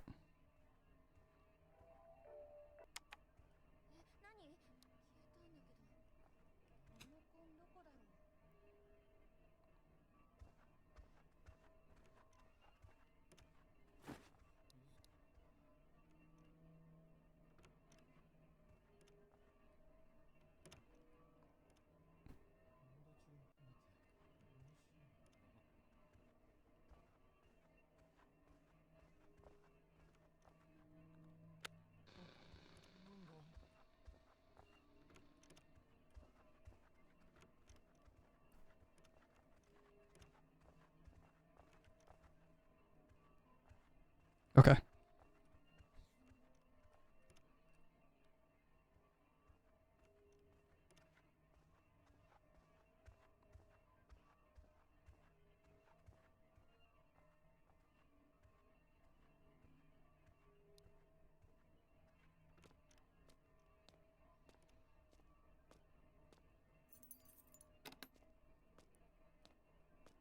Bitch, go. Okay.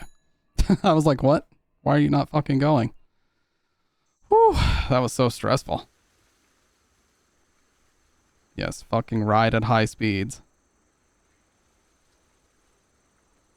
Get away from this bitch.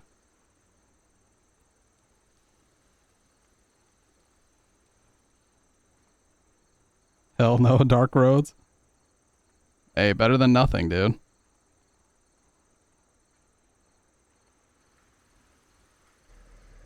Oh, Jesus.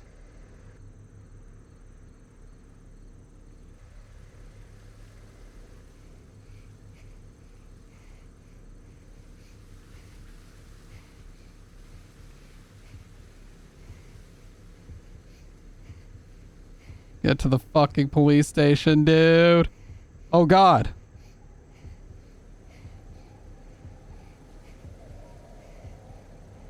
Oh, he's gonna fucking ram me, dude.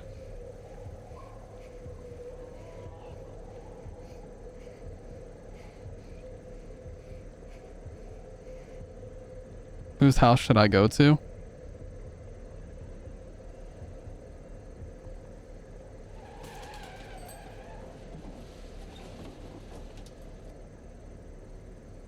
Oh, I'm fucked.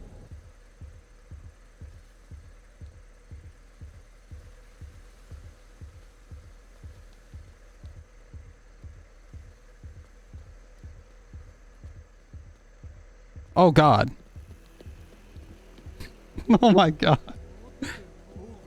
Where are you running? Let's go home together. What? Bullshit, dude. I guess I should have gone to somebody's house. I really hope I don't have to do the house part again. Okay, sounds like we're outside. Sweet. Dude, why is this game so fucking stressful? Shit almost has me sweating out here. Unnecessarily stressful, dude.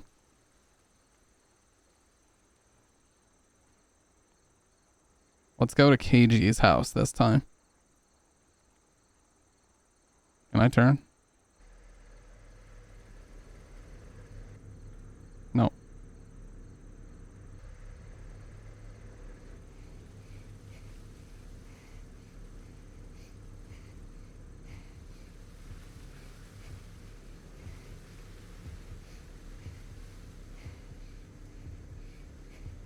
Whoa, he found me faster this time, I feel like. Let's go to KG's house.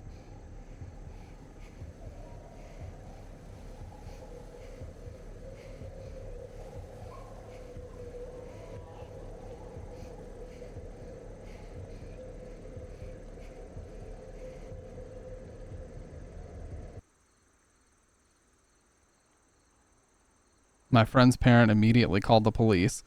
Sis tried to explain everything to the police, but they brushed her off. The mister was arrested as a kidnapper. The police contacted our mother. Oh no, it's gonna be the bad ending again, dude.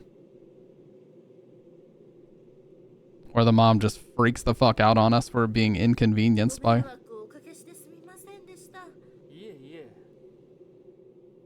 I'm sure the two of them must have been terrified. Please take care of them. Yeah, and we're gonna get scolded again for doing the right thing. Jesus.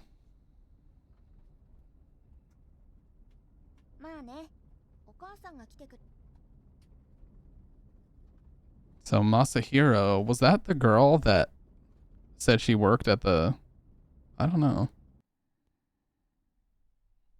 Or the girl who said her mom worked at like a counseling?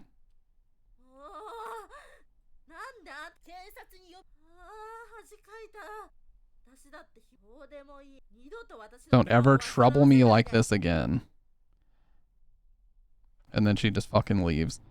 Little sis got psyched when they got home.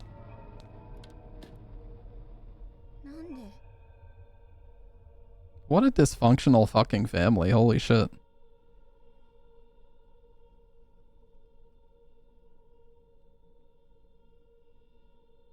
After escape, for the love of God. Why would I want to retry from before? Okay, so I guess we're gonna have to go left and just keep running. Would be my guess. And because I think we're gonna need to run to that girl's house. But I can't remember where she lives. We were only here once. How am I supposed to remember?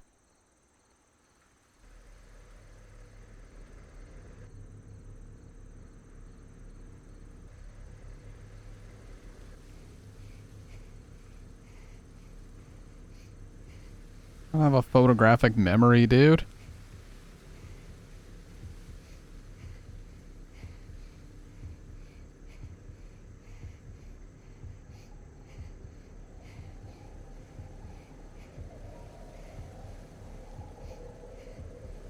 Okay, so here's the store, and then those two went off on the right. So it is left that we need to go. We need to get to that girl's house. So we go left here. He hits us, and then we have to keep running.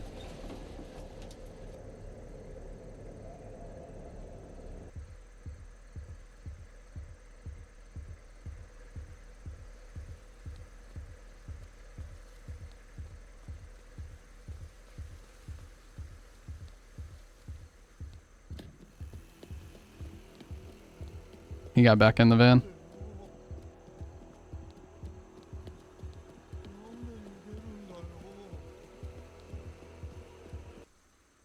I think that's where we were supposed to go. I rushed into Kohime's house. I didn't know where else to go. I remember her mother worked at a place where they took care of troubled kids. Kohime's mother listened carefully to what I had to say. She agreed to shelter me and my sister for a few days, and even went to the mister's home to pick my sister up. I heard my sister had resisted at first, but eventually calmed down and left the mister's house. Kohime's mother also met the mister and understood that he meant no harm. However, from here on out, she firmly told us to leave him alone. She then suggested we both go to foster care. We were happy to be given the choice. Yeah, fuck that mom forever. That mom does not give a shit. Fuck that mom. I really wonder if this is based on a true story. I hope not. I mean, I know it does happen, but...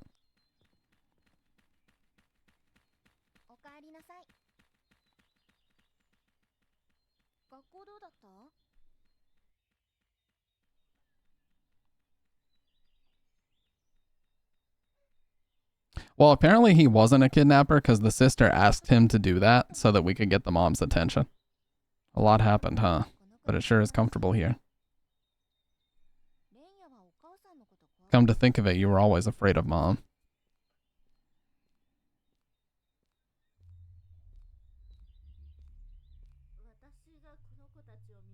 I will watch over these kids. I'm their mother. Yeah, it's still kidnapping even if they were asked, but I'm assuming that's like the loophole that... Sakiko, Renya, we're leaving.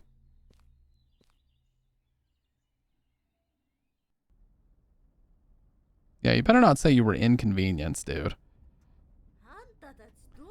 How'd you guys end up like this? Where were you? Sakiko, answer me. Yeah. Mister's house. I asked him to kidnap us. What? Kidnap you two? What was he thinking? What the hell is wrong with him? He's not a bad person.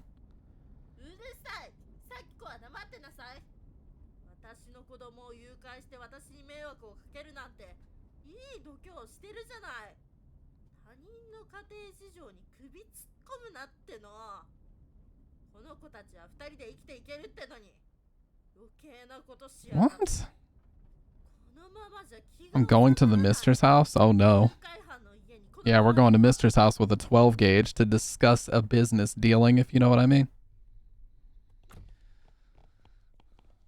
We're here to discuss a very important business opportunity.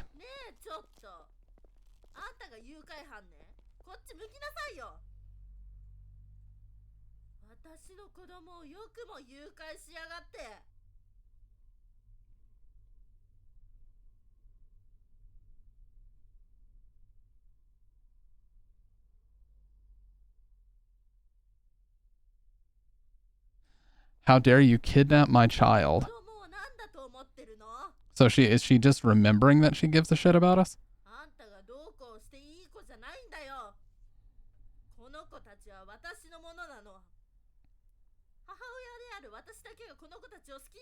I'm the only one who's allowed to do whatever I want with them?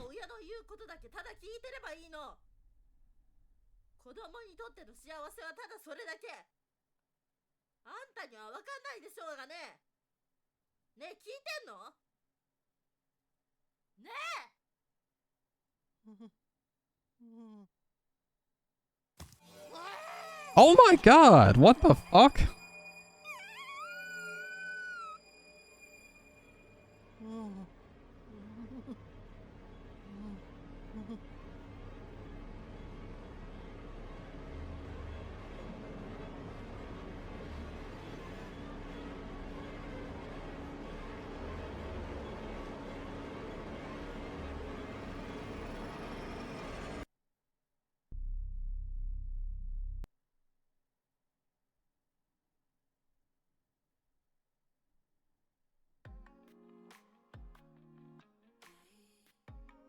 Well, that actually took a turn that I did not expect.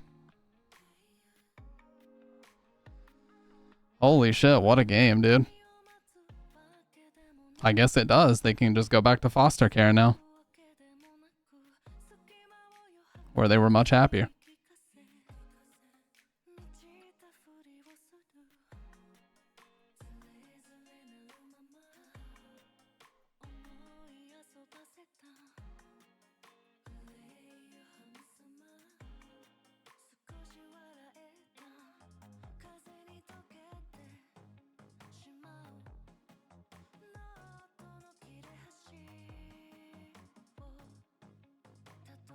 What a fucking game, man. That one was arguably more... That was definitely more upsetting than Parasocial. Parasocial was fucking weird, but at least it didn't involve like a mom that obviously didn't give a shit about her kids.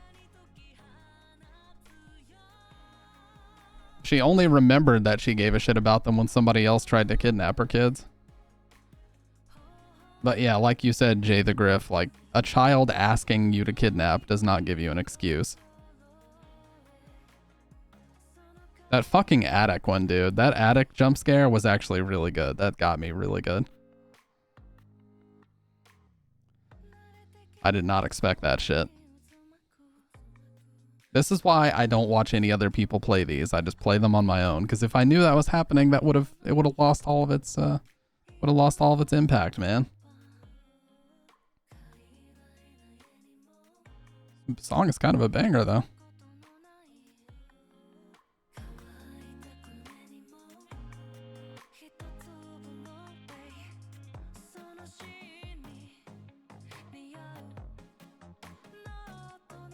Yeah, he's putting out a lot of games, though, is the only issue. He's put out Parasocial and this within like 30 days of each other. I just hope it doesn't get oversaturated.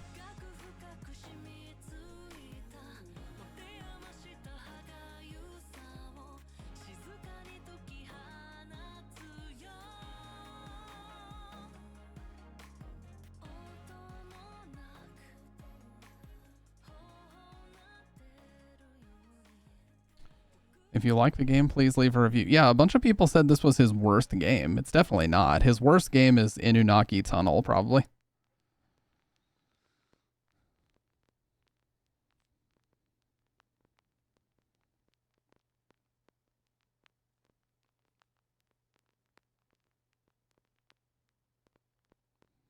Yeah, that's the attic that we went inside of.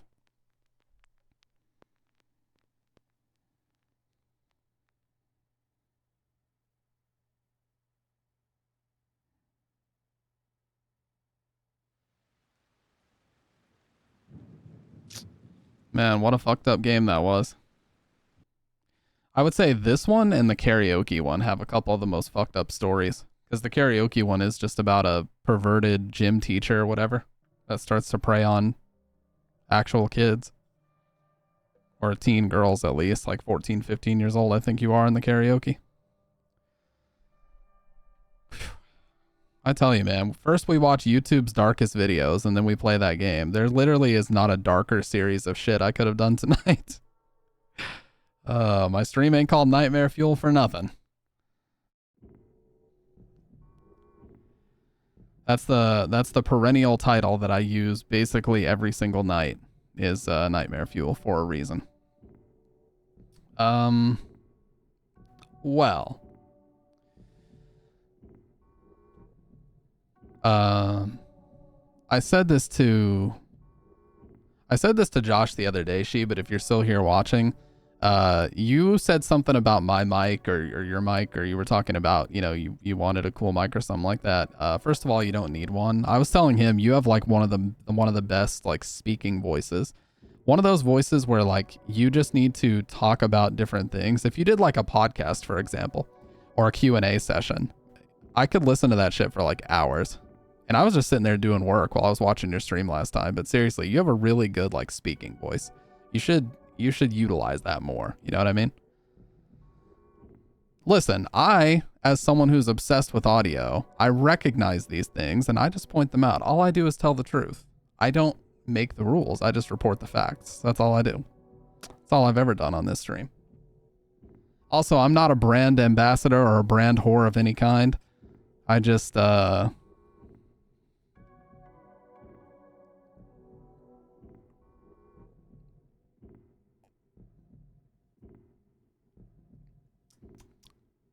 like some water.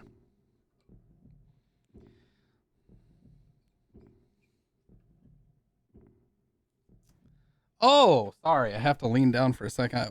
Oh, shit. Just had to pop my neck. You know, sometimes you get a pinched nerve. You just have to. Such a huge compliment. Thank you. Like I said, I just tell the truth. Okay. That's all I do. I speak nothing but the truth. And the whole, whatever the oath is. I don't know what the oath is. By the way, Josh agrees. I would just like to point that out. Well, guys, with that being said, I have work in like 6 hours.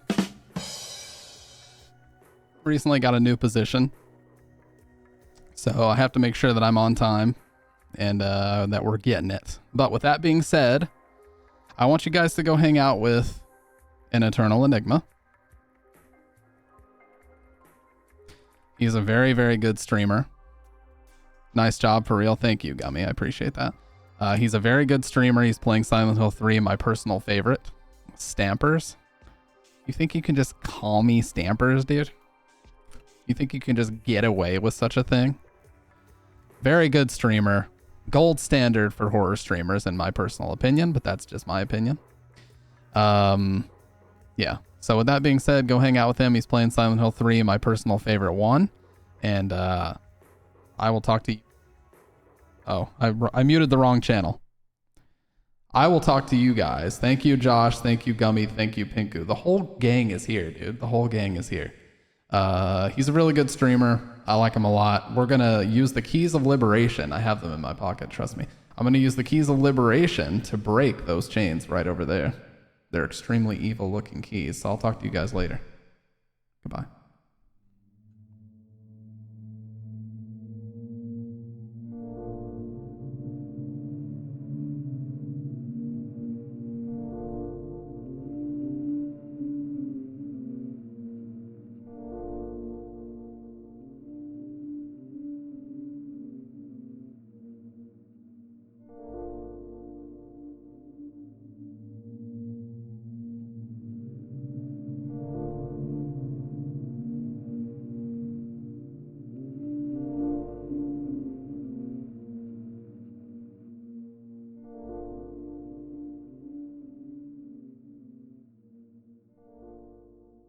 That's special.